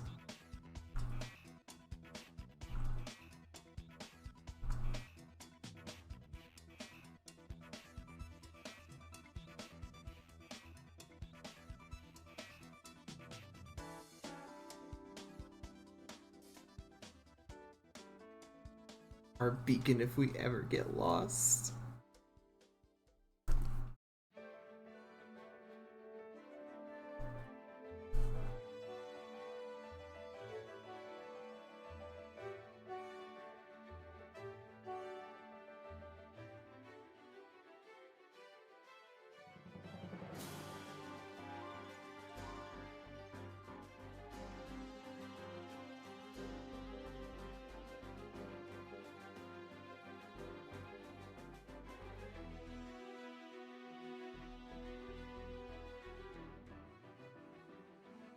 Man, I'm really gonna have to like re-upload my commission sheet on Tumblr.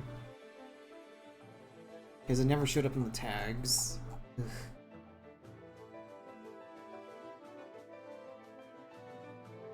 Like I even went ahead and updated it too. With like the tags or whatever to see if I could fix it.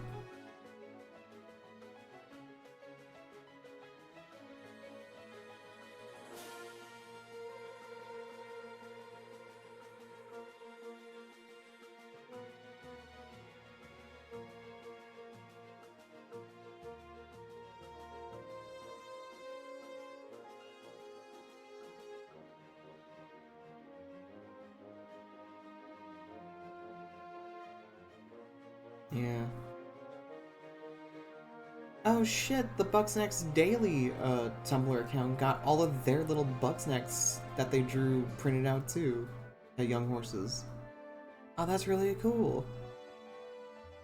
Good for them, honestly.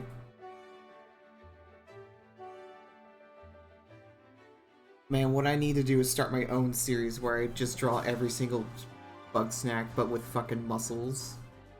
I have to bring back the Buffsnax.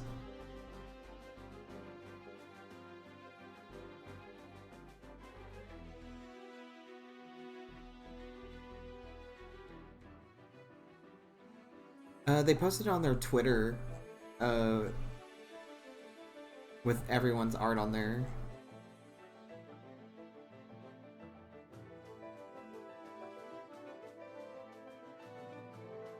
Dude, if my Buffsnax was good enough to get stolen on Redbubble by a bot, I think it deserves to be on the wall at Young Horses.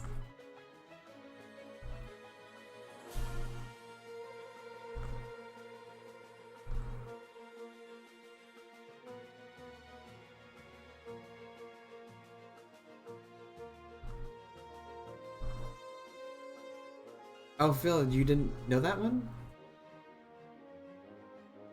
Yeah, this happened like last year. On Redbubble, there was a bunch of people's art that was being thieved by a bunch of bots. And among them was my Buff Bacantus.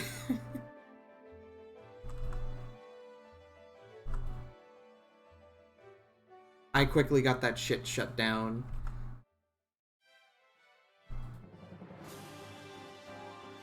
There's still plenty of, like, I went through the Redbubble thing again to see whose art was stolen again. And of course, it's like the usual suspects.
Who busted out the Persona 5 piano?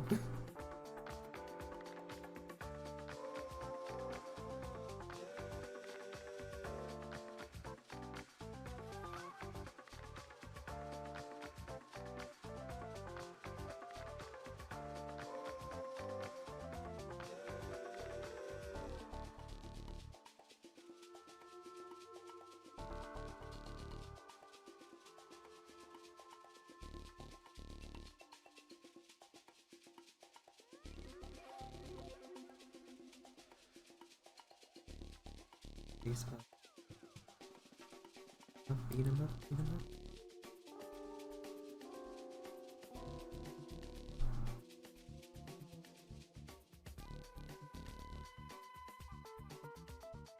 Wanted some funk.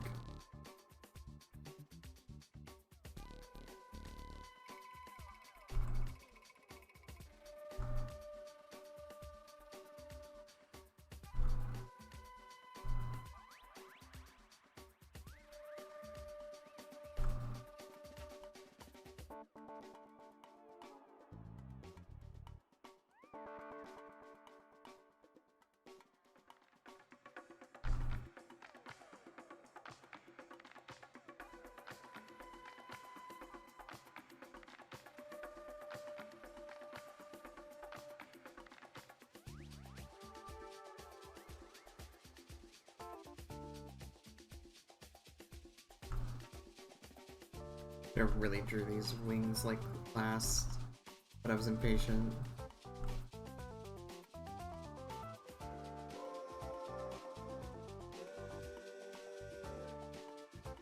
I still have a whole ass body to wrangle with.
Man, I hope it rains good tonight, because, like, it's getting really dark.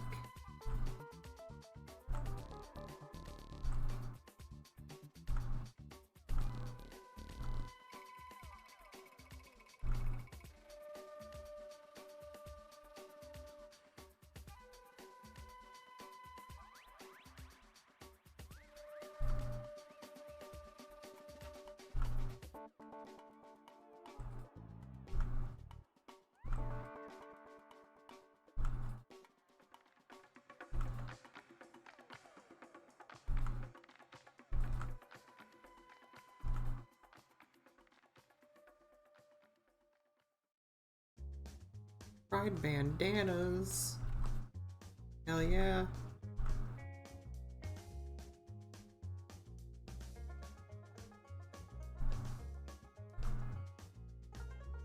I don't have to drop Barbados like fully up there.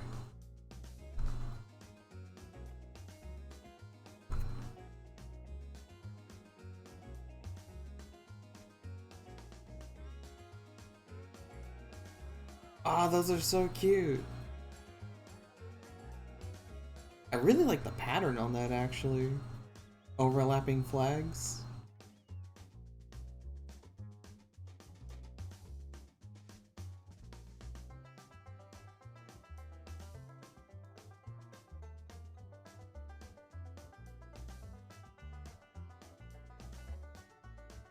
Awesome.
Have you gotten sick yet?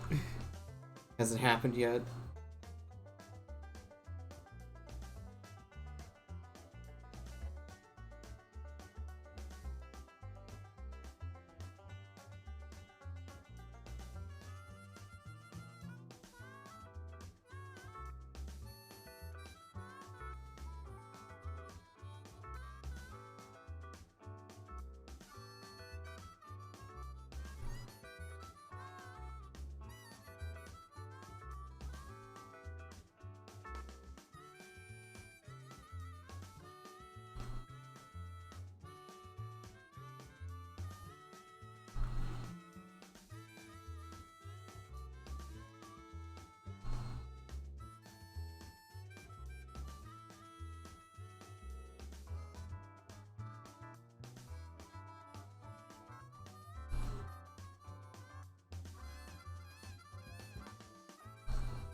Ah, it would appear that I forgot that I muted my mic.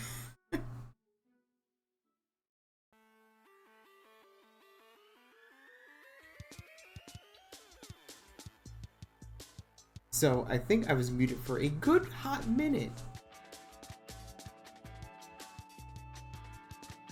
I haven't seen Spider-Verse yet.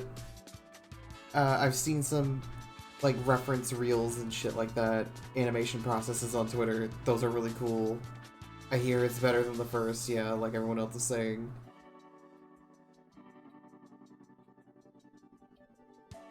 Also, my bird is a creature. This is not new. We've done... He's having the time of his life.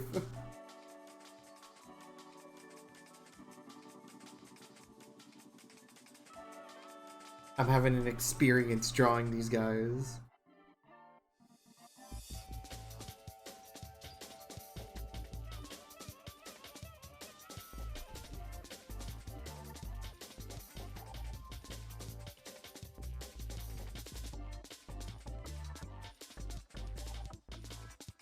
I'm drawing some Toontown stuff now. Or Toontown characters.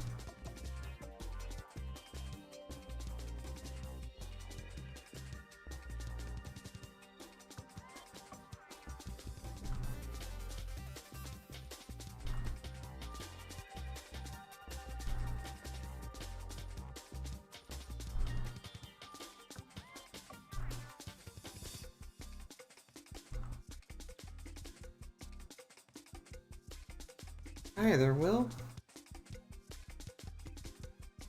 How's it going, buddy? I'm kind of just winding down now because I've been streaming for like almost 6 hours.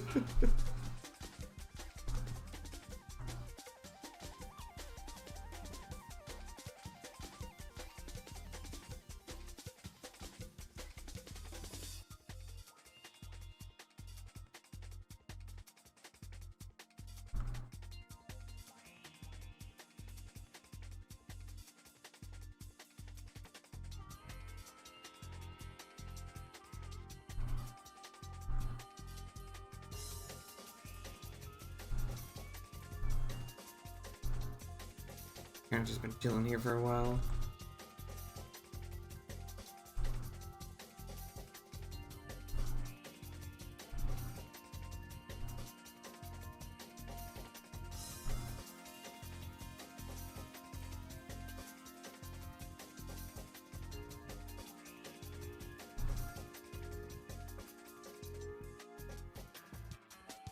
Well, have you been having a good one?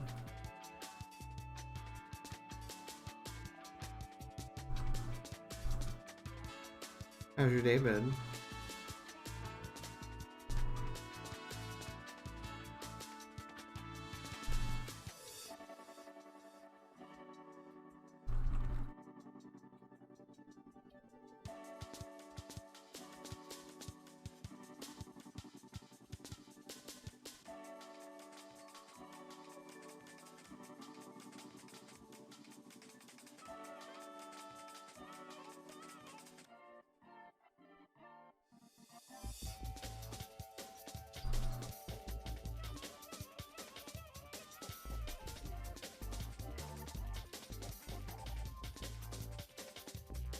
Right, I gotcha.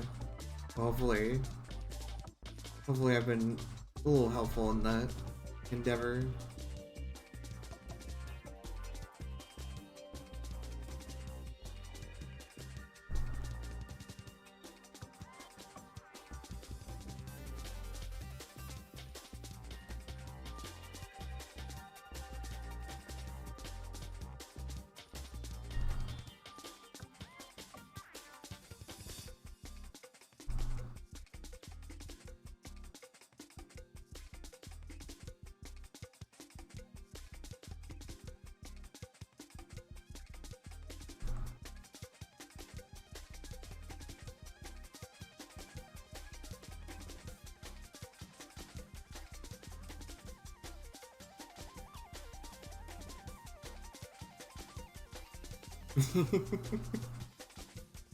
I'm glad it does.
I have to be.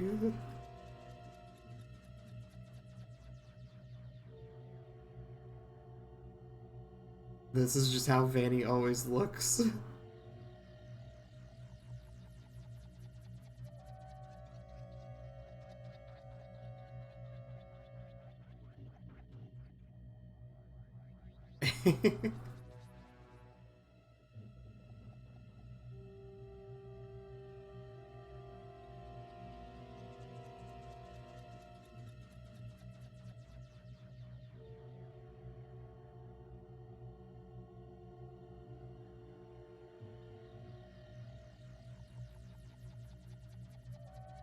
Pathetic.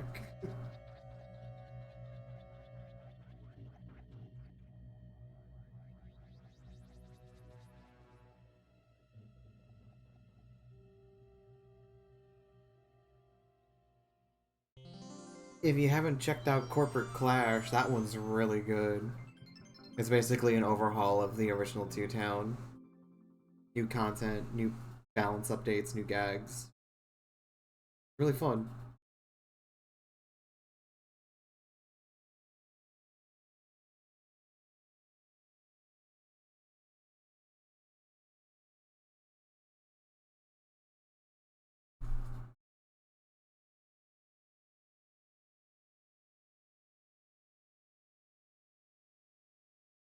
Oh, did we run out the playlist? Oh shit. 3 hours of fucking Spyro music complete.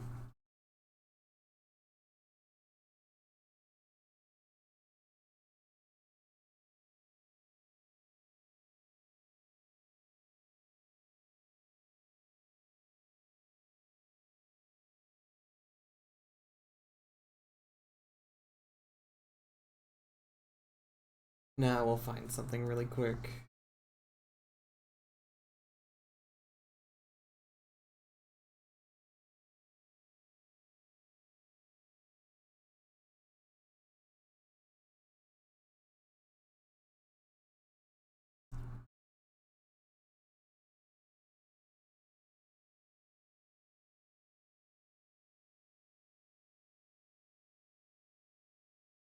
What else to put on?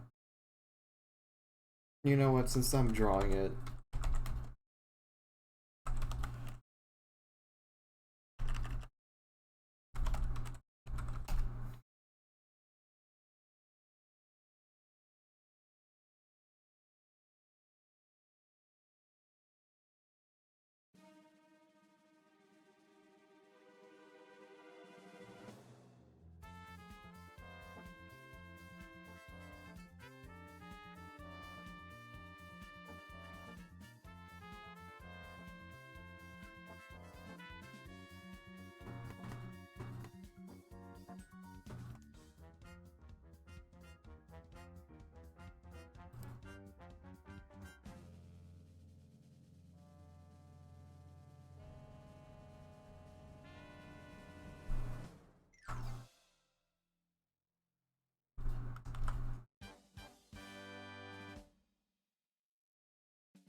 You know this is how she would act.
my god, you know what I just realized? I accidentally fucking drew the fucking one frame from SpongeBob. Like, with Patrick and SpongeBob's mouths just fucking, you know, open agape horrified from the SpongeBob movie, I think. Hold on.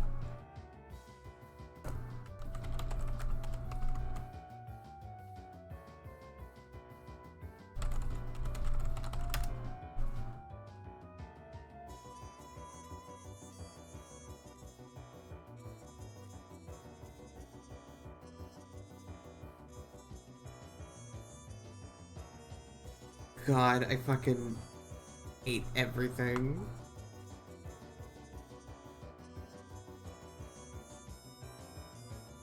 God.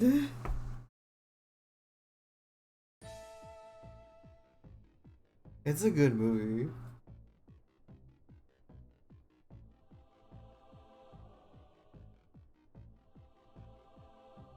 God, that's the fucking second time. That's like the second time where I accidentally drew something and it looked almost completely identical to like something else that exists. I'm just like, how? I didn't even mean to. Hold on, let me show you the first time that happened. It was literally like last week. Where is it? No, it's in my fucking meme folder. Hold on. I haven't seen that movie in years.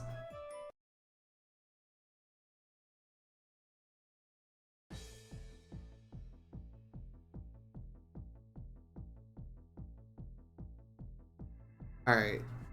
I fucking did the Barbie meme, okay?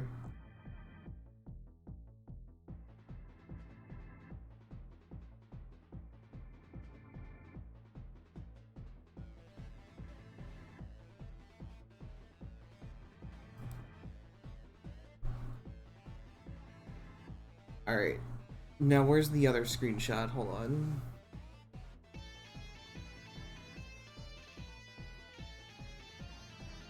Motherfucking... Looks like I just drew him like out of fucking an old Newgrounds cartoon. And I fucking hate how on point it is.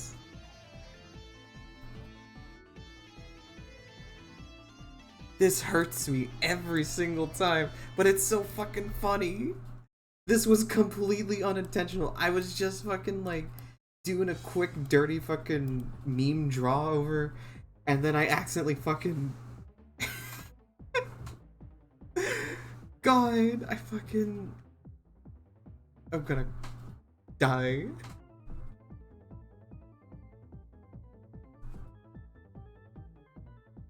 Fucking Dan McNeely, fucking this dude. Oh, God.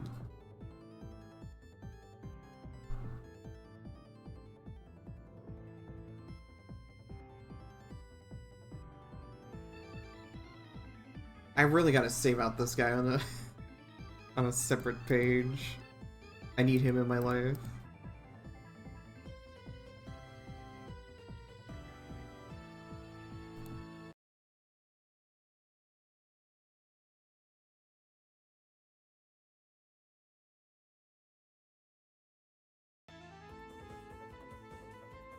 Yeah, I was gay, Philbo. I'll show you in a second. I just need this guy in my life. I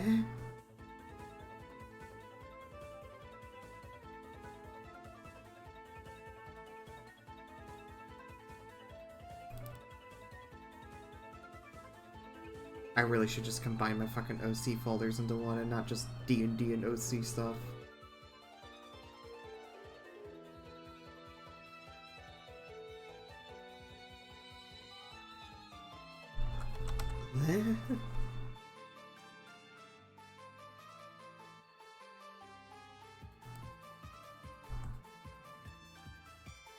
There you go.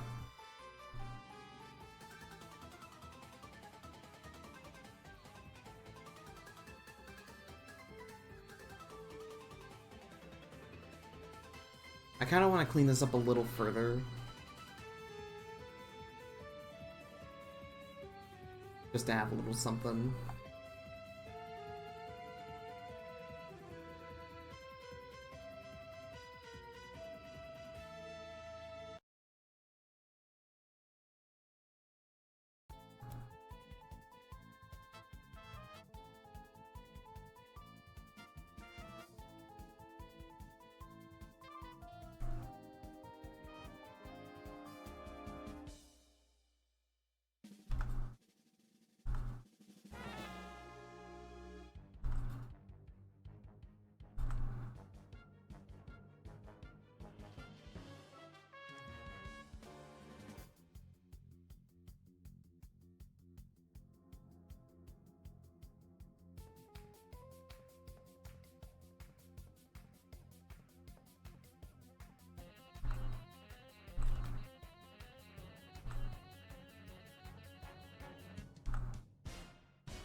Man, this fucking bird is just going through the ringer. What am I doing to him?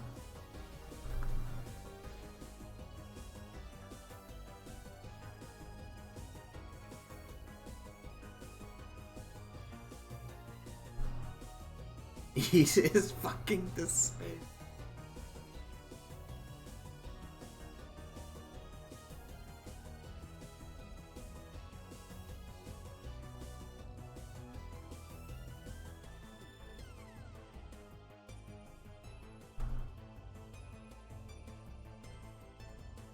Wait a minute. Hold on.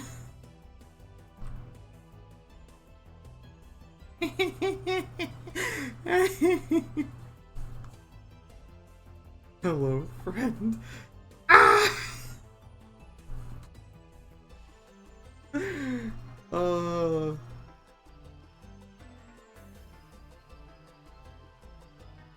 POV. Vanny sees you.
What a beautiful canvas.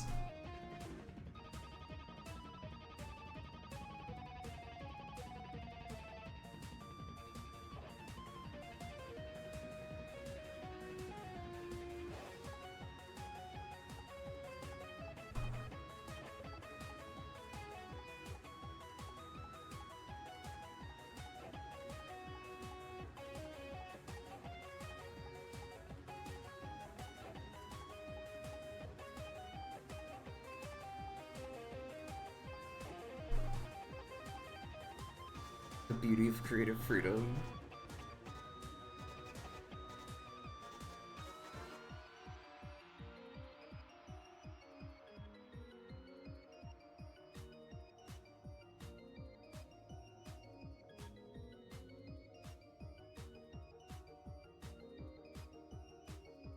Stunning.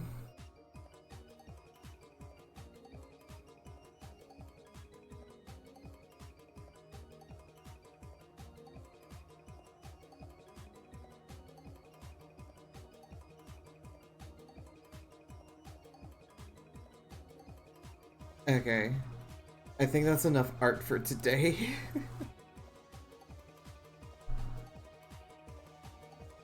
I've been going on for 6 hours.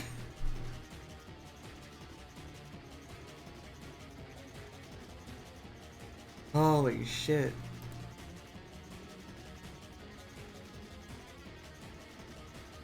Who the hell is online?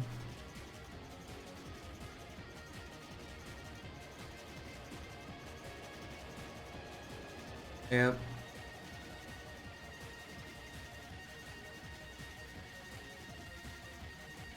I forgot how hard the song goes.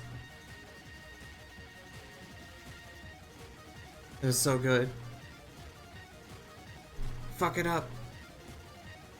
There will be more gay. I'll probably draw more tomorrow.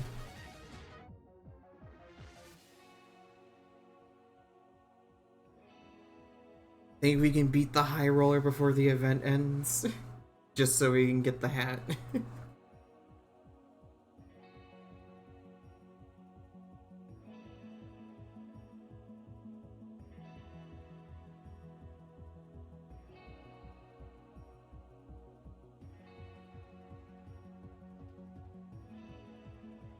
We serve gay here. Yep. And thank you for enjoying. Thanks for watching. Okay, let us find someone to raid. And would you look at that? Speaking of gay, Casey of Floofty fame is streaming Battlefield.